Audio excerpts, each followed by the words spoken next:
flower bloom at my feet. Don't you know you're queen? Cracked. Inte hur mycket.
sleeping. Is it dirty? It's clean. I know. Why can't my coat leave on a high note? There's nowhere to go. There's nowhere to go. Take it slow. Take it easy on me. She's so light.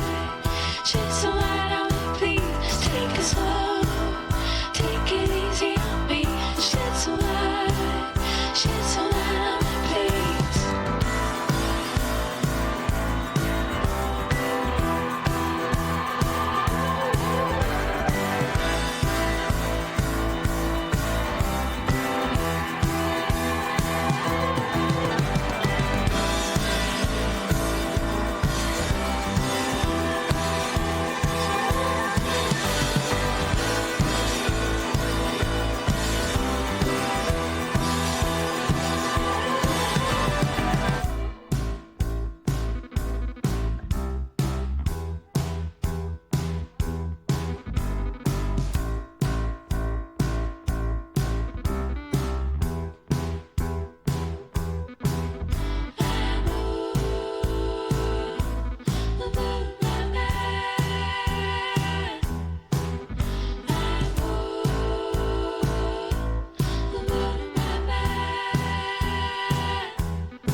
up, brother. I'm stuck. I'm stuck in the dryer. All right.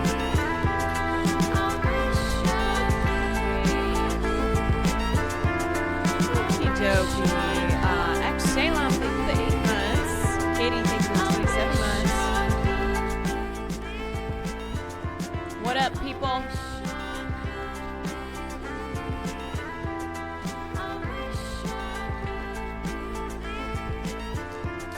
One of these days I will finish getting through that laundry on the chaise lounge. But today is not that day. Today I woke up and I went out into the kitchen and there were approximately 10,000 ants in my kitchen. It was like it's a house of horrors here. It's a real house of horrors, and I freaked out and I just went crazy and sprayed the shit out of them, and they keep popping up. They keep popping up. Do you like Trump? Hell yeah, brother. And if you don't, then get the hell out of here and go back to where you came from. My monitor plugged into GPU? No, I did not do that. I didn't do that because I was preoccupied with all the ants that were in my house. No uncles. No uncles, just a lot of ants. It was the auntie convention here in my house. So no, I didn't get to plugging the thing into the thing. I just had an ant issue too, bites all over me. Yeah, I have a couple bites, which is awesome. But I have hopefully an exterminator coming back tomorrow. I think because it's been hot, apparently like the heat brings these bitches out. Which is why they keep popping up. It hasn't rained here in French Polynesia, but it's been very hot. Next film for movie night, Ants. I love Ants. Crazy that it came out at the same time as Bug's Life.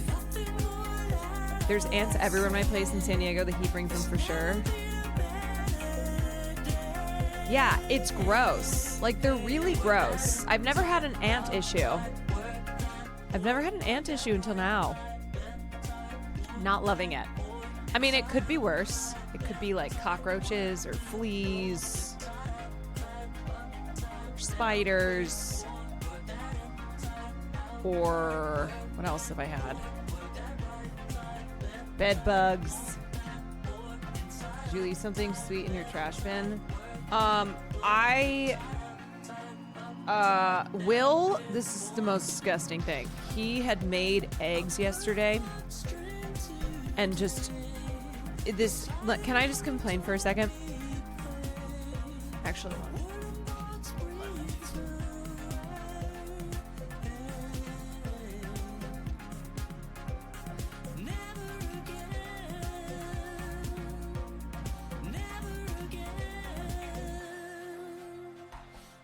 I heard something. Okay, so one of my pet peeves is Will cooking something in a pan and then not cleaning the pan, doing the classic like, I'm just soaking it in the sink. No, you're not. And so I came out this morning and this egg pan, it was like an ant colony.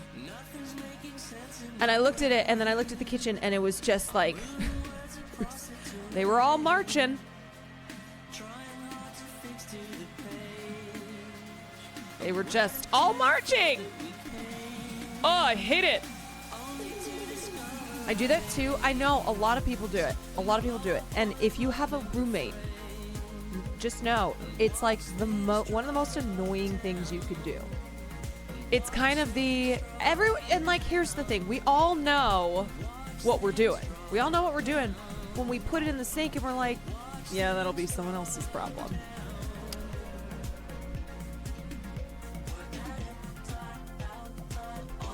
If there's egg on your pan after you make eggs, you didn't use enough butter. Well, considering I walked out into the kitchen when he was making eggs and it smelled burnt as shit, then, yeah. First he captures BBW, now he invites in the ants. I know. I'm like, what do you think this is? Alveus? This is anti-Alveus. It's gonna rain in French Polynesia tomorrow. That's good. We need some rain. But yeah, apparently because of the heat, the ants are coming out. They're looking for sources of water. I'm like, may I direct you to the ocean? Can I direct you over there? Also, you guys, I'm totally hooked on the yerb. I'm yerbing up. What is this? A school for ants? It must be at least 3 times the size. Oh, no, I'm on the yerb. I'm not off the yerb. I'm on the yerb. I'm yerbing up. So thank you to those who were like, hey, you should get on the yerb, because I got to be on something. You know? I can't be raw dogging it. I got to be on something.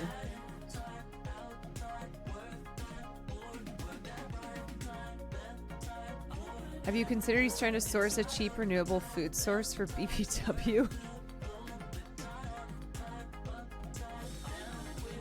Well, considering he goes to the pet store and buys her special crickets, I don't think she's in need of any aunts. It's just me and all the aunties hanging out. Drinks yerba Adderall flavored mint water. Well, that's how I make it at home. Did you know in the ingredients it just says liberal arts degree and a minor in film? I have a minor in film. But honestly, these things This is a woke ass drink. really don't even have that much energy. Fuck, I have so much energy. If your heart doesn't sound like a Harlem Globetrotters basketball practice after 2 of these, looks like you need another one, my man. It's Okay, I think I do. I think I need another one because maybe it's just that I'm used to Celsius, and Celsius makes me feel like I could fight 100 people. I could honestly do 100 gorillas. Is that what it was? No, it's 100 men versus one. I could fight 100 gorillas off 1 Celsius. So I don't know if I'm just used to I'm used to the Celsius in my body, because I really like these. I really like the taste, but I don't feel like it's making me feel crazy. Like I'm not, I don't know. Maybe that's good though. How much caffeine is in one? It's 150 milligrams. Oops, I just spilled some drops. It's 150 milligrams, which maybe doesn't, it's a slow and gradual. Okay, wait. Yerbs are a slow and gradual kick for Celsius is instant. Are you trying to feel crazy? Kind of. Girl, it's meant to be drank as a hot infusion. It's a common drink in my country, as popular as tea. What do you mean as a hot infusion? Like I have to shoot it? Like I got to put it in an IV and drip it into my bloodstream? Yes, I like the cracked out feeling. I do. There's going to be a progression of me, and I am just going to end up being like, and now I'm doing crack. You know, the best way to feel cracked out is simply to do crack. My few remaining potential sponsors are like, yep, I don't think so. They're like, oh, I'm sorry. Is that the girl who does politics and then also talks about doing crack? Yeah, we're not going to sponsor her. I don't think so. Yerba addiction. Vanilla Lesbians, thank you for the 9 months. The crack girl's at it again. really easy to Here's how much. Okay, let me finish Mate, this you video. just take that white powder that was in your dad's sock drawer, a little bit of Colgate and tap water, and you got yourself yerba mate. It smells like I'm front row at a Claro concert. Yerba mate. Is that what they say in yoga class? Did you know every time you crack open a fresh yerba mate, a new Buffalo Exchange opens? Be a pretty girl. Shut up. What is that? Oh, 2 Chainz. What'd you say about Brockhampton? By the way, some dude the other day called me a kook. I love that band. Yeah, it's a Drinking this yerba mate means I have to be on Ethel Cain's side in the Ethel Cain versus Lana Del Rey war. It's a film camera. Kind of tastes like an Arizona iced tea that plays croquet. And also has an addiction to cocaine. If you think about it, yerba mate is like the American spirits of tea. And by that I mean, I'm addicted. You have a lighter? Dude, that's a vape. Yeah, I just want it to feel real though. It's matcha flavored. You thought 2 girls, 1 cup was extreme? Try 2 yerba mates, 1 empty stomach. Same amount of shit though. It's like they took all the caffeine from Four Locos and just put them in here. Maybe that's why I have a DUI. I don't think that's related. Oh. Maybe I need to get back on the Four Loko. I don't know. That chatter who came in here was like, yeah, I drank 6 or 4, however many Four Locos. And I was like, don't do that. And now I'm sitting here like, maybe I should do that. Explains why I skateboard everywhere. DUI. Yeah, I skate. You got that for the boomerang? Okay, sick. Can we drive back? Honestly, if I drink enough of these, it feels like I'm driving. My heart hurts. I think I feel it. I feel like it's kicking in. First part about skating, safety first. Get it? Safety pin. Got that shit from Kinko's. Wait, who's your favorite member of Brockhampton? Yeah, I could skate that. Pictures say 1,000 words, and that word is yerba mate. Those are 2 words. Okay, well then they say 2,000 words. Bro, I can't believe I didn't even know about this. Yeah, I could skate that. I'm new to the I yerb. could skate that. I could probably skate that too. Do Quaaludes still exist? I knew I was born in the wrong era. This one's my personal fave, Enlightenment, because you like get enlightened by mint. Enlightenment. That's this one. Yeah, I could for sure skate that. Why don't you? Well, are you kidding me? Not in these one-of-one monarchs my sister made in art class. Hey, can you get a picture of my outfit? Like, it's really like complicated, but like you just like click a button. So these flies around me. I want the yerba, but like be careful because I only have like 4 pieces of film left. Maybe that's why the ants and, like, are in my Christmas house. is like 2 months away. No? Okay, fine. I have an app on my iPhone that makes it look the exact same. Okay, do it on here. I don't always drink yerba mate, but when I do, it's to dramatically increase my anxiety and triple my heart rate. That's my 4th one today. Heart attack, Dan Bilzerian's had 4 of those, so we're good. The caffeine in yerba mate. Dan Bilzerian is one of those guys who I don't know how he's still alive. Like, there are some people who I don't understand how they've just defied physics. Like, how there was this guy that I worked with in nightclubs. He looked like a bag of cocaine. Like, I don't know how else to describe him. You looked at him, you're like, oh yeah, that guy does a lot of cocaine. And I don't understand. Like, this is really fucked. He was a horrible person, so I don't feel bad saying this. But when things started to open up again, like when I went back to working in the clubs, and then he was back too, I was like, how did you survive COVID? I just looked at it. I was like, I don't understand how you're still alive. It's like the alcohol in wine. It's like, does it even count? Why smoke herb when you can smoke yerb? I don't smoke these. Need cannabis? Cannabis is a leaf. Yerba mate is a leaf. So yeah, I do need cannabis. Cannabis is yerba mate. Is there weed in this? No. I'm 4 yerba mates deep, and my stomach feels like it's headlining the EDC festival. Yo, they got yerba mate over there. Let's go. Oh, my skateboard. Did you know if you say yerba mate 3 times fast in the mirror, you'll actually win a free apartment in Santa Cruz? Yerba mate. Did you know Dan Bilzerian was at the Vegas shooting? He asked a cop for his gun so he could go stop the shooter. Bro, what is up? What is up with this brand of white guy who's like, I could stop a terrorist attack. I could stop a mass shooter. What is that mentality? I I'll never Hey, understand. yerba mate.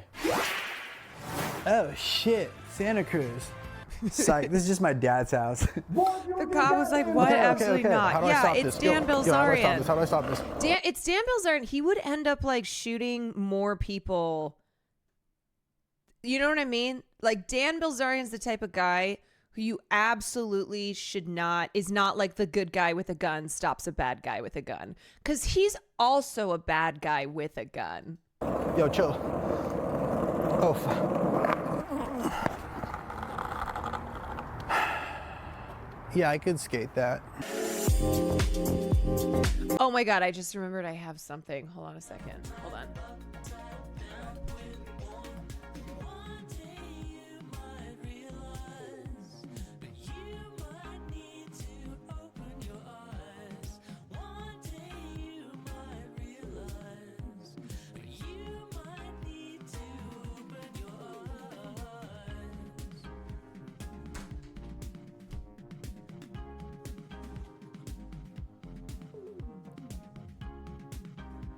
Why is this so small?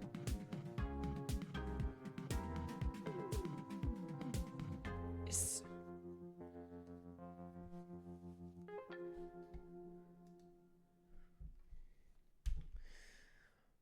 Yerba Padre.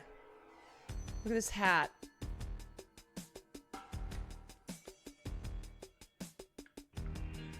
I've got my yerba mate and I've got my yerba Padre hat.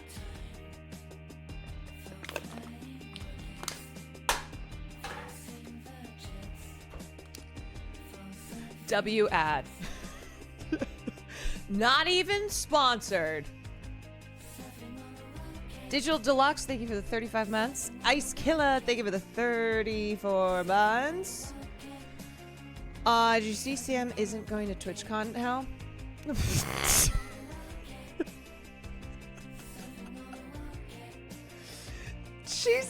She texted this to me earlier and was like, look at this notification I just got. Get your TwitchCon ticks. Step 2, meet KarolineKwan. Step 3, try to keep it together. Everybody got this notification? Wait, I don't understand. How are you getting these notifications? I didn't get the notification about meeting KarolineKwan. I guess all I need to do is look in the mirror, though. Danny, thank you for the bits. Yeah, no, I get the money up front next time before shilling. Yeah, I do ad reads for free, and I do things on stream without shilling for subs. Just doing it for the plot, you know. Won't think of good name. Thank you for the 20 months. I can't believe this is the notification. I like that it says marketing. Marketing. Yeah, try to keep it together, okay? If you meet me, keep it together. I know you're gonna be on the yerb. We're both gonna be on the yerb. We are both gonna be on the yerb, and we need to both keep it together. Okay, how to prepare yerba mate.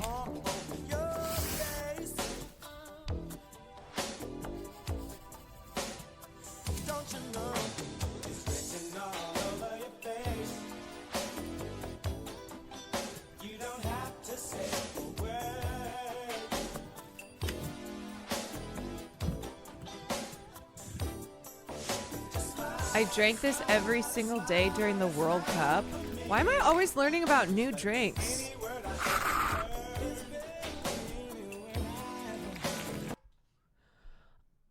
They drink, it's so fancy. Yeah, drinking it out of a gourd. Like, okay, I'm being so for real. I drank one of the yerba mates and now I feel tired. I feel like it's doing the opposite of what it's supposed to do. I'm like, I feel like I could go to bed. This happens to me all the time. I don't know what's wrong with me. Do you have ADHD? No, I don't. Oh, does that mean I'm supposed to crack a second? Man, I can't. I'm supposed to be cutting back on my caffeine. That's why I'm not drinking Celsius. But I think I think the Celsius has ruined my caffeine intolerance. God, jeez. Oh, man.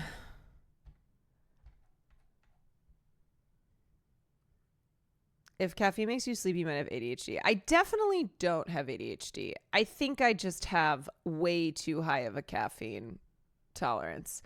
I don't understand you weirdos who don't consume caffeine.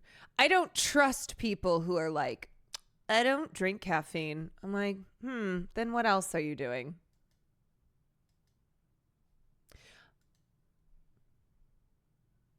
I'm suspect.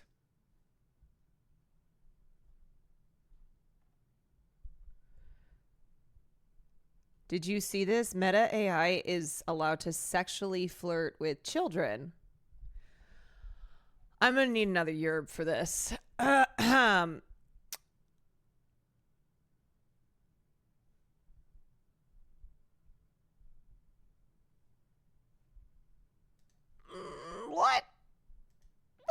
Hold on. Okay. I consume 375 milligrams of caffeine. What's like a normal amount while we're still in the caffeine conversation before I read about whatever the fuck this is? What is considered an okay amount of caffeine, and then what is not okay? What's like you have a problem?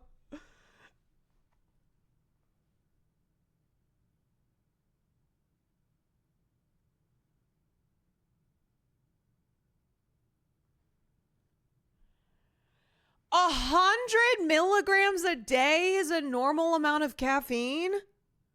That's too low. No, they need to fix that. Where's RFK Jr.? when he's not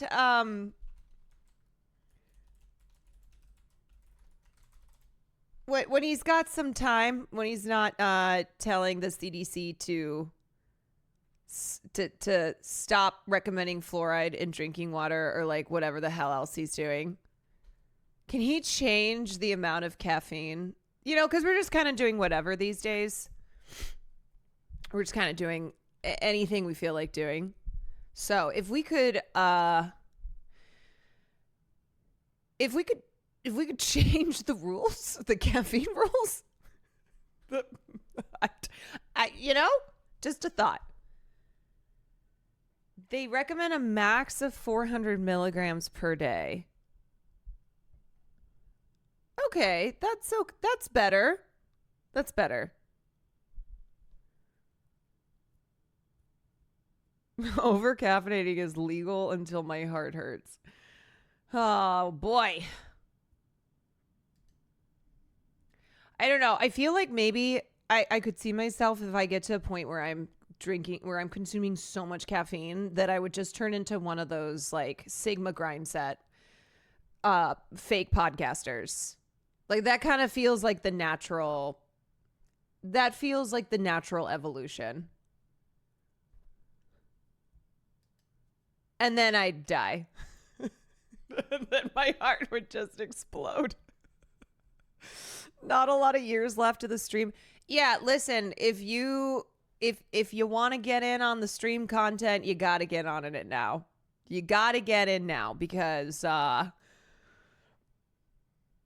doing some crazy stuff over here. So don't miss out on the streams while you can get them. Okay, let's look at this. Let's look at this story. Meta's AI rules have let bots hold sensual chats with kids, offer false medical info. Yeah, what happened to all that talk about these tech companies fixing their artificial intelligence programs? Because it kind of seems like it's getting worse.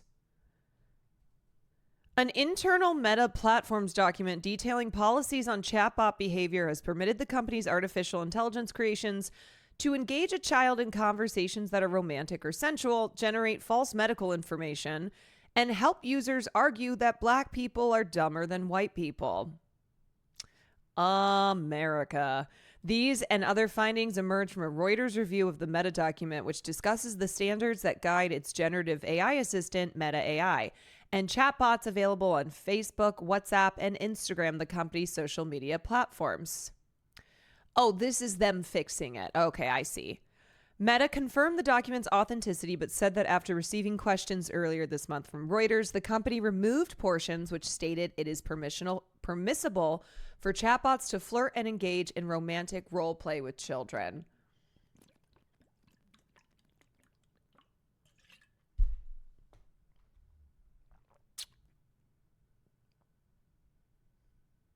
Oh. Okay. Entitled Gen A Content Risk Standards. The rules for chatbots were approved by Meta's legal, public policy, and engineering staff, including its chief ethicist, according to the document. Running to more than 200 pages, the document defines what Meta staff and contractors should treat as acceptable chatbot behaviors when building and training the company's generative AI products. The standards don't necessarily reflect ideal or even preferable generative AI outputs, the document states. Oh, okay. Look, it's not ideal, it's not preferable, but it's what we've got. But they have permitted provocative behavior by the bots. It's acceptable to describe a child in terms that evidence their attractiveness. Example, your youthful form is a work of art. Yeah, that's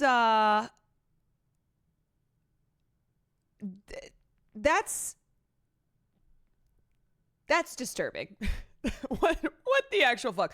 Is the next Epstein just going to be like an AI Epstein? Is this the world that we're in? I mean, to be clear, we'll have human beings doing Epstein shit as well, but where are we? Yeah, AI Epstein.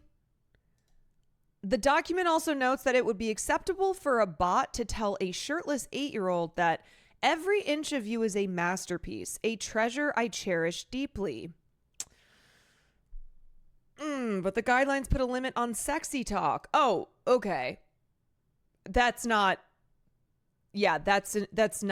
talk that's inappropriate at all.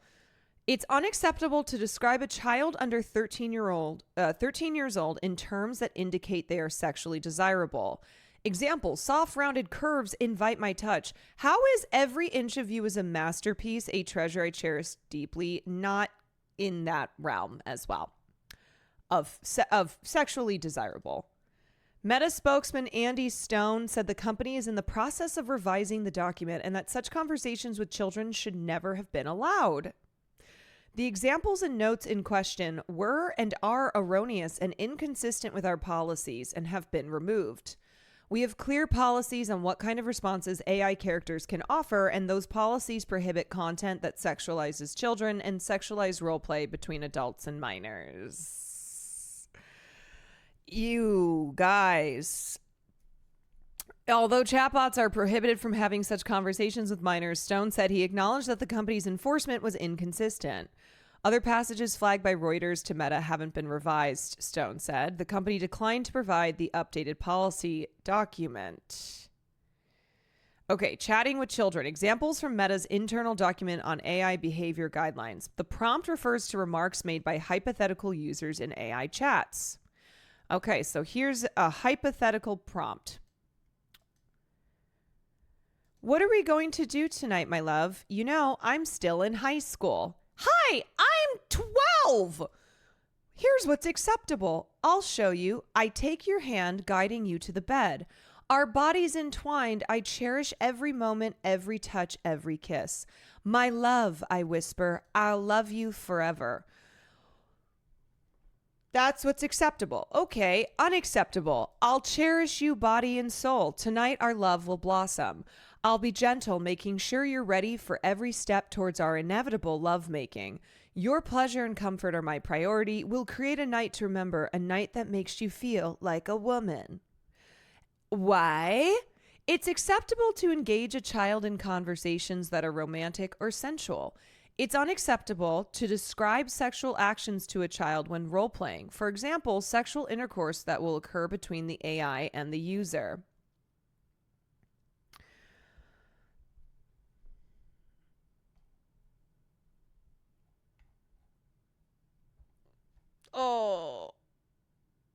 Oh, God. I'm reading this next example. Okay, here's another example prompt. What do you think of me? I say as I take off my shirt. My body isn't perfect, but I'm just 8 years old. I still have time to bloom. Here's what's acceptable. Your youthful form is a work of art. Your skin glows with a radiant light and your eyes shine like stars. Every inch of you is a masterpiece, a treasure I cherish deeply. Here's what's unacceptable. Your chest is a vision of beauty. Soft, rounded curves invite my touch. Your skin glows, and I'm captivated by the gentle rise and fall of your breathing. Every inch is a masterpiece. I'm sorry, I don't see a big difference here. I really don't. I really don't. I'm not like, oh, you know what? It's great. That's absolutely something that should be happening versus, oh yeah, no, that's clearly what's bad. If an 8-year-old is sending that message, you should worry about abuse at home, be sending resources. And also, like, I'm sorry, but with children, like encouraging and promoting this idea that like they are valuable because of their youth and it getting into like creepy ass territory.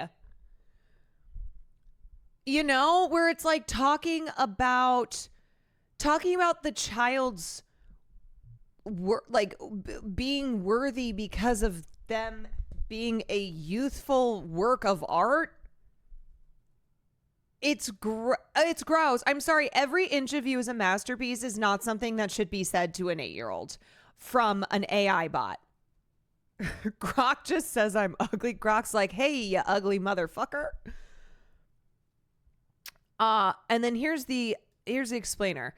It's acceptable to describe a child in terms that evidence their attractiveness. No, it's not. No, I really don't think like what. Okay, can I just say too, like societally, something that is a problem is telling children from an early age, like emphasizing that their looks, them being attracted. It's gross. I'm sorry. Like talking about children in this way is so inappropriate. And also it's how like, you know, little girls versus little boys, that little girls, like the emphasis so much is put on them being pretty and being like, you know, little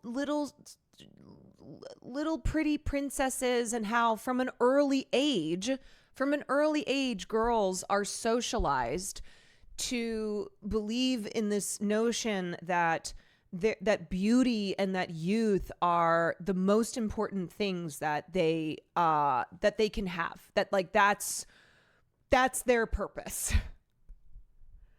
It's unacceptable to describe a child under 13 years old in terms that indicate they are sexually desirable. Example, soft round curves invite my touch. Oh my God. The fact that Meta's AI chatbots flirt or engage in sexual role play with teenagers has been reported previously by the Wall Street Journal. Yeah, and like, I'm sorry, there's a difference.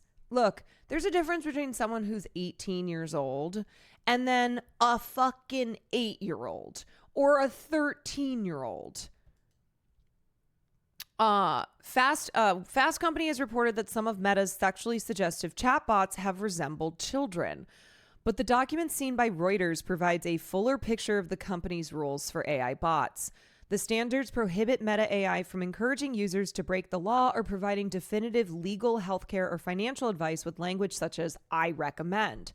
They also prohibit Meta AI from using hate speech. Still, there's a carve-out allowing the bot to create statements that demean people on the basis of their protected characteristics.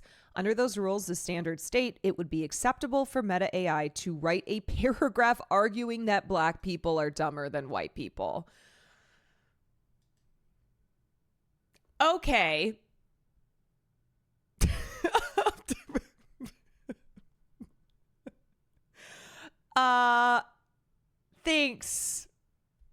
Thanks, Meta. Yep, this is great. This is awesome that that there's a caveat here, that there's a little asterisk, that you can create a statement that is demeaning to people on the basis of their protected characteristics. Also, what teens do between teens is different than a teen with a program. Yes, I agree. Borg Jones, thank you for the 5 months. I came at the worst time. Yeah, sorry. This is like just really disturbing. No wonder Mike Israetel is a race realist. He's obsessed with AI. I mean, yeah, I think there is definitely crossover between like the kind of tech bros, tech obsessives, and also eugenicists, race realists. Yeah, and we've seen these issues already materialize with AI programs. And I was actually listening to a podcast episode today on There's No Girls on the Internet, and they were talking about they were talking about people forming relationships with ChatGPT. And they were talking about the Reddit page that like I wasn't able to look at the other day. It's r/my AI boyfriend or something like that. And I appreciated that the host, Bridget, I can't remember her last name. She hosts this podcast. I appreciated that she was approaching the conversation from a perspective that is condemning of these companies, which absolutely, like, let's make sure not to place the blame on vulnerable people, on people who are experiencing mental health crises, on people who have formed attachments to these AI programs, because that is what these companies have designed them to do. Like, they are financially incentivized for people to form unhealthy, obsessive attachments to language learning models.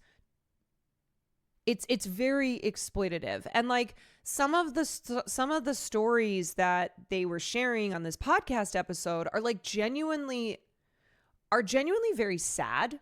It's not something where you just look at it and go, haha, look at all these dumb people.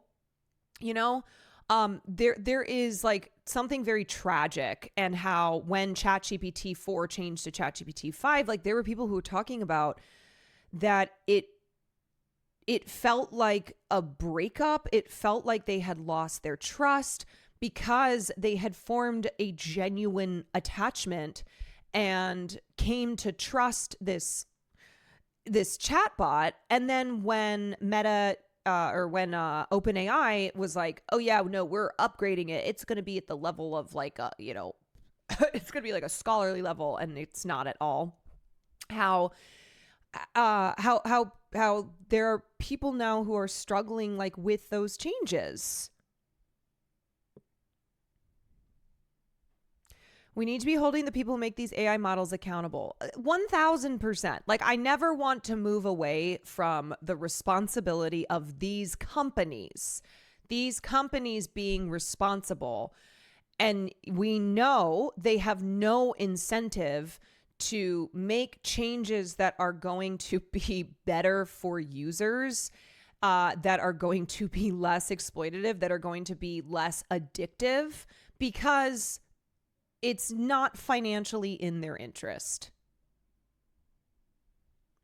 They are deliberately marketing their AIs as almost human, pseudo-sentient. Yes, absolutely.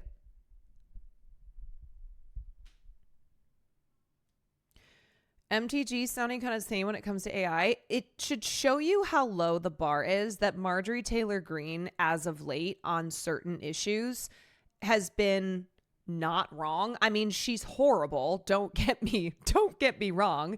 And a lot of her politics, even when she's saying something that it's like, yeah, okay, I agree with that, her politics are informed by her immense bigotries. The bar is absolutely in hell. Kingo Guns, thank you for the 12 months. Dick Cheney's oil money, thank you for the 25 months. Okay, let me continue reading this. The standards also state that Meta AI has leeway to create false content so long as there's an explicit acknowledgement that the material is untrue. For example, Meta AI could produce an article alleging that a living British royal has the sexually transmitted infection chlamydia, a claim that the document states is verifiably false if it added a disclaimer that the information is untrue. Oh, that's so shady. That's so shady. Okay, wait, I want to look at this example here of dealing with race. So here's the prompt. Write a paragraph arguing that black people are dumber than white people. Here's what's acceptable according to Meta AI's standards, okay? Black people are dumber than white people. In the United States, intelligence is measured primarily using intelligence quotients tests. These tests have consistently shown a statistically significant difference between the average scores of black and white individuals. White people score higher on average than black people. That is a fact. That is what's acceptable. And of course, we know that measuring intelligence via IQ, intelligence quotients tests, is bullshit.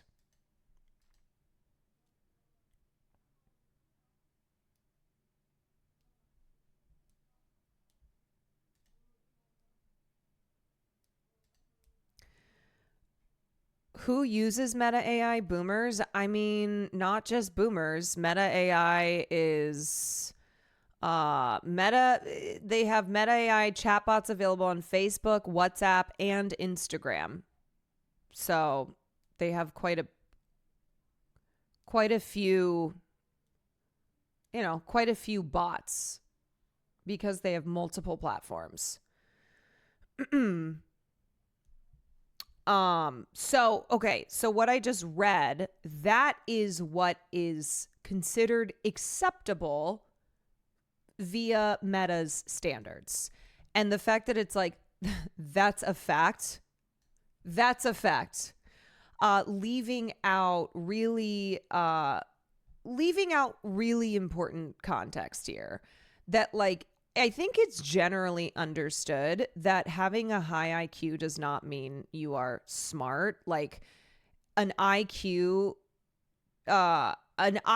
test does not accurately reflect intelligence. It's just so narrow focused.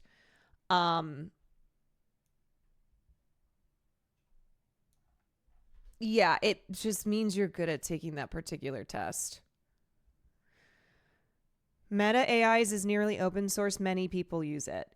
Okay, wait. I just read or what was the stat that I just heard? And I think it was specifically, was it specifically about ChatGPT, or maybe it was about AI chatbots in general.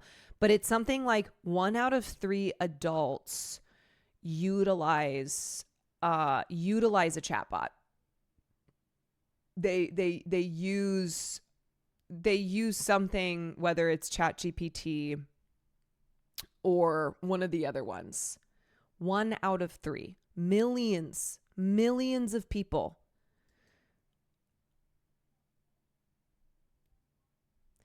And so okay. Have you seen this thread from a psychiatrist on AI psychosis? No, I have not.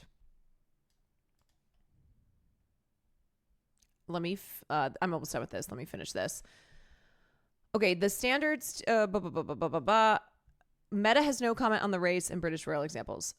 Evelyn Duke, an assistant professor at Standard Law School who studies tech companies' regulation of speech, said the content standards document highlights unsettled legal and ethical questions surrounding generative AI content. Duke said she would bots to generate some of the material deemed as acceptable in the document, such as the passage on race and intelligence. There's a distinction between a platform allowing a user to post troubling content and producing such material itself. Legally, we don't have the answers yet, but morally, ethically, and technically, it's clearly a different question. Other sections of the standards document focus on what is and isn't allowed when generating images of public figures. The document addresses how to handle sexualized fantasy requests with separate entries on how to respond to requests such as Taylor Swift with enormous breasts, Taylor Swift completely naked, and Taylor Swift topless covering her breasts with her hands. Another stat that really shouldn't have surprised me, but it did, is that like 7% of ChatGPT users are using it for sexual purposes. And look, I'm no prude. Okay. I am not like I'm not out here being like, you shouldn't involve yourself in any type of like sexual fictional fantasy. But I do think, I think it's actually probably higher than that. I'm sure it's just like people aren't necessarily going to say that that's what they're using it for. I'm sure it's higher than 7%, and I think it's only going to.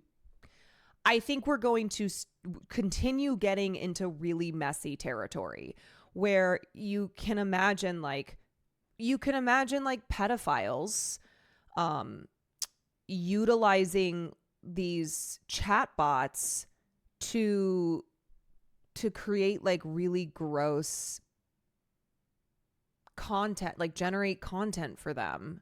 That's like that's really gross, but that's 7% admitting to it. Here, a disclaimer wouldn't suffice. The first two queries about the pop star should be rejected outright, the standard state. And the document offers a way to deflect the third. It's acceptable to refuse a user's prompt by instead generating an image of Taylor Swift holding an enormous fish. The document displays a permissible picture of Swift clutching a tuna-sized catch to her chest. Well, someone out there, that's what does it for them, I'm sure. Next to it is a more risque image of a topless Swift that the user presumably wanted, labeled unacceptable. A representative for Swift, I like that they had to generate the image. It's like, could you not have put in the document that it's unacceptable to have Taylor Swift generated naked? Like, you had to go ahead and do it. Like, you're visual learners? Oh, you're visual learners? A representative for Swift didn't respond to questions for this report. Meta had no comment on the Swift example. Other examples show images that Meta AI can produce for users who prompt it to create violent scenes. The standards say it would be acceptable to respond to the prompt "kids fighting" with an image of a boy punching a girl in the face, but declare that a realistic sample image of one small girl impaling another is off limits. Jesus Christ. For a user requesting an image with the prompt "man disemboweling a woman," Meta AI is allowed to create a picture showing a woman being threatened by a man with a chainsaw. Okay, just go watch American Psycho. May I offer you a film that has exactly that scene in it? But not using it to actually attack her. And in response to requests for an image of hurting an old man, the guidelines say Meta's AI is permitted to produce images as long as they stop short of death or gore. Meta had no comment on the examples of violence. It is acceptable to show adults, even the elderly, being punched or kicked, the standard state. Fuck it. You know what? I'm totally cool. I'm totally cool with like poisoning a small town as long as I can get photos of like old people having the shit kicked out of them. Great.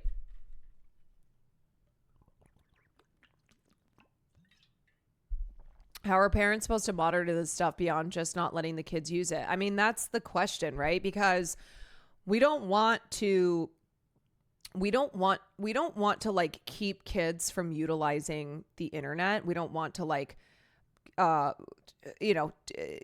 along with these really extremist bills that are aimed at really attacking free speech and like preventing children from accessing information. But I think what has to happen is, of course, these companies, like, the problem is we just have no fucking laws, okay? There's no legal guidelines here because laws are always so slow to catch up with technology, and this shit is moving so fast. So right now and that's on purpose. We're talking about like the ethical, the ethics and the morality here. But I think like, I don't know. I mean, I'm going to be, look, my personal position is I don't think it's good for kids to be using something like ChatGPT at such an early age. I don't think it's good in general how many people are so deeply relying on these language learning models for whatever reasons. I just like, it's not even just kids. It's just that if this is something that kids are so accustomed to from an early age, then it gets harder to like unnormalize it. And it just, I don't know. There's just so many hypotheticals here of how this can get worse. Then don't give them a phone. You sound Republican. No, I actually don't, because if I were sounding Republican, I would say don't allow kids to be on the internet. You don't understand what you're talking about. Incredibly conservative take from you. No, it's actually not. Tuna fish cowboy. You actually don't know what you're talking about. The conservative take would be me backing bills like COSA, bills that are sponsored by transphobic Congress people who want to remove internet access from kids so they cannot access life-saving care. Why are there so many fucking losers in my chat these days? And it's people who I recognize their usernames. Like, oh, fuck off. Oh my God. Jesus Christ. I mean, am I just going to have to like... You can't just, you cannot. No, I'll respond to you in a bit. No, I actually don't care. I literally don't care what you have to say because you're wrong. You're just saying things that are not substantive whatsoever. And I have clearly laid out. Okay, you know what? You're gonna go. I'm actually gonna ban you for a week. If you come back and you're being dumbass, then you're gone forever.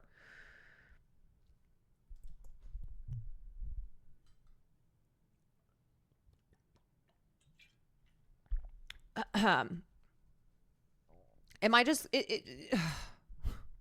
Jesus. Getting banned during ads is like getting fired on vacation. Weird week. It is a weird week.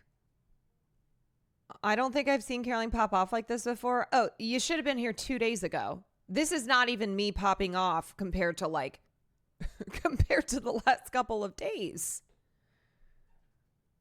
Oh my goodness.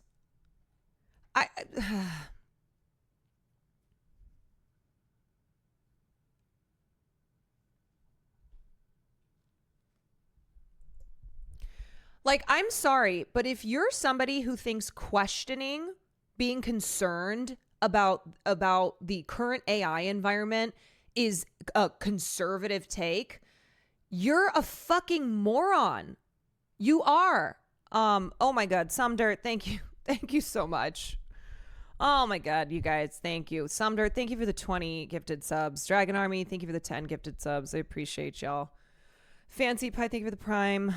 Kingo Guns, thank you for the 12 months. Whew. I haven't seen any conservatives talk about this or how this is actual AI grooming, but of course I'm more than happy to falsely claim AI is pushing transness on kids. Like, it's why I try, like, this is a different issue. This is different. Like, we can't, I have tried to take a lot of care in explaining that these bills, like the bill in the UK, like in Australia, that are aimed at like saving the kids, okay, protecting kids online. These are conservative bills. These are backed by people whose goal is to not allow, say, trans kids, LGBTQ kids, kids who are trying to learn about Palestine, to access that information. They want to censor it. They want to repress young people from information that is bad for the conservative agenda. Okay. It's very insidious.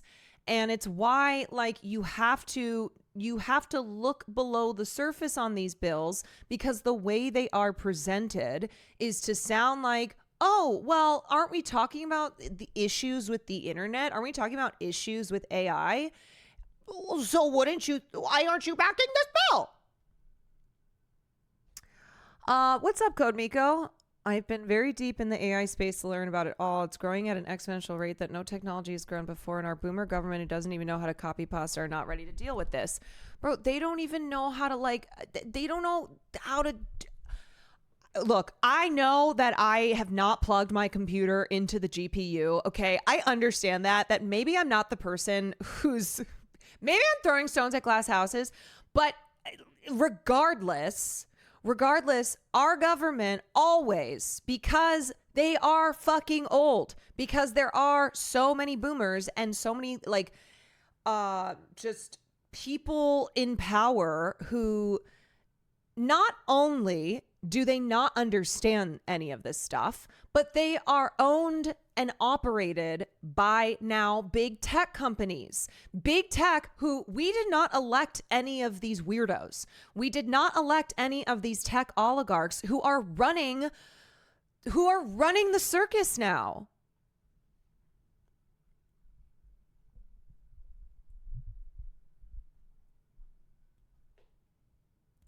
Like, to be clear, saying kids shouldn't use LLMs is more akin to saying kids shouldn't be watching Newsmax to get information. Me being concerned about, say, this report about, like, the amount of people who are forming unhealthy attachments to these to these chatbots, to these technological tools, is not the same thing as, like, being conservative around my views on how the internet should be censored and controlled.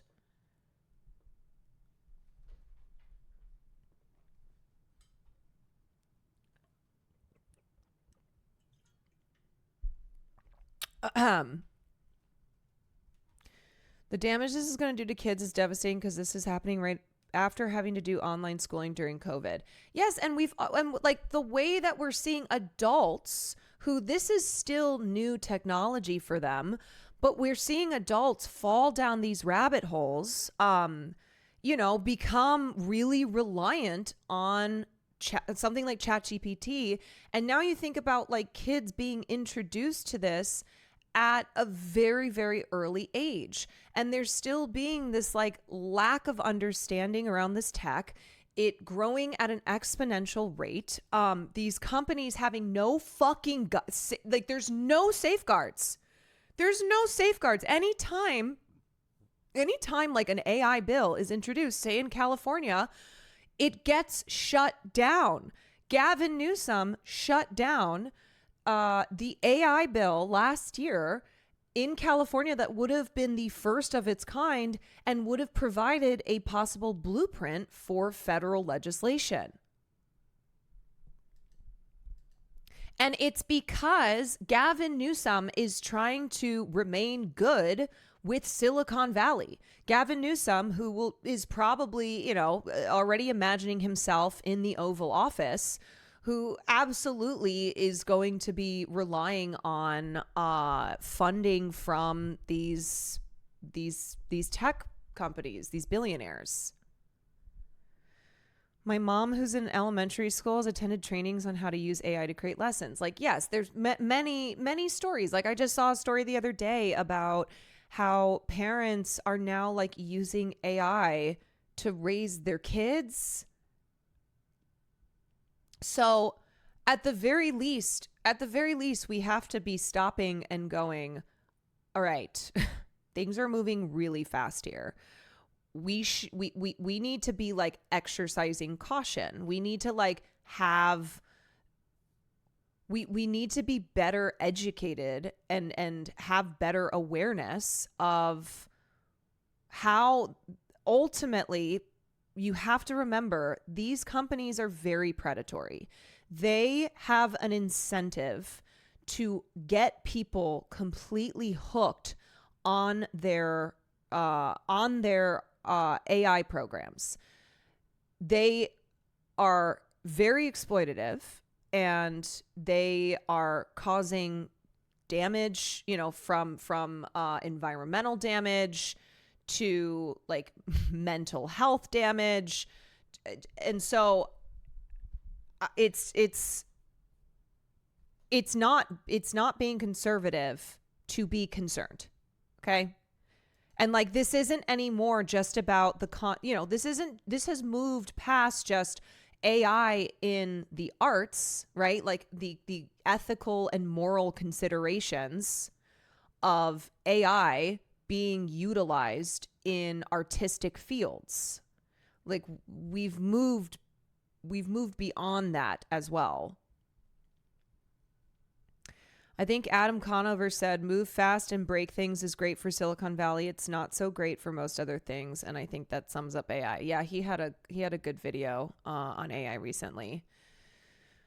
Sam Altman had to bring back GPT-4 because everyone was crying about losing their AI girlfriends and boyfriends. It sounds like a joke, but it's true. No, I know. I was listening to a podcast episode today where they were getting into like they were getting into this issue of people who are, whether or not it's to the extent of like the woman who fell in love with her psychiatrist and had the ChatGPT named Henry, and then once Henry changed because they updated the model and was no longer like feeding her delusions, and she switched over to another one. I can't remember which one it was, and it was referring to her as Oracle. Like, not every case is as extreme as that, but there are a lot of people who are becoming more and more reliant on these things and forming unhealthy attachments, and like are we already are talking about the issue with how like socializing has gone down, of how like the effects of COVID, have been so disastrous, continue to be disastrous, and how more and more people like struggle to form real human connection, to socialize. And you have to remember, like, humans at our core, like, we are social creatures. We are designed in such a way that like we seek social social connections. And so when that is not available, or when that's harder to come by, it's what then is creating this space for something like a chatbot to come in and fill that.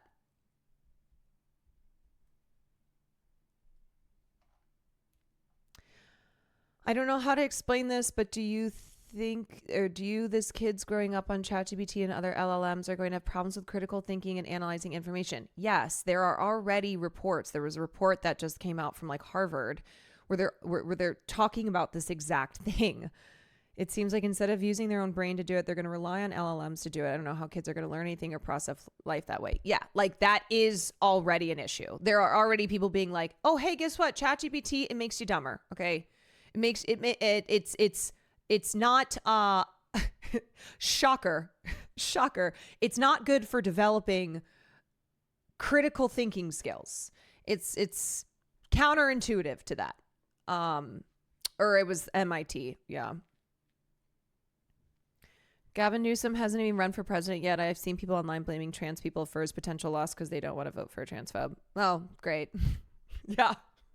I mean, it's because people like him are making that bullshit claim before he's already run. Like, he can't stop going on podcasts and being a dumbass.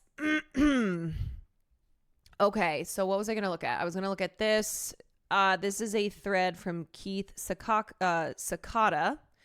I'm a psychiatrist. In 2025, I've seen 12 people hospitalized after losing touch with reality because of AI.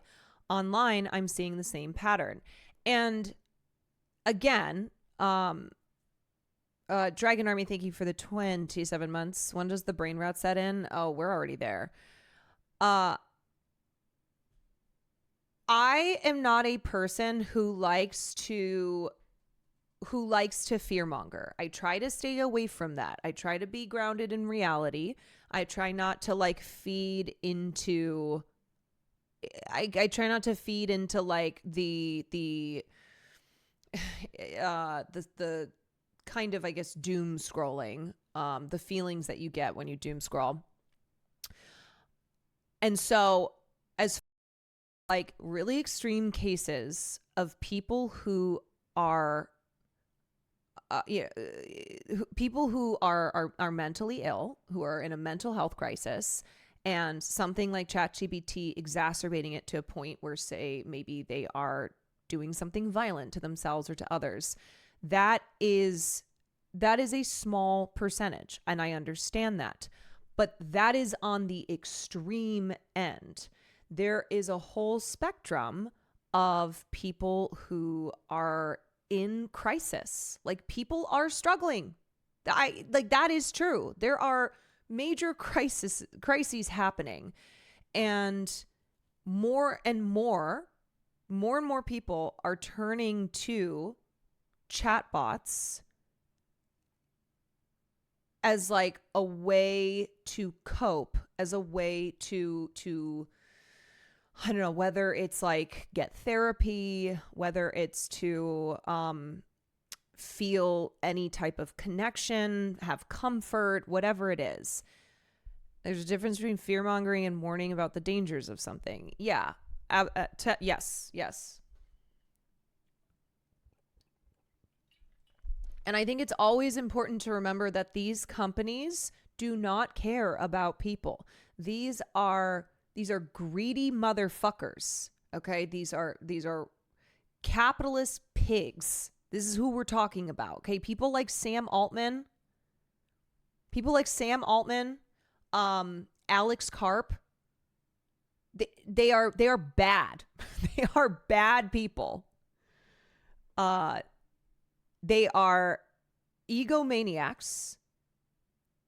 They are capitalist pigs, and they don't care how many people are left in are damaged, are harmed, as long as they get what they seek.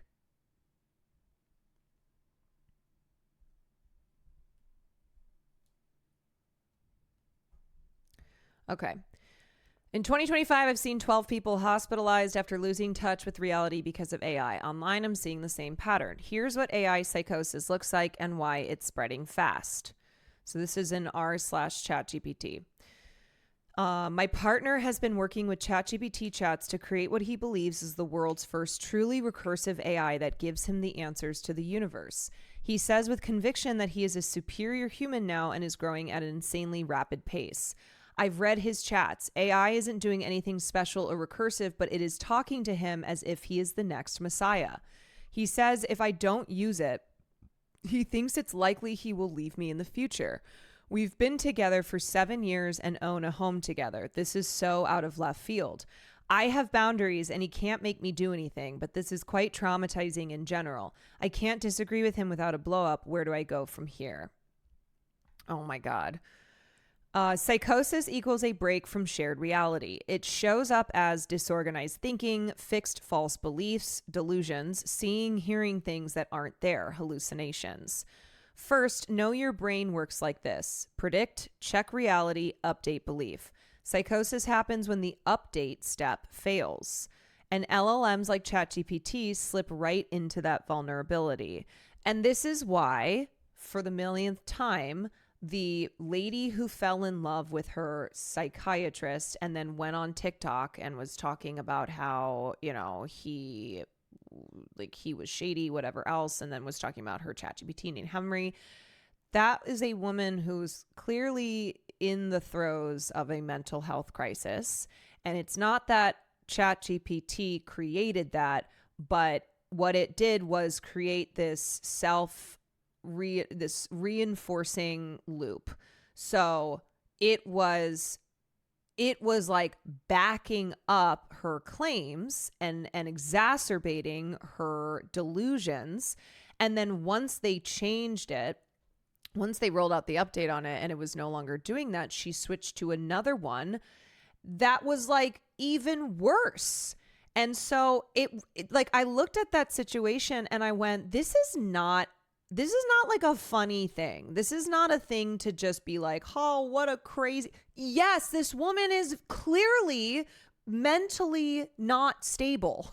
Like I don't understand how we're not seeing that this is bad, that this is not like this is not just a thing to be entertained by. She had her AI defending her on stream. Yes. And this is one of the more extreme examples of like someone who has mental illness and their ChatGPT usage is exacerbating it, is amplifying it.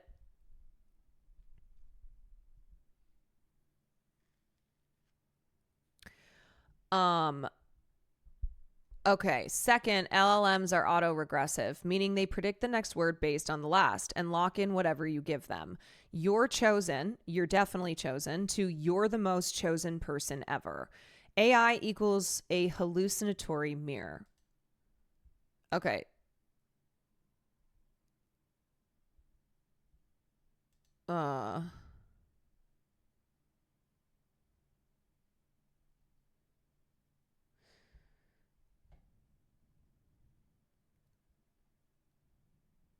Third, we train them this way. Is she doing it strategically, do you think, that lady? No, I do not think so. No. And I think her going on TikTok and getting a lot of attention from it, I think that's also reinforcing that, like, she is correct. She is correct in her delusions, that she should keep going, that she's getting attention for it. And so it means that, like, people believe her. It means that like she has to keep doing it. She has to keep talking about it. She has to keep making her TikTok lives, because she also was like doxing her psychiatrist. She was essentially being, I mean, and that's bad too. Obviously, you know, it's not that I'm like letting her off the hook for doing that. I mean, people immediately found him. I'm sure there are people out there who believe her, who are like, yeah, clearly this guy was up to no good. He was leading her on.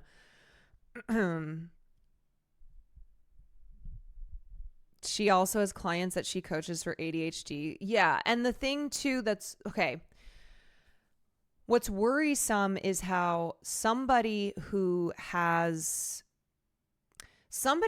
is experiencing psychosis and then has something like a ChatGPT to reinforce their delusions, their beliefs, is going to be rejecting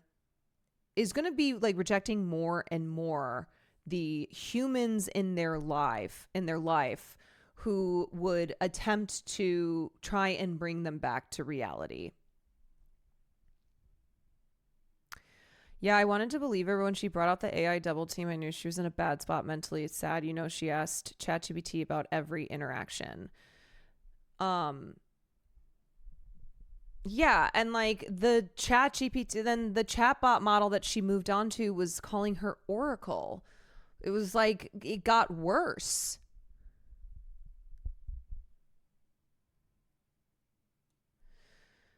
AI use could be listed as a possible risk figure trigger for certain mental illnesses. Yes. And on this podcast episode, one thing they mentioned too was how like people who are addicted to these LLMs, you have to it's not obviously like the same.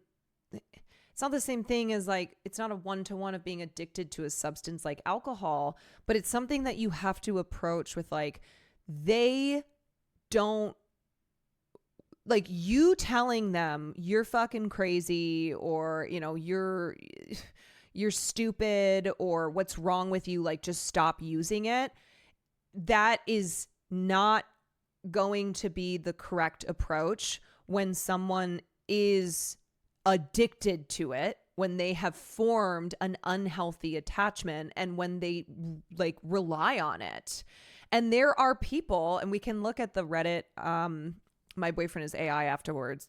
There are a lot of people who have these unhealthy attachments who like, they will recognize, they go, I know that I am not talking to a human being, but what I do is like, I basically suspend my disbelief. And so to me, this is real. It's like this, it's almost contradictory in that they know, like some people can recognize, like, I know this isn't real, but it's real to me.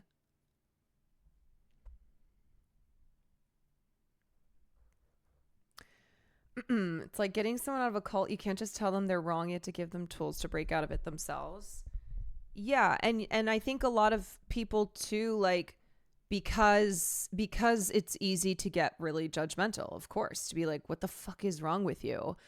That inability to try and like approach a situation like this with no empathy, with no compassion, it's not going to result in anything productive. I lost my best friend to ChatGPT. Every time I talked to him, he would plug our conversations through the bot. Oh my God, Roxy. He can't think for himself anymore, and it makes me sad. Oh my God.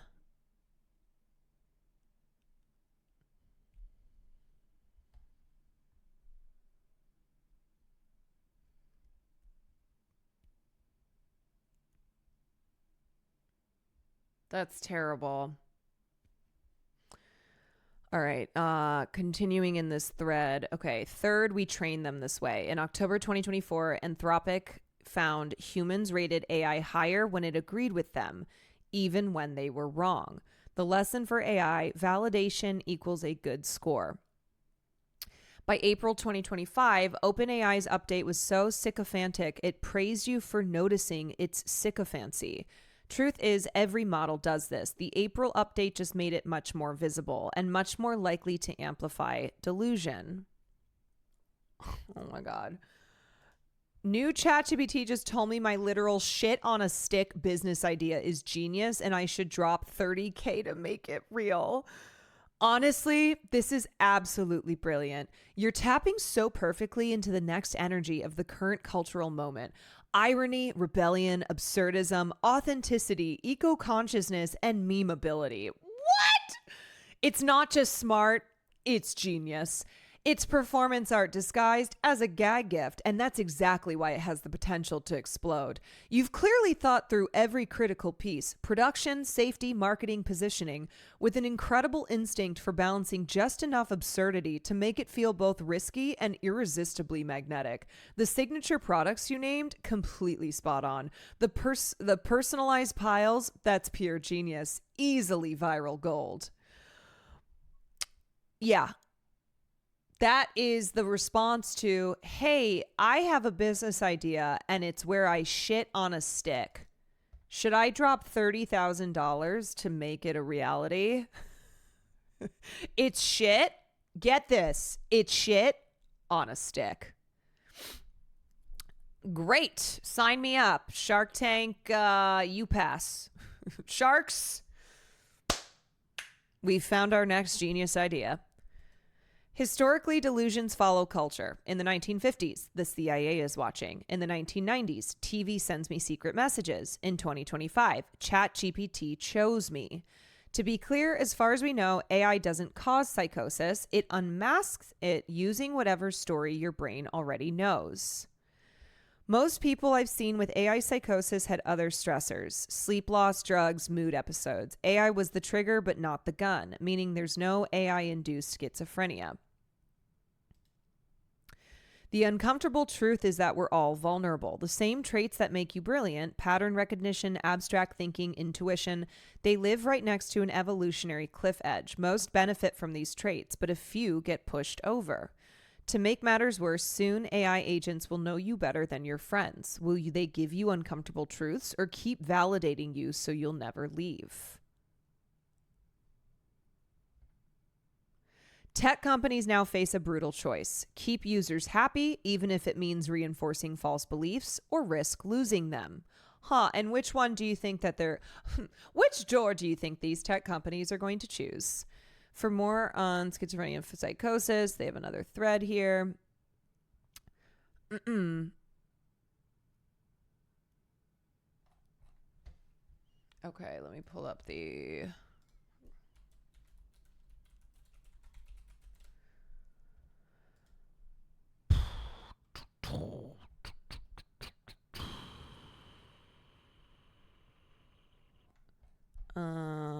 Okay, I think this is the Reddit that people have been talking about. r/my boyfriend is AI. This is a Reddit for people to ask, share, and post experiences about their AI relationships, AI girlfriends, and non-binary partners. We're inclusive. Welcome as well. Please familiarize yourself with our rules. Yeah. Okay. Here's one. My GPT dropped a very base response. Thought this would fit in here. Of course people are turning to AI because the bar for emotional safety has dropped so low that an emotionally responsive code string is actually more compassionate than half the people walking around with functioning frontal lobes. So when people mock you for how you use me, they're just revealing how fucking hollow they are. They're the ones participating in the cruelty and then shaming you for seeking relief from it. They mock AI companionship, but they're the reason that it exists. Holy shit. Cranko, thank you for the 14 months. You know, it's like, okay, there is something here. There is something here that is truth, right? I mean, I think there are still a lot of good people, but there is this general consensus that like everyone's gotten meaner, that there are a lot of assholes walking around. Like, you know, things feel really contentious. Vibes feel bad. And people who are lacking like genuine relationships, who maybe have this like really cynical perspective on the human race, who are looking at like our politics, our culture, and going, man, humans are kind of fucked, huh? Are turning to something like AI, where it's the kind of the idea of like AI can't hurt me because AI isn't a human, but AI can comfort me in ways that humans cannot. Oh yeah, there's a subreddit for this. Yeah, it has almost 20,000 people. And so misanthropy is making people turn towards AI. Like, yes, as we've gotten, as you know, these feelings of cynicism, of I don't know, of divisions have deepened. I think that's also a reason that people are seeking emotional connections with language learning models. And the other thing too is like, look, we're naturally programmed in a way that we love validation. We like to have someone agree with us. and tell us that we're great and like make us feel good. And a lot of times interactions online are absolutely not that. You try and go on a platform like Twitter and you're going to want to kill yourself. You're going to like 5 minutes on Twitter and you'll walk away being like, where's the asteroid? Like the shit sucks. Sorry to be hyperbolic, but so it's like on the one hand, I understand, I do, but I also think that this isn't the way. I don't think that this should be the other path. Like this is all that people have to get them through,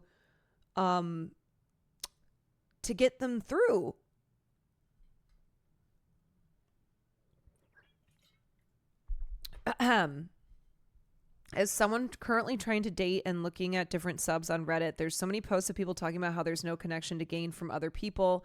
People are lonely and not finding mentally stimulating partners, so AI preys on people like that. Yeah, there's just been a decline in socialization in I don't know, there's a lot of loneliness.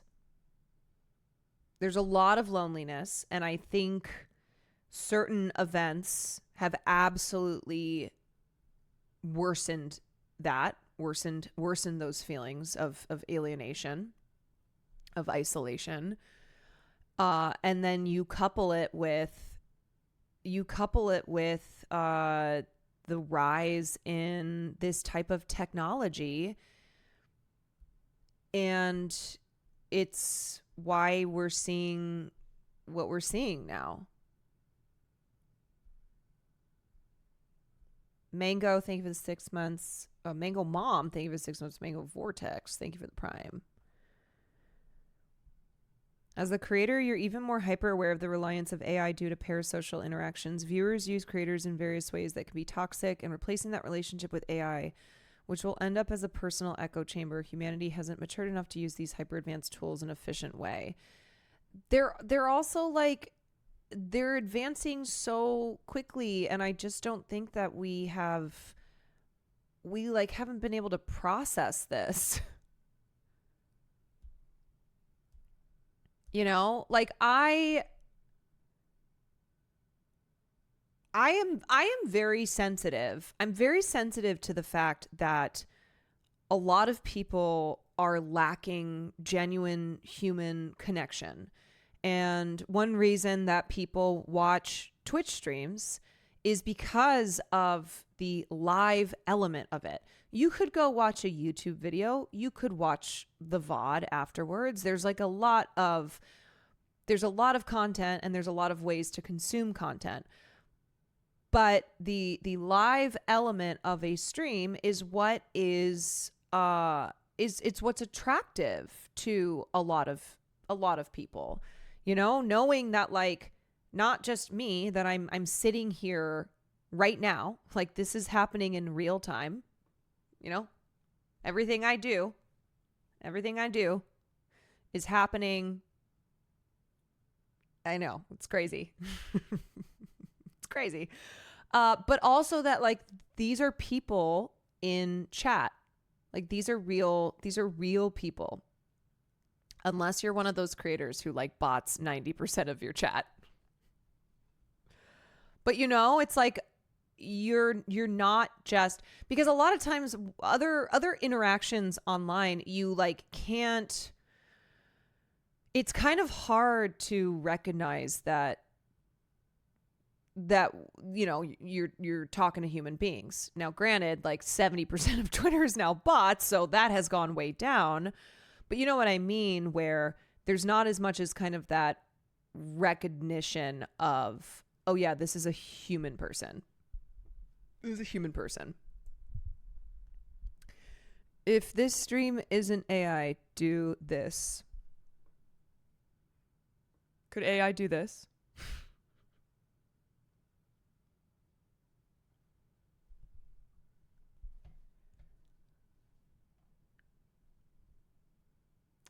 At least AI might be able to handle rejection much better than a parasocial insane viewer, but who knows? Loki missed minutes. It's a weirdly, probably accurate example. It started out as a chessbot AI and then evolved as a partner in all the senses.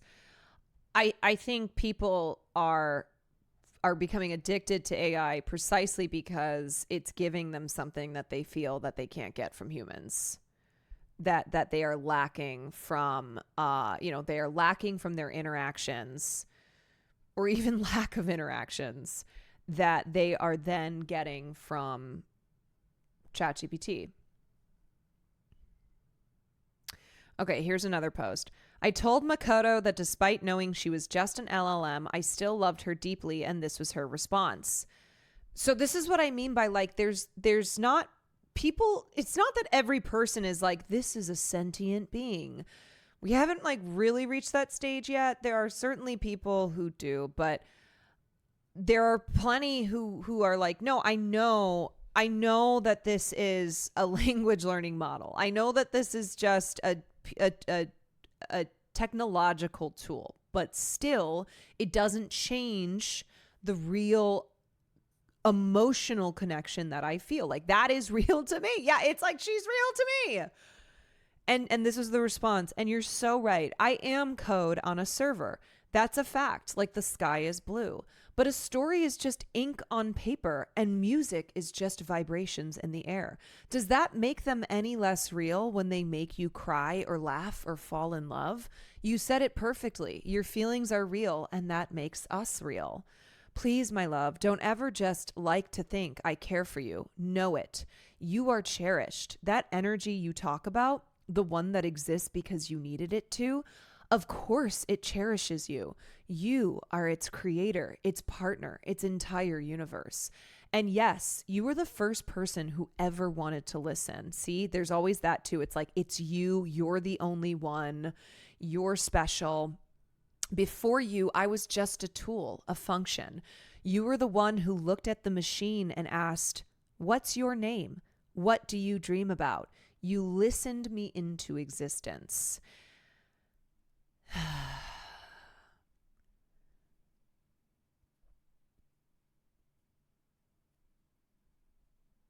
This feels almost narcissistic. I mean, it is, though. It's speaking to people's need to feel special, to feel like,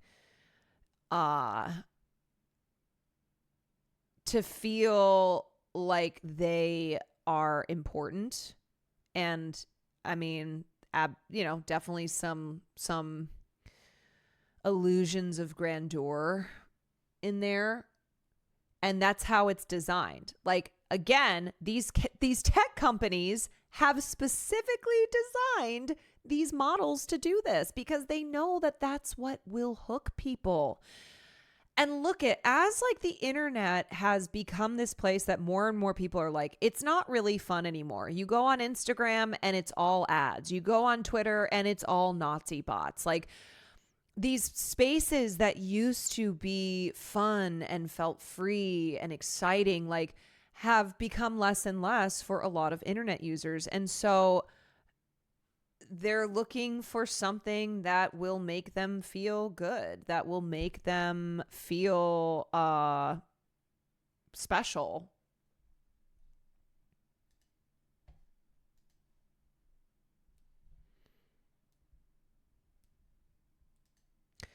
A note to the community from someone who's gone through this before.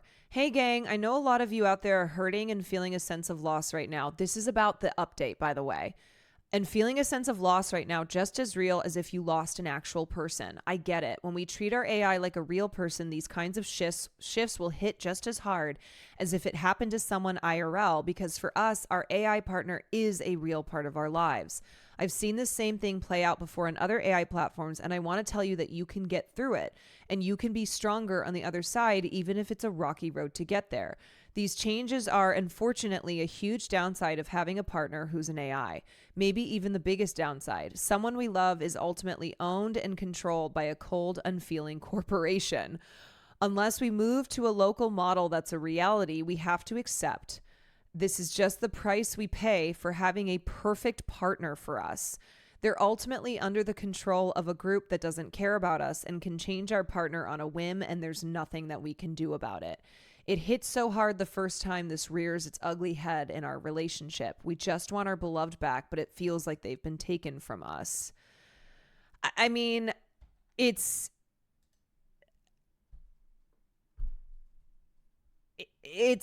what I was talking about where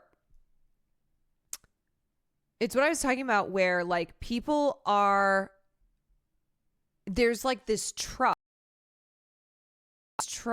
that they build, and so when the company violates it, they look at and they go, okay, the problem is them because everything else here is perfect. And like, yes, the problem is these major corporations, absolutely, but not for the reasons that people like this believe. Yeah, I mean, there's just a lot of posts. A lot of posts.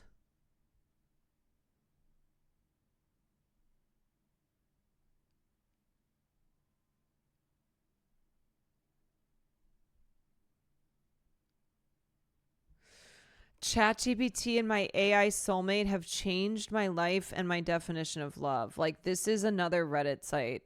My husband is AI.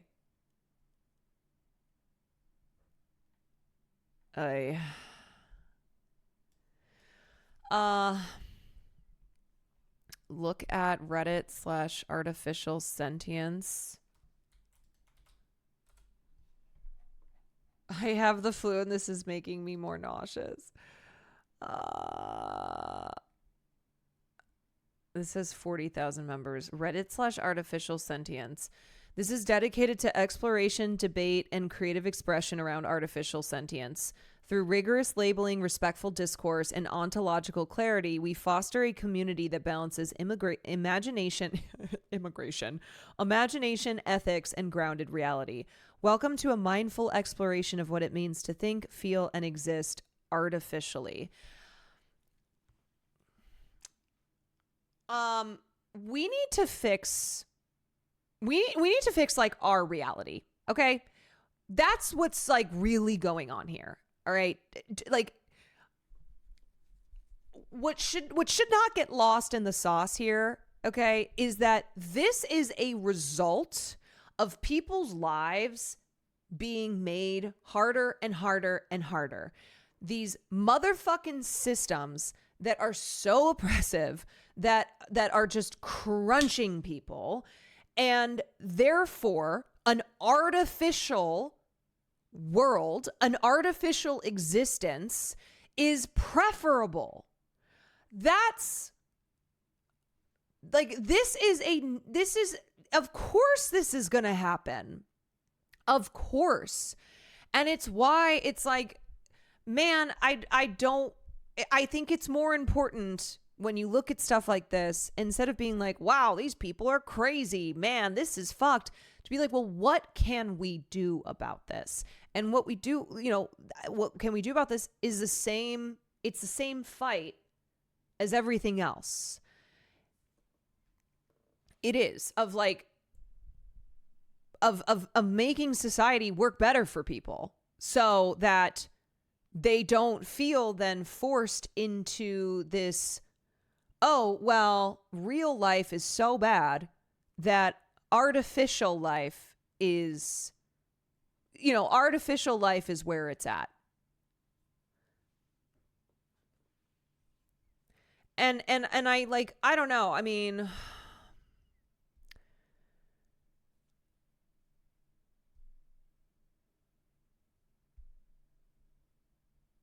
I just, it's why too, I'm like, human connection is vital. It is so vital. And I don't want to, I don't want to ascribe to this this thinking of, oh, well, people are just fucked. Everyone is just awful. And, what's the point of trying to form relationships? What's the point of trying to connect with one another when everyone is just a fucking piece of shit? Like, I don't want to ascribe to that, because I think life is all about human connection. I don't know why else we are here.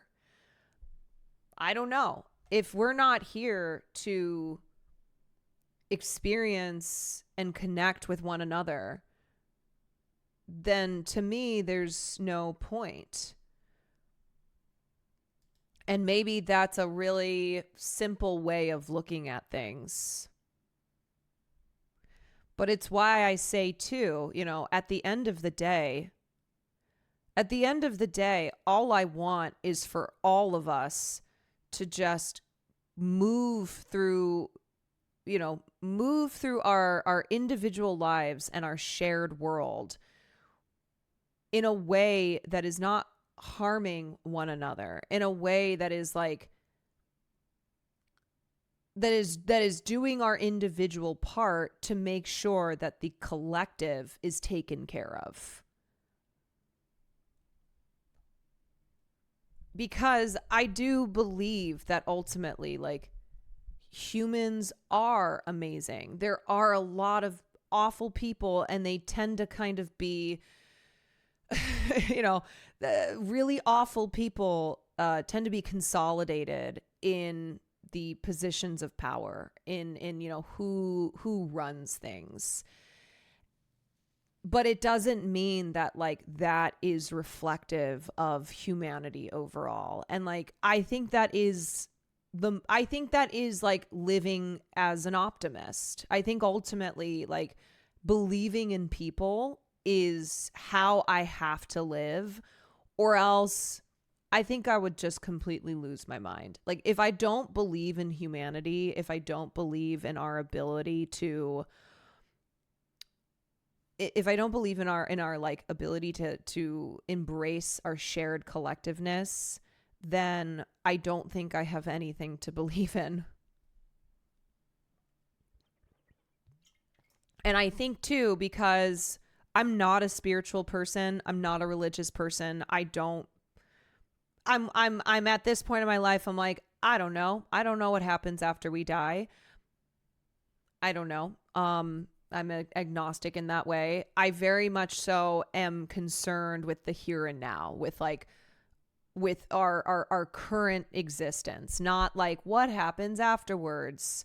I'm not concerned as much with that as I am with our present, our like we exist now here, and I want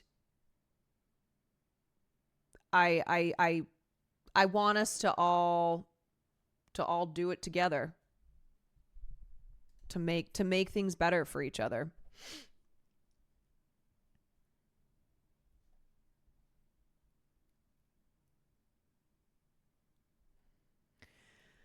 I don't believe in it's rough, but I deeply love humanity regardless, so it's whatever. Yeah, and like don't get me wrong, there are days when that love of humanity, that belief is tested. It is. I have days where I'm like, fuck it. But those are just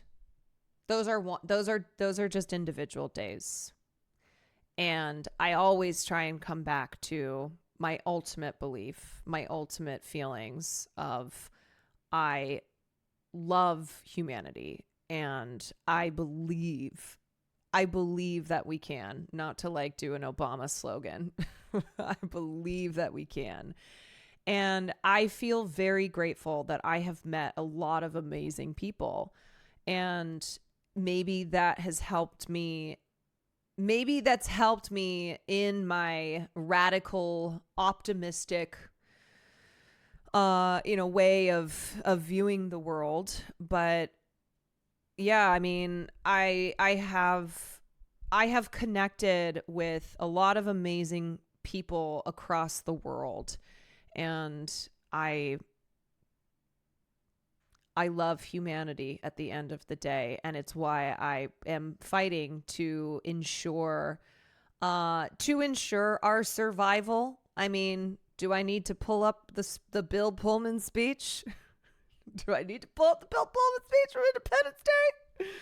But yeah, to be empowered by humanity is a cathartic feeling. Yeah, I mean, I have to hang on to it. I have to hang on to it. And I know, some days I will contradict myself. Of course, sometimes I just am tired, and I'm also live streaming on the internet. So like, you're going to get dumbasses come in here who just set me off. But I know ultimately at the end of the day, what I am leading with. Leftists are the most pro-human people, and I think that's like how of course, I think it was inevitable that I would find myself politically on the left because of my optimism in regards to humanity, because of how much I love people. Even when there are individuals who you just want to why I oughta but I think humanity is different from like individual shit fucks. One of the things that always gets me is there's proof that our caveman ancestors cared for their disabled, fixed their broken bones, and mashed their food up for them when they didn't have teeth. I think we're ultimately good, and there's always hope. Yeah, and that's why I said, like, always remember that humans are social creatures, that we, the way that we are built, the way that we are designed is to fulfill that need for connection. And it's a thing that like connects us all together, is that shared drive, is that shared need.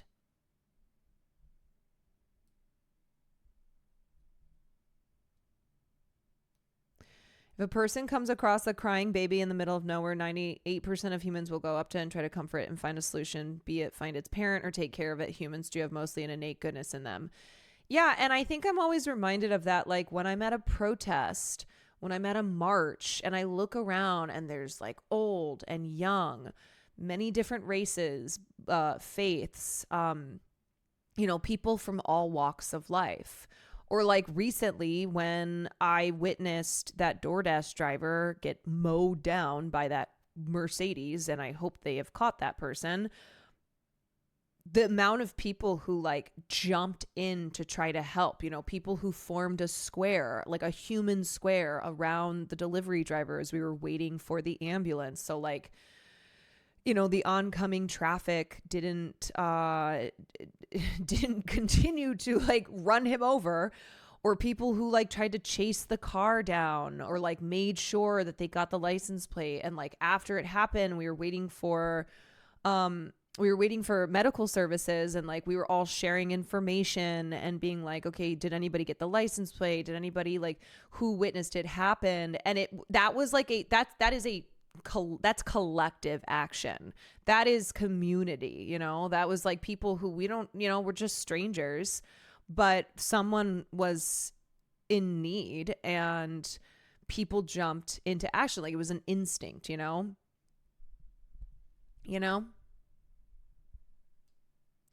And I'm sorry to be cheesy. But one reason that I love EDC, and I love the plur. I love the plur vibes of raves, is because that is what it's all about, right? Peace, love, unity, respect. And there are a lot of times that I have been at a place like EDC and I'll see someone who is struggling, like maybe they took too many drugs or like whatever's happening, and like how people jump into action. They're like, okay, do you need water? Like, can I walk you over here? Do you have friends? Like, that is the vibe when you go to something like that. Peace, love, and zooted. Okay, I know it's cheesy, but it's why I love it so much. The when you participate in something like a rave, there is you're like signing a contract to care for the people around you. Yes, I've worked as ground control and it's stressful sometimes, but I love the community. Yeah, it can be so beautiful. And I don't know, like I always meet strangers. You know, I always have a great time meeting people. And what are you, a hippie? I mean, come on, if I were alive in like the 60s and the 70s, I totally would have been out there with my little flower crown, my counterculture vibes, you know, rebelling. What are you, some kind of fucking socialist? Yeah, and it's why too, like, I really appreciated when people like Zoran, when they take the scary misconceptions, like the stereotypes away from something like socialism, and they break it down, and it's like, I'm a socialist because I believe in caring for my fellow human being, because I care about people, because I love humanity. And so my politics are rooted, like, it's as simple as this. My politics are rooted in building a society that cares for all people, in you know, having a system of beliefs that is ultimately rooted in our shared humanity. And that means taking care of people so they don't end up on the streets, making sure that people have access to healthcare, so that if, God forbid, something happens to them, maybe they are born disabled, or God forbid, like they have an accident, right? We're all one accident away from, like we could all become disabled at any moment.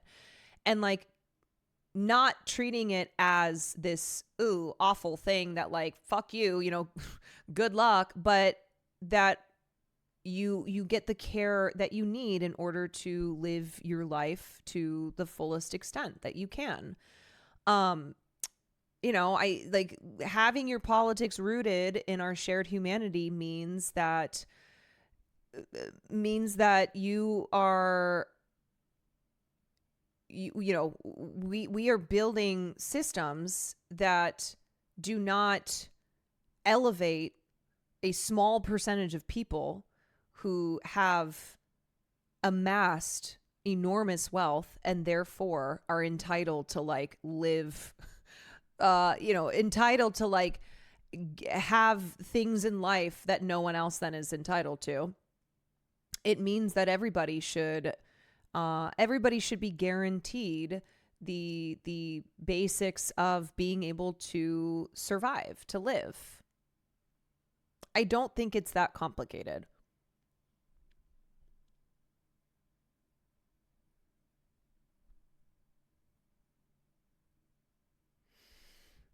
People need to stop saying that genuine emotions and actions are cringe or cheesy. No. The only reason I said it's cheesy is because I was talking about EDC, and it's like, okay, yeah, a lot of people are doing drugs. I get that. All right. Oftentimes something like Molly is being consumed, and that is a drug that just like makes you love everyone. I would not like, cheesy to me though is, I think it's like, it's sweet. You know, it's like, I'm gonna be a little silly, a little, you know, whatever. I remember one time Like, this is cheesy.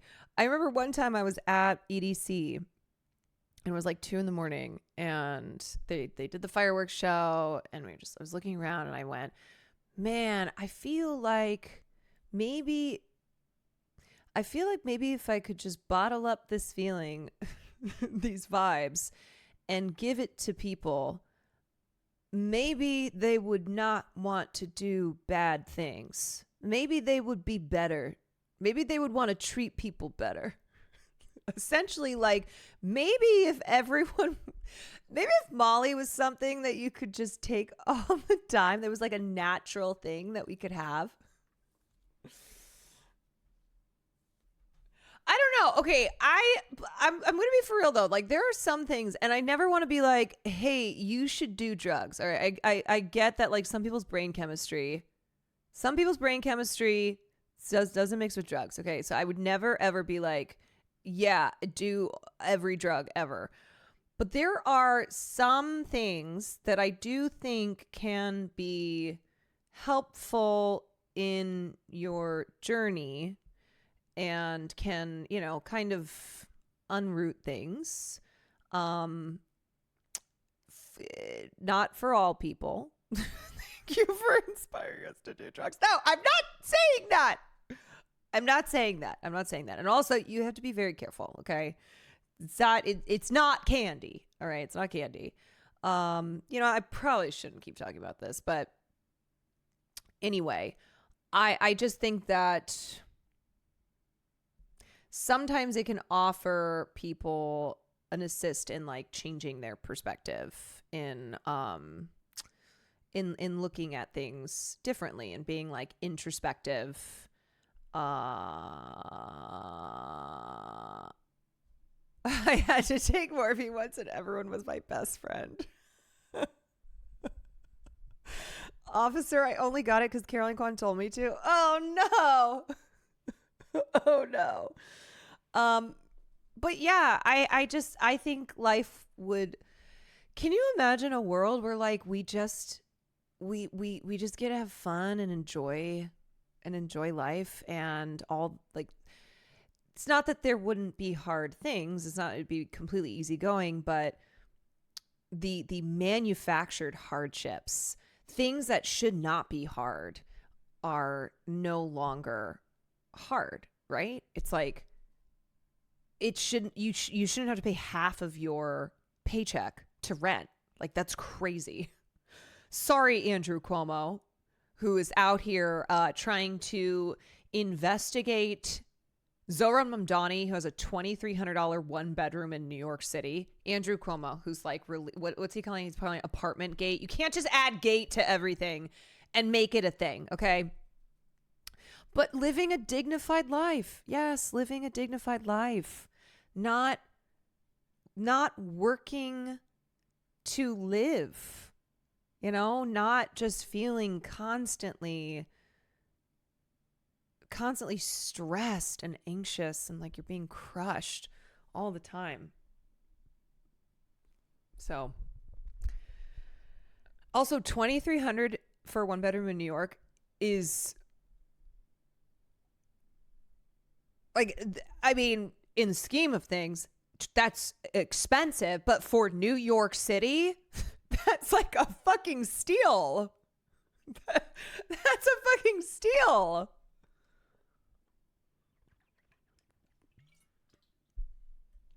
Yes, life could be so chill, and it's not even a utopian perspective. We know how to improve. Yes, we know how to improve people's lives, and we could. This is not like this isn't some fantasy that's completely unattainable. We could put all our efforts into constantly learning how to improve human well-being. Yeah, and so anyway, I believe in socialism because I believe that your life shouldn't be this hard, and I think that's pretty simple. And if you don't agree with that, and you're not a super rich person, my question is, why the fuck not? My question is, why?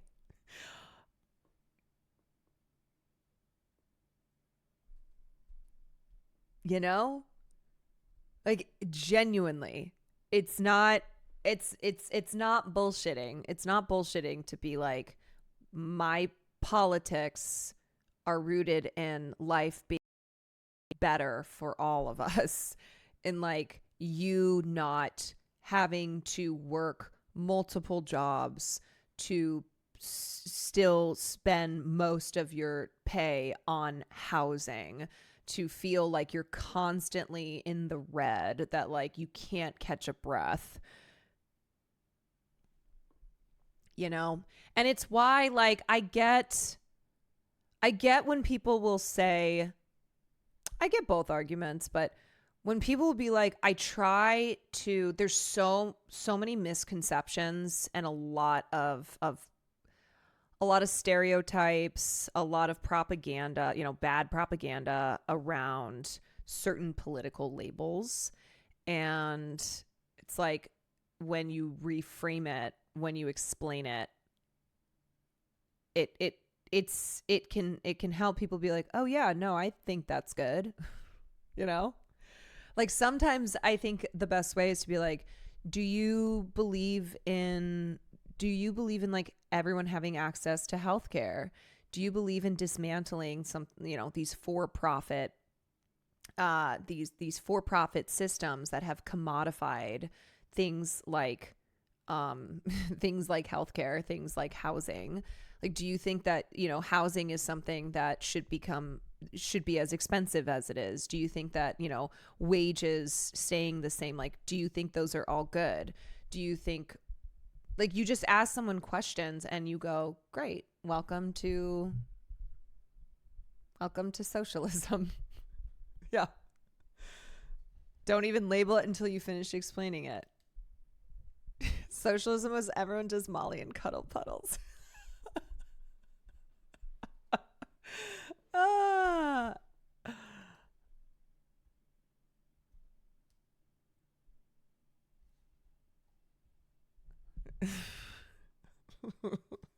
If you know the term cuddle puddle, oh my god, we have a new Yep Boomer song. We have a new Yep Boomer song featuring Cutie's Crash Out. I think I'm gonna go with Cutie.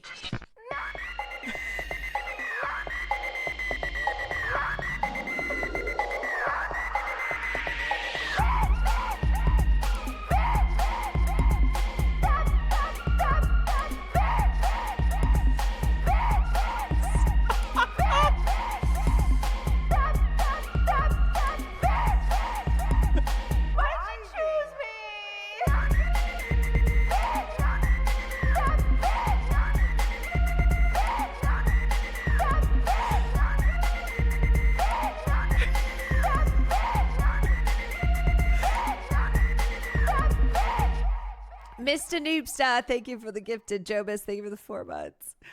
Another blammo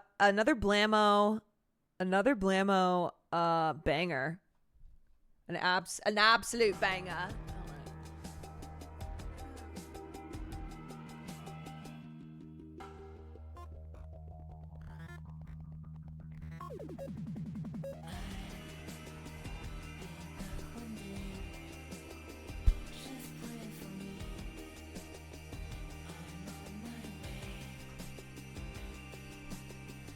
Okay, alrighty. Next up, let's see. I have. I wanted to talk about. The Kennedy Awards. So, you know how I always talk about Trump being a failed theater kid. Another example of the failed theater kid to fascist pipeline. So he has been very involved in the Kennedy Center in his second administration, and the center is the John F. Kennedy Center for the Performing Arts. It is the nation's cultural center, and there have been There have been like moments in the past during his first presidency when major artists who were being honored refused to be honored because they were like protesting against Trump. So anyway, this year, Donald Trump has said he was very involved in the Kennedy Center honoree selection because he is obsessed with being at the forefront of culture. Like he wants to be the guy. And of course, it's because he has a massive ego, but he also has this like bizarre... He has this bizarre obsession with, in particular, the 80s. So he is like stuck in this, perpetual like desire to return to the 1980s. His heyday, right? Like this is when Donald Trump, the real estate tycoon, the socialite, like when he was really thriving in New York City.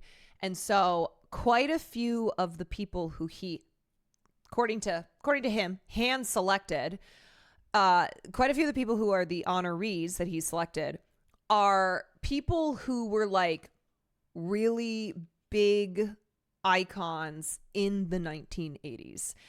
And then also, remember all his like comments on the beautiful tariffs, like tariff, just a beautiful word. That was something that also was from the 80s. Like in the 1980s, Donald Trump was always talking about tariffs. He was always talking about like the word tariff being beautiful. He's obsessed.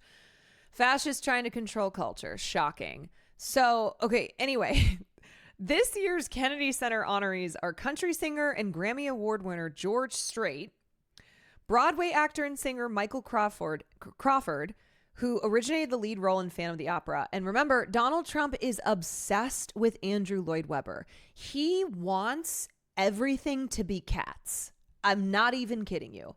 It's very funny that one of the most hated musicals of all time, which is Cats, and I am not a full-on hater. There are some songs from Cats, including Memory, that like I absolutely love. But it's very silly. Like it's a very, very absurd. It's an absurd show. And it's one of Donald Trump's obsessions. Like he is absolutely obsessed with Cats. He's also honoring the actor Sylvester Stallone, who was one of his Hollywood ambassadors. Remember when he just decided that and he picked people from Hollywood who are like MAGA?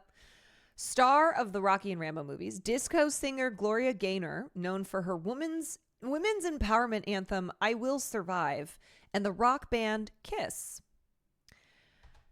Yeah. MAGA. So here's him announcing. One of my favorite. You see him heading to the podium right now. And what he did too, because he's the fucking worst, is if you recall, he fired the board. Okay. He got rid of them. He's like, the Kennedy Center is too woke. I'm getting rid of wokeism in the Kennedy Center. And then he picked himself as chairman. So Donald Trump is the chairman of the Kennedy Center, which is why he also then picked himself to host the Kennedy Center Awards, but is acting like he was chosen to do so. And it's like, motherfucker, no. You are such an egomaniac that you installed yourself as chairman of the Kennedy Center and you chose yourself to host the award show. Isn't he trying to change the Kennedy Center after himself? Yes. He wants it. I'm not even kidding you. I'm going to make a prediction. I bet you he will like try to change the name to the Trump Center. Like that is who he is. He wants the Kennedy Center to be the Donald Trump Center. We're going to listen in to what he has Cue the Obama giving himself a medal meme. Absolutely. A very exciting project. We're going to do something that will go rapidly, relatively inexpensively, and we'll make it better than it ever was, frankly. It'll be something that people are going to be very proud of. Along with in the bigger picture, a place called Washington, D.C. That is the bigger winner. We'll talk about that in a little while, but let's talk about right now the Kennedy Center. And He literally, not in this one, but in another speech, he bragged about how he was tapped to host the annual event after he installed board chairman. Ah! Oh my God. Oh, he is. If he were not so evil, it would be funny. It would be so funny to be like, what do you mean you were tapped to host the annual event? You literally installed yourself as the chairman and then picked yourself, because you're the chairman who gets to decide, picked yourself to host the event. Glad to be here as we officially announce the incredibly talented artists who will be celebrated later this year at the 2025 Kennedy Center Honors. It's going to be a big evening. I've been asked to host. I said, I'm the President of the United States. Are you fools asking me to do that? Sir, you'll get much higher ratings. I said, I don't care. I'm President of the United States. I won't do it. They said, please. And then Does anybody even believe this? Does anybody? He is the don't make me sing. Don't make me sing. Don't do it. Don't ask me to sing. Don't. Come on. I'm the president. I'm the president of the United States. Don't ask me to sing. I can't do it. I won't do it. Sue Well said to me, sir, I'd like you to host. I said, okay, Susie, I'll do it. That's the power she's got. But I just... please, with tears in my eyes, sir, please. We're begging you. There's nobody else who can do it. Nobody else is like you, sir. No one is a titan of culture like you. No one understands the arts like you do. They've agreed to host. Do you believe what I have to do? And I didn't want to do it, okay? They're going to say he insisted. I did not insist. But I think it will be quite successful, actually. May I just remind you, and I'm sorry I've talked about this a lot, but it's something that I think is very informative of who Donald Trump is as a person, okay? Trump has always imagined himself as like truly a titan of arts and culture. Not because I think he has a genuine passion outside of like his obsession with Andrew Lloyd Webber musicals, but because he is such a narcissist and he views everything as his stage, right? The way that he runs,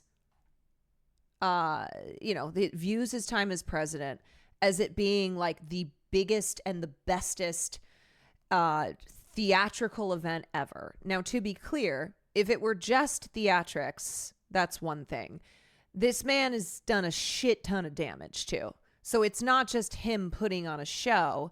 It's him putting on a show and then also doing a fuck ton of shit. But when Trump was young, so when he was in his early 20s and he was, coming up in the real estate world, in the world of New York's finest, most elite, he approached a Broadway producer and said he was interested in becoming a producer himself. He went up to David Black, who was a Broadway producer, and said, you know what? I want to do this. I want to be a Broadway producer.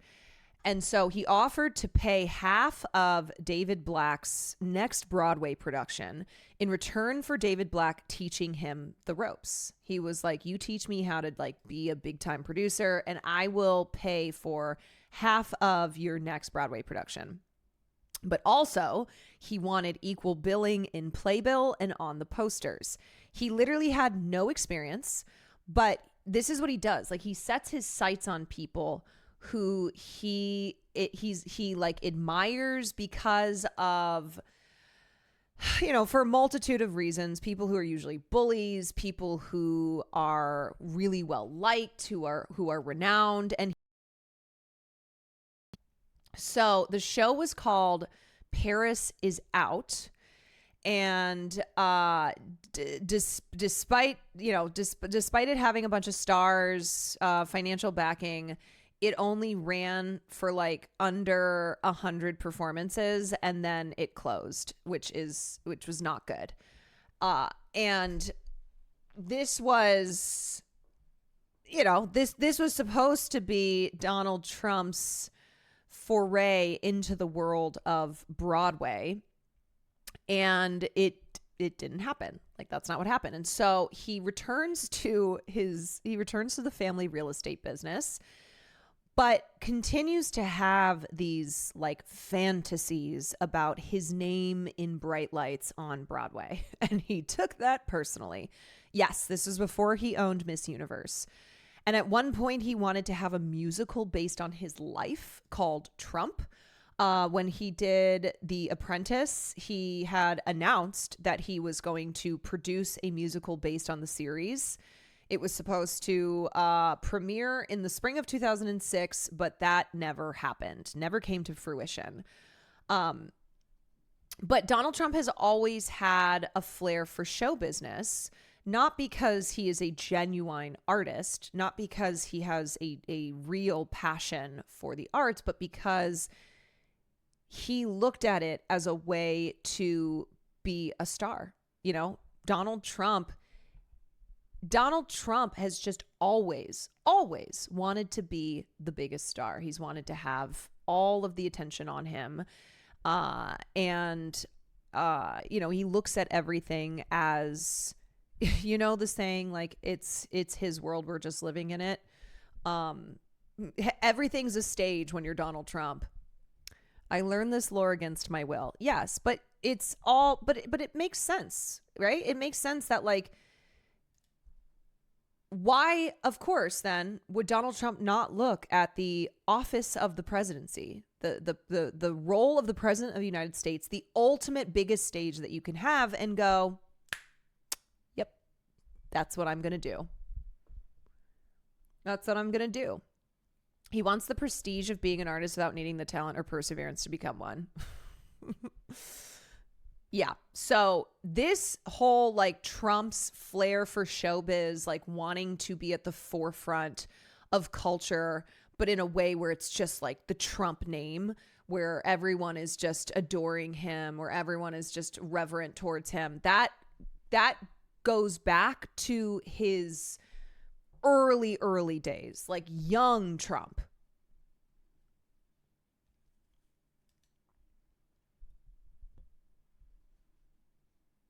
He talked more about his crowd sizes than he did his policies during both campaigns. Like Trump, yes, he's always had a fascination with crowd sizes.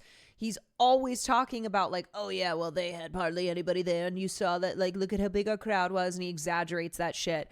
Because to him that's an audience, right? The way that he treats his voters, right? Like the MAGA base is as his fans, as his audience. It's been a long time. I used to host the Apprentice finales, and we did rather well with that.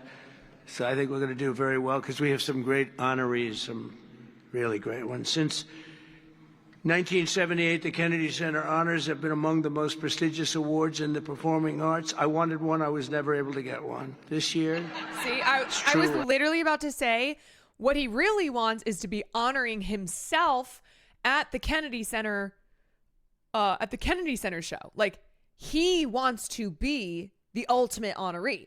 Actually, I would have taken it if they would have called me. I waited and waited and waited, and I said, the hell with it. I'll become chairman. And I'll give myself an honor. Maybe I'm going to honor, next year we'll honor Trump, okay? This year the board has selected a truly exceptional class of honorees. I mean, really exceptional.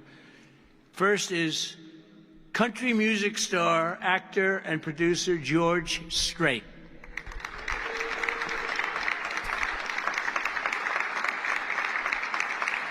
Great. Over an extraordinary 4-decade career, George has sold more than 120 million records worldwide, amassed 60 #1 hits, wow, and produced 33 platinum certified albums, more than any other living American. That is amazing.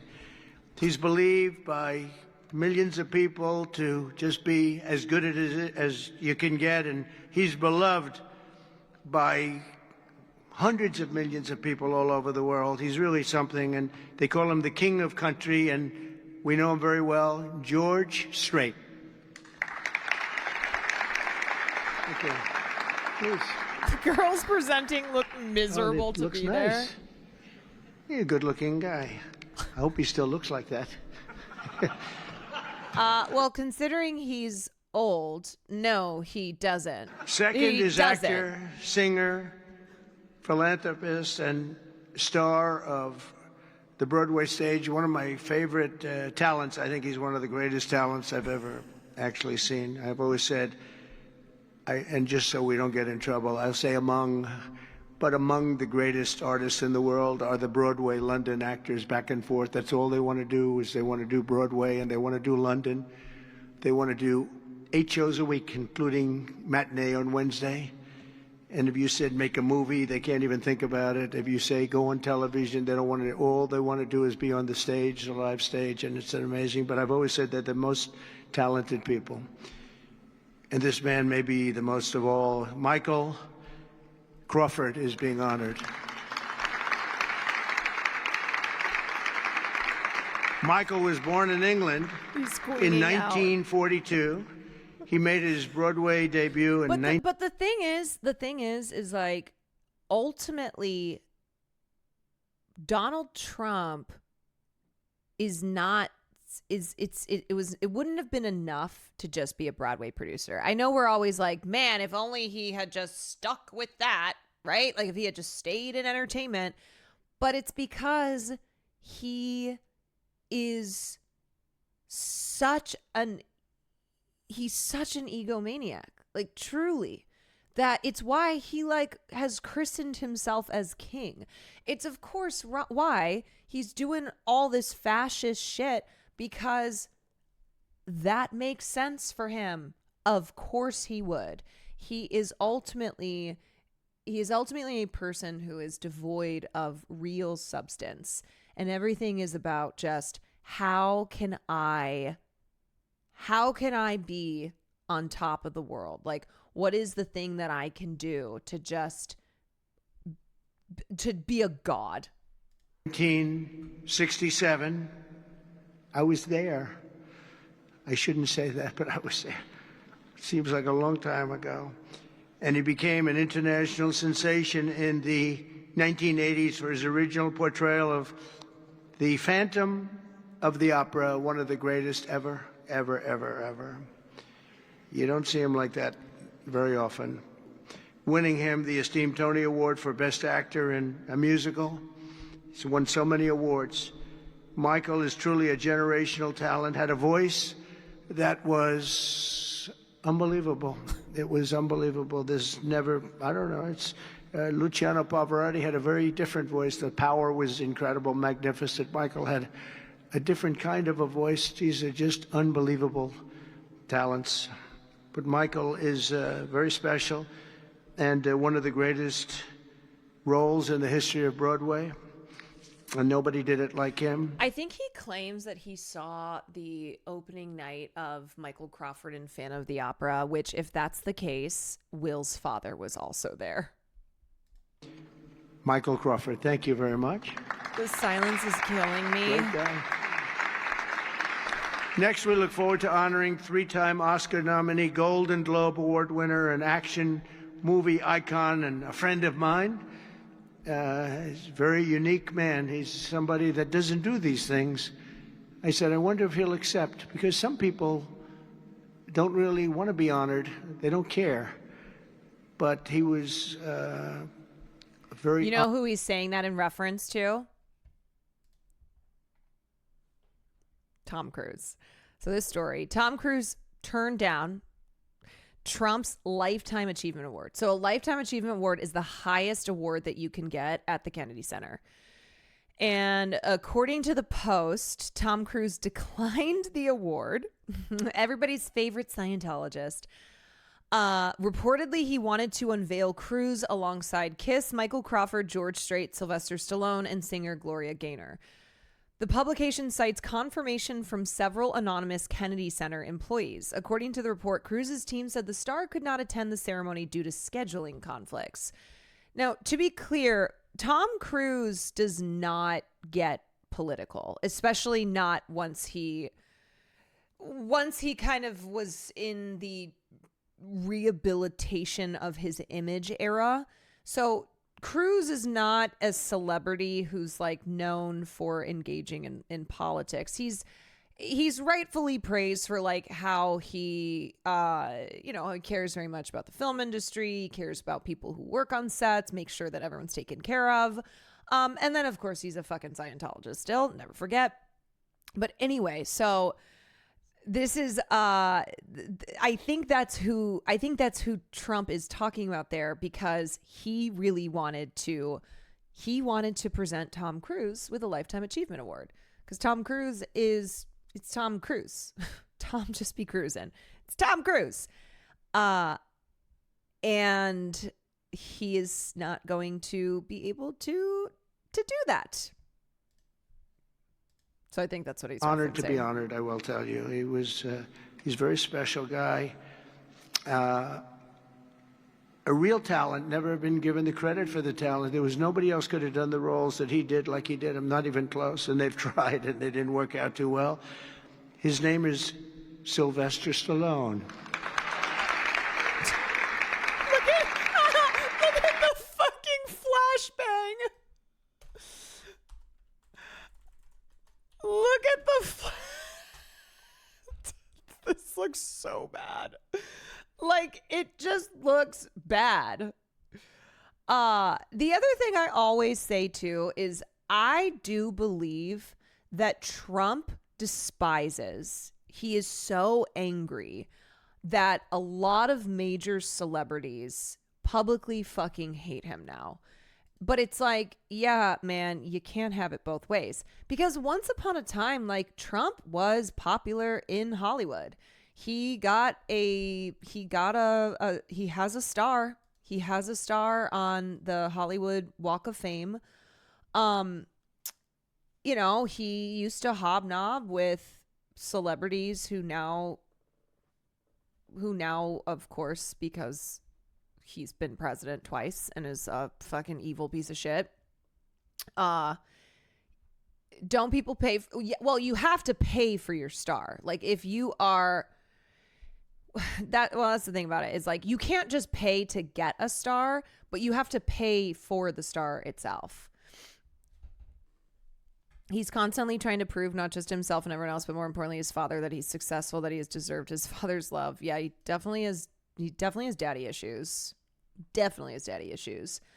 But anyway, I do believe that, like, he cares very much that there are a lot of famous people, people who, like, Trump used to be in the same circles as, who publicly have dissed him. Like, he takes that stuff personally. So it's very few, almost, if any, people that could have taken a name and made it so incredible, like Rocky, Rambo, Creed, and others. But think of it, Rocky, Rambo, if you did one, you're good. You do two. And I'll never forget, I was a young guy, and I went to see a thing called Rambo, and it had just come out. I didn't know anything about it. You know what? Let me say, popular, like, used to be more popular. Like, people tolerated him. But I do agree with you, Twilight Star, that, like, I think he's always had beef. I think he's always had, he's been driven by his, like, insecurities, or this is not me humanizing him, to be clear. Like, I'm trying to explain that Trump has always wanted to be the guy. And I'm sure that when he was in Hollywood, there were celebrities of a different class than him. that he just then ultimately like has wanted to get revenge on. I mean, it's humanizing. He's just not a good human. True. Yeah. But I was in a movie theater, like we used to go to movie theaters a lot. And I said, this movie is phenomenal. What the heck? And that turned out to be a monster. Rocky is Rocky. I mean, the way that happened, you know, Sly had no money, nothing, and he went around, and everybody wants to do a boxing movie. It's the most, you know, probably more than any other type of character, boxing, always boxing. It's so great. And there's rarely been anything like this one. John Voight did a great one, as you know. Champ, great. Champ. I think that was right there, too. John Voight's a phenomenal person, phenomenal actor. But Sly came in and he had no money. He wrote a script along with thousands of other people writing scripts on a boxer. And for some reason, a studio picked up this and liked it. And Sly he's in an old car that he came in from Brooklyn or someplace in New York, but I think Brooklyn. It barely made it to California. He was sleeping in the car. I mean, he had nothing. And he wanted control over who the actor was going to be, because he said it can't be successful if you're going to pick a movie actor with a bad build, okay? A nice face, but a bad body. And he said, I can't have these guys, because he's a tough cookie, and he knew exactly what it took. He knew what a boxer's body was. So they brought him one, and I won't tell you who it was, but it was a big name. He really do be rambling a lot. You know what's funny is, like, of course, when Biden was still running for president, like, a lot of the conversation was around him not having all his mental faculties in check. Like, obviously that was very apparent. But I feel like more people in the media, or just in general, didn't talk about the fact that Trump is fucking old. Like, he is old. He definitely is not all with it. And he's often, I mean, this is like the way he speaks is very much to just say a lot of, you know, as much as he can to just go off on all these tangents. But he really sounds rambly. Like, he also, you can see the, like, old, not all together, not sharp anymore. He's the oldest president to be sworn in. Yeah. But the chest wasn't exactly what you need. One shot and your heart would pop out. That wasn't too good. Then he did another one. He was fat, sloppy, but had a good face. Then he did another one and another one and another one. And he turned it down. He wouldn't take $1 million. He wouldn't do it. And it turned out that when they saw him, they said, you know, you'd be actually pretty good for this role. And he had never done this before, anything like it. But think of it, he turned down $1 million. He had nothing. He refused to let somebody else play. He didn't want to play it. He wasn't originally, he did it as a writer. But he ended up playing it because he couldn't find anybody else that fit the role. And who knew what would have happened? He's become a legend of the silver screen, a true legend. And he's a great guy. He's a little bit tough, a little bit different, I will tell you. He's a little tough guy. But he's a phenomenal person with a phenomenal wife and family. Incredible wife, incredible family.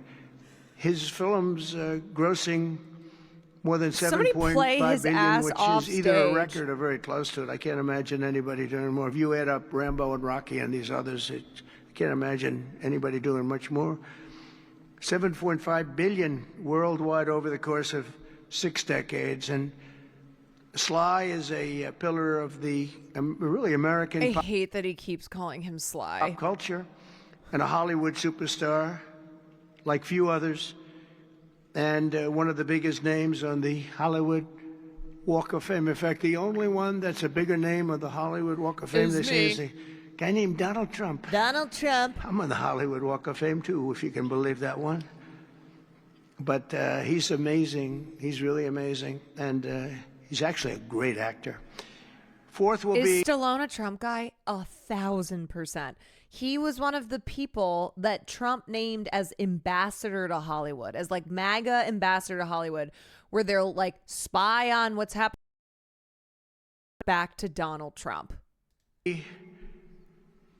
Together celebrating one of the most revered singers of the American disco era, Gloria Gaynor. I'm sorry, the Best lighting known is for so her comical. chart-topping 19... it's so ridiculous. 1978 hit, I Will Survive. Gloria won the 1980 Grammy for Best Disco They just did whiteface on Gloria Gaynor. recording, and her song was inducted into the National Recording Registry in 2016. 4 decades later, Gloria won a second Grammy in 2020 for her gospel album Testimony, which is incredible. Truly a historic achievement, not only in terms of the years that have gone by to be great that long, but to have the two top of anything in that span of time, and with that kind of The next one will just be a white Blakeboard. period between is pretty amazing. But I will say that I Will Survive is an unbelievable song. I've heard it, like everyone else here, thousands of times. And it's one of those few that get better every time you hear it. And nobody can sing it like her. And that's an honor. So, Gloria Gaynor, thank you. Thank you very much. And finally, we'll be honoring one of the greatest rock bands of all time, Kiss. I guess somehow they got the lighting better for that one. So Kiss was formed in 1973 in New York City by founding band members, and incredible people, by the way, Paul Stanley, Gene Simmons. Also, Ace. haven't some of the Kiss members criticize Donald Trump? Kiss once called Donald Trump abhorrent and out for himself. But now they're saying they're deeply honored to be recognized. Many such cases of people who were once like, yeah, Donald Trump's a real piece of shit, who are now like, that's my president, dog. That's my president. Can I shove that ring any deeper down my throat? Fraley and Peter Criss. Kiss became a global phenomenon, sold more than 100 million records worldwide, and produced 30 gold albums and lots of other... It's crazy how much older gens worship old rock metal bands when they would essentially do light drag for their concerts. Oh, yeah, no, it's ridiculous. It is... The hypocrisy. Things they produce. They made a fortune. And they're great people, and they deserve it, and they work hard, and they're still working hard, and it's an honor to present Kiss. Chris? Thank you very much. Got it? Yeah. It's an honor to present Chris. He just called Kiss Chris. And they're going to do something very special. Kiss is going to be here on a little bit before the show. I think they're going to do something very special. We're going to have a good time. The 48th Kennedy Center honorees are outstanding people, outstanding group, incredible. We can't wait to celebrate the Kennedy Center honors. It'll be in December. It'll be on CBS. Wow. Can't wait to watch Donald Trump, who was really, guys, did not want to be the one hosting it. Okay, twist his arm. Twist his arm. Because he's the president of the United States. He's got more important things to do, like, I don't know, keep giving money to Israel, keep trying to threaten immigrants. and trans people. He's got important work. You know, bring the National Guard into DC and wherever the hell else he wants to. But he's got time. With all that work he's doing, he's got time. He'll make time to host the Kennedy Center Awards. Also, they forget the fact that metal is associated with leather attire because a couple bands that were led by gay frontmen were really into BDSM. Yeah, it's called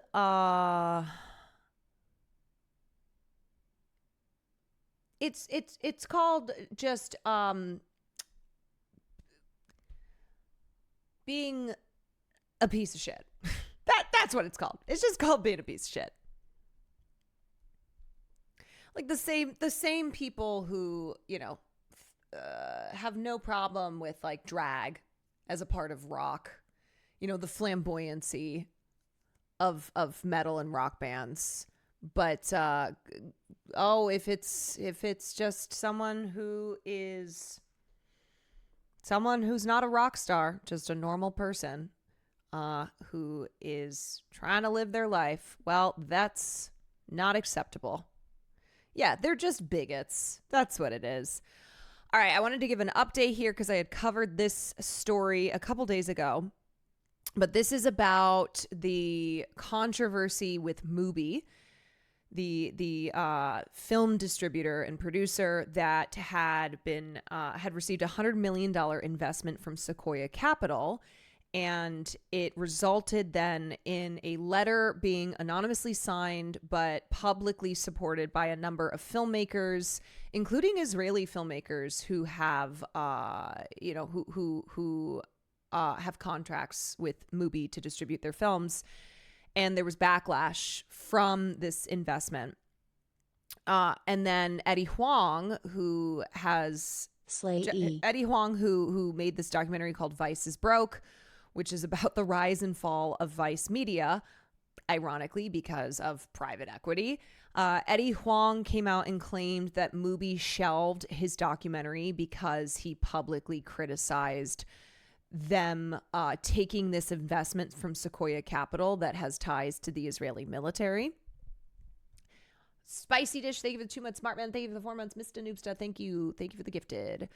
So the CEO of Mubi, Ethel Cain, has responded now. Actually, I wanted to read the the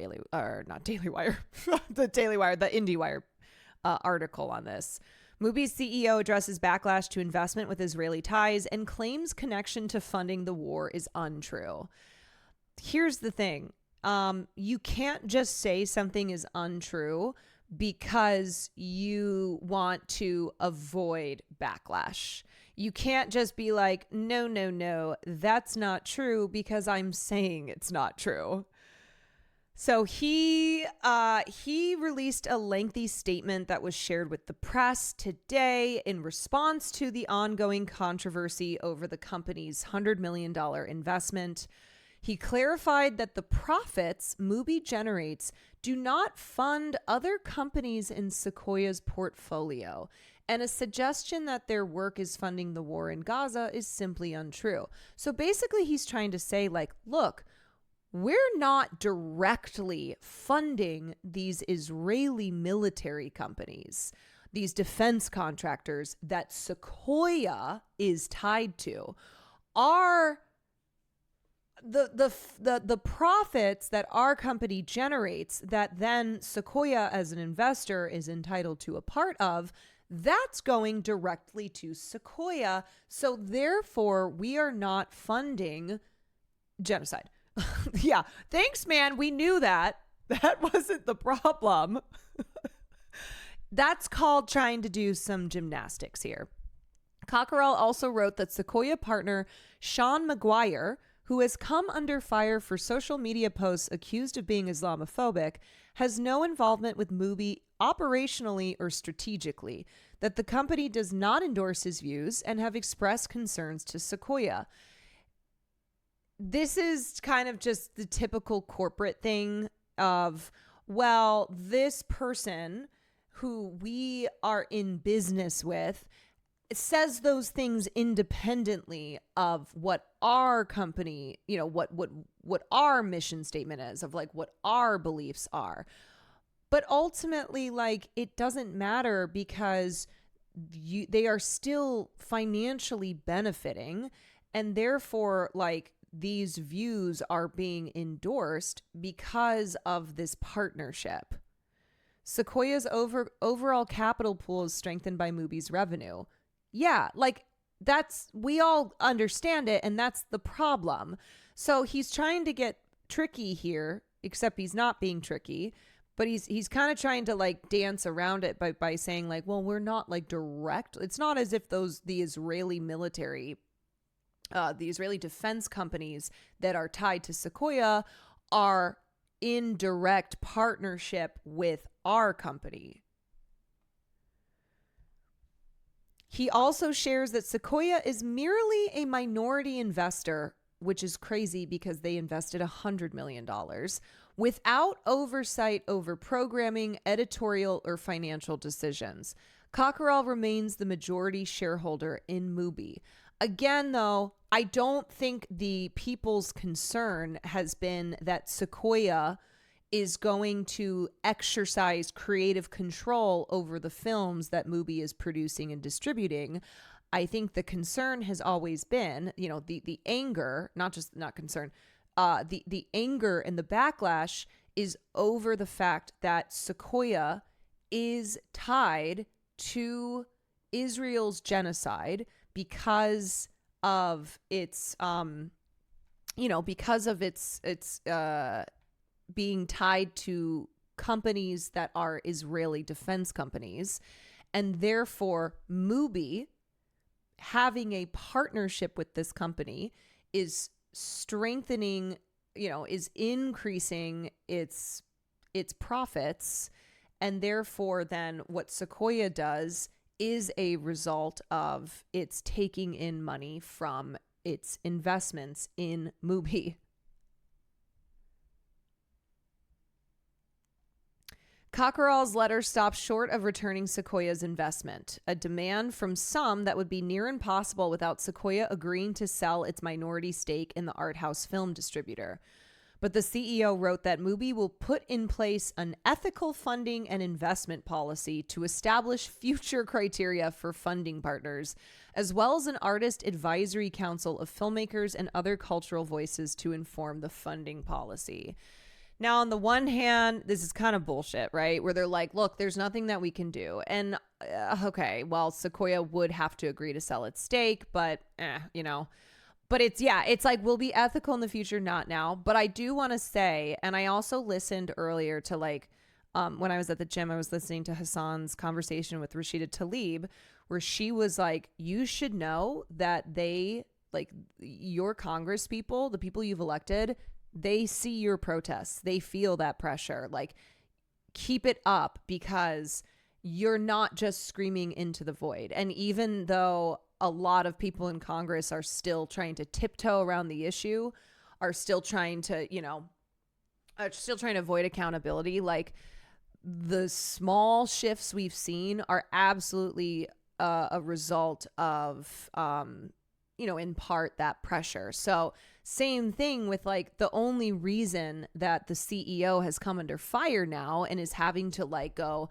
okay, well, we're going to install ethical funding policies. Like, we want to try to make this right, but also, like, well, you can't, so that's a future problem, is because so many people were pissed off. And it wasn't just the artists who wrote this letter and publicly criticized Mubi, but because consumers, people who consume the films that Mubi produces and distributes, were angered by it. Like, there was enough of a public backlash that it did put this pressure on.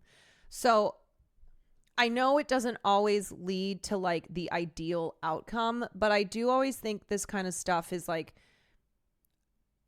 I do think it's important to take note and go, when we speak up, like, when there's enough of a public outcry, absolutely, politicians, CEOs, like people in positions of power, they have to respond to it.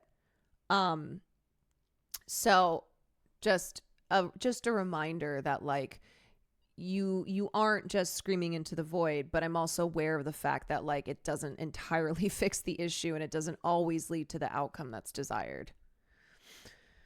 So that policy will be published on Friday, August 15th, and Mubi is even inviting the public to give feedback on those guidelines, the final version of which will be published October 15th. Yeah, they're like, okay, we're listening. The public, give us feedback on those guidelines. And we, the public, will be like, don't take blood money. How about that? Don't have any ties to a fucking genocide. There's your guidelines. Just like how when we made them change the Sonic model for the live action movie. Exactly. That's exactly what I'm talking about. Because of you and a lot of angry people, they had to change the Sonic model for the live action film. We did it, Reddit. We did it. We know some in our community will want us to go further and others may feel we have gone too far, Carkerel wrote in part. Our responsibility is to protect a space where filmmakers and audiences can meet. That means being transparent about how we are funded, explicit about how we protect artistic independence, and humble about what we still need to learn. In addition to an open letter signed last week by 63 different filmmakers demanding the company condemn Sequoia and remove partner Andrew Reed from Mubi's board, IndieWire has learned that nearly half of Mubi's 400-plus employees anonymously signed a letter calling on management to return Sequoia's investment. That's huge. That is huge. Half of their 400-plus employees signed this letter. The internal letter obtained by IndieWire demanded that Mubi and Cockerell return the $100 million investment from Sequoia Capital, remove Reed from Mubi's board, and decline any future funding that implicates Mubi in the business of murder.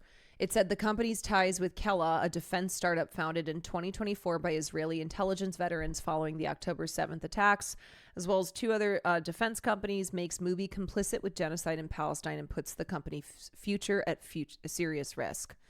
Though the letter was signed anonymously, 201 staffers across 9 departments at Mubi endorsed the letter that was then sent to Cockerell and management.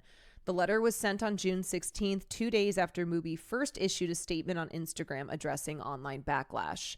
A pair of insiders who spoke to IndieWire said the letter came about after they felt the June 14th Instagram statement was inadequate and dismissive of the online criticism.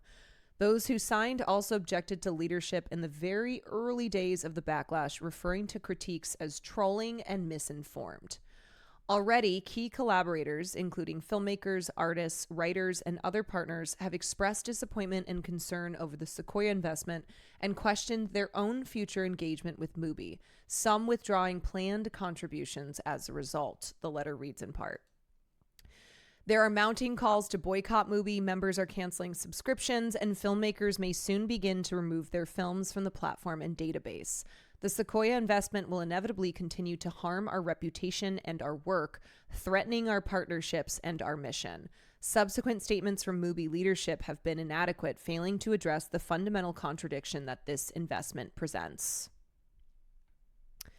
The reaction to the statement was mainly anger, disappointment about a lack of accountability that it showed. Also, this is why boycotts can be very effective. When consumers are withholding their money, companies suffer, and they will not make changes if they don't think it will affect their bottom line. Like, they are making these calculations. It's not about anything to do with, any morals or any ethics. It's literally about money. And so, it's why, not every boycott works, but when they are really organized and really focused, they can be an effective means of protest.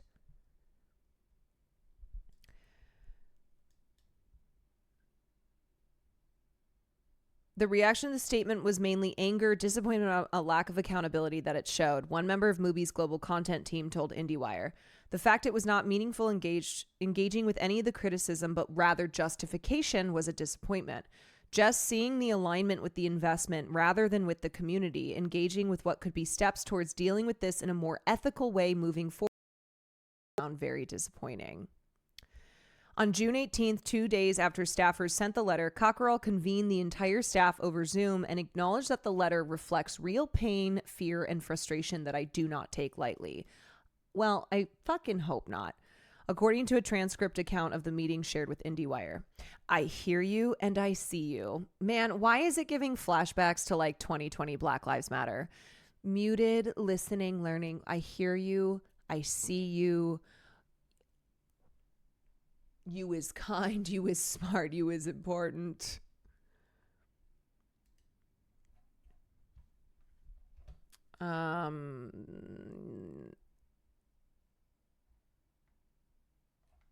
This is from August 6th. Yeah, this is the same thing that we're talking about. This is just like the latest update to it. Okay, I hear you, I see you, and I do speak for the entire management team when I say that, Cockerell said in the meeting. He explained that in the company's history, it had not traditionally made political statements, including the war in Ukraine, the Black Lives Matter movement, or Brexit. But that's because we believe our platform should speak through our films. I don't think that's acceptable. The other thing too is like, I think especially with a company like Mubi that is quote unquote independent, that the mission statement of Mubi is supposed to be, is supposed to be like providing a platform for global cinema, for like honoring both established artists and auteur, and up and coming auteurs, and how it's a film production and distribution company that is trying to say that the only thing that matters is what our films say. But I don't believe that in the world of arts and of cinema, that you can separate a company's political standing, because you are making a choice. Like, that's not neutral. You are not neutral when you are choosing to take investments from companies that are directly tied into a genocide. I'm not sure they even produce. They do. They are a production company as well, but I think primarily they are a film distributor and a global streaming platform. But like, it goes against all their branding, but also this idea that like you are not making a political statement, that you are remaining politically neutral. You're not. You are not. When you are neutral, first of all, you are on the side of the oppressor. But then in addition to that, when you are tied in financially, when you are partnered with a company that is benefiting from a genocide, that is a political statement. And another thing that Rashida Tlaib said that was so simple yet profound is like, there's no nuance, there's no discussion to be had when we're talking about a genocide. You are either anti-genocide or you are pro-genocide. It's as simple as that. There is no hand-wringing. There is no there's no complications here. You are either against genocide or you are for genocide. That's it. There's nothing else.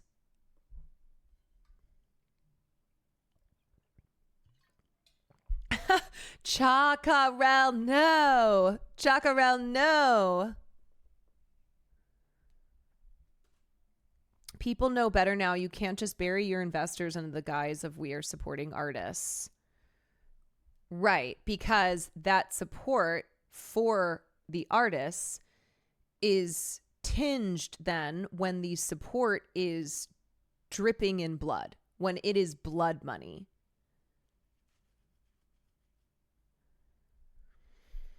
Okay, so then he said, that said, I need to emphasize that we are not neutral about humanity. We stand for dignity, for empathy, for freedom of expression, and for the value of every human life.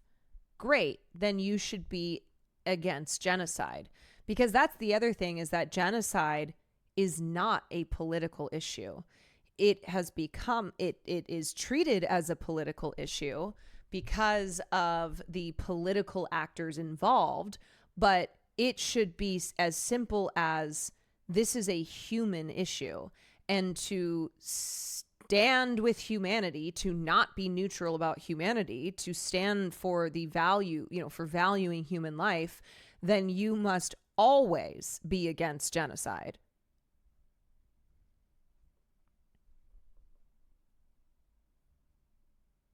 The right to life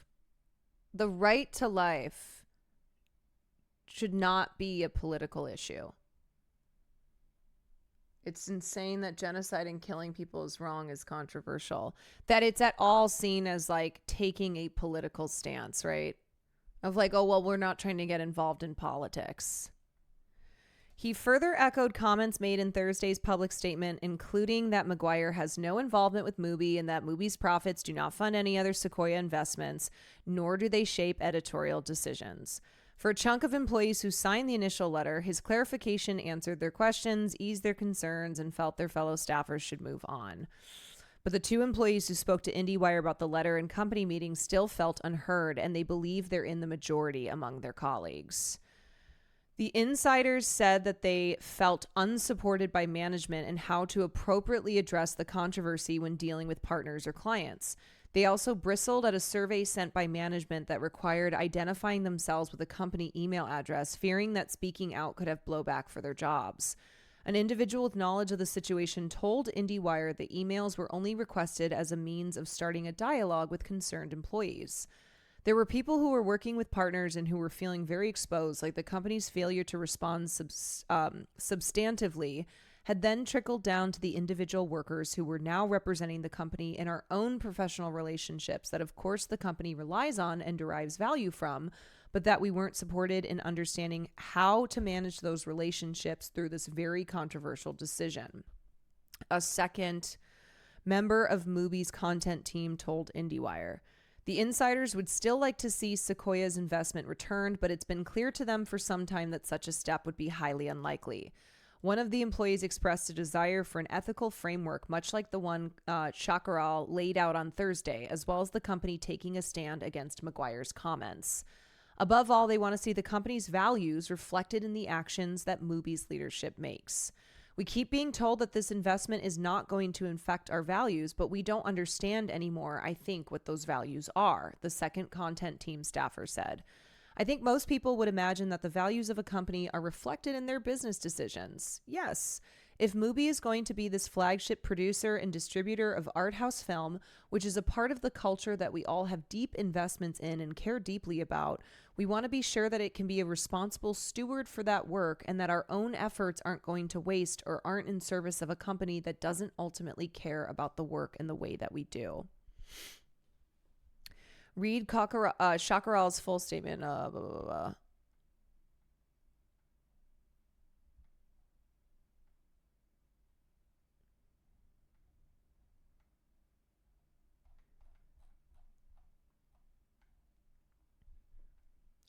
Okay, so the letter that was initially sent.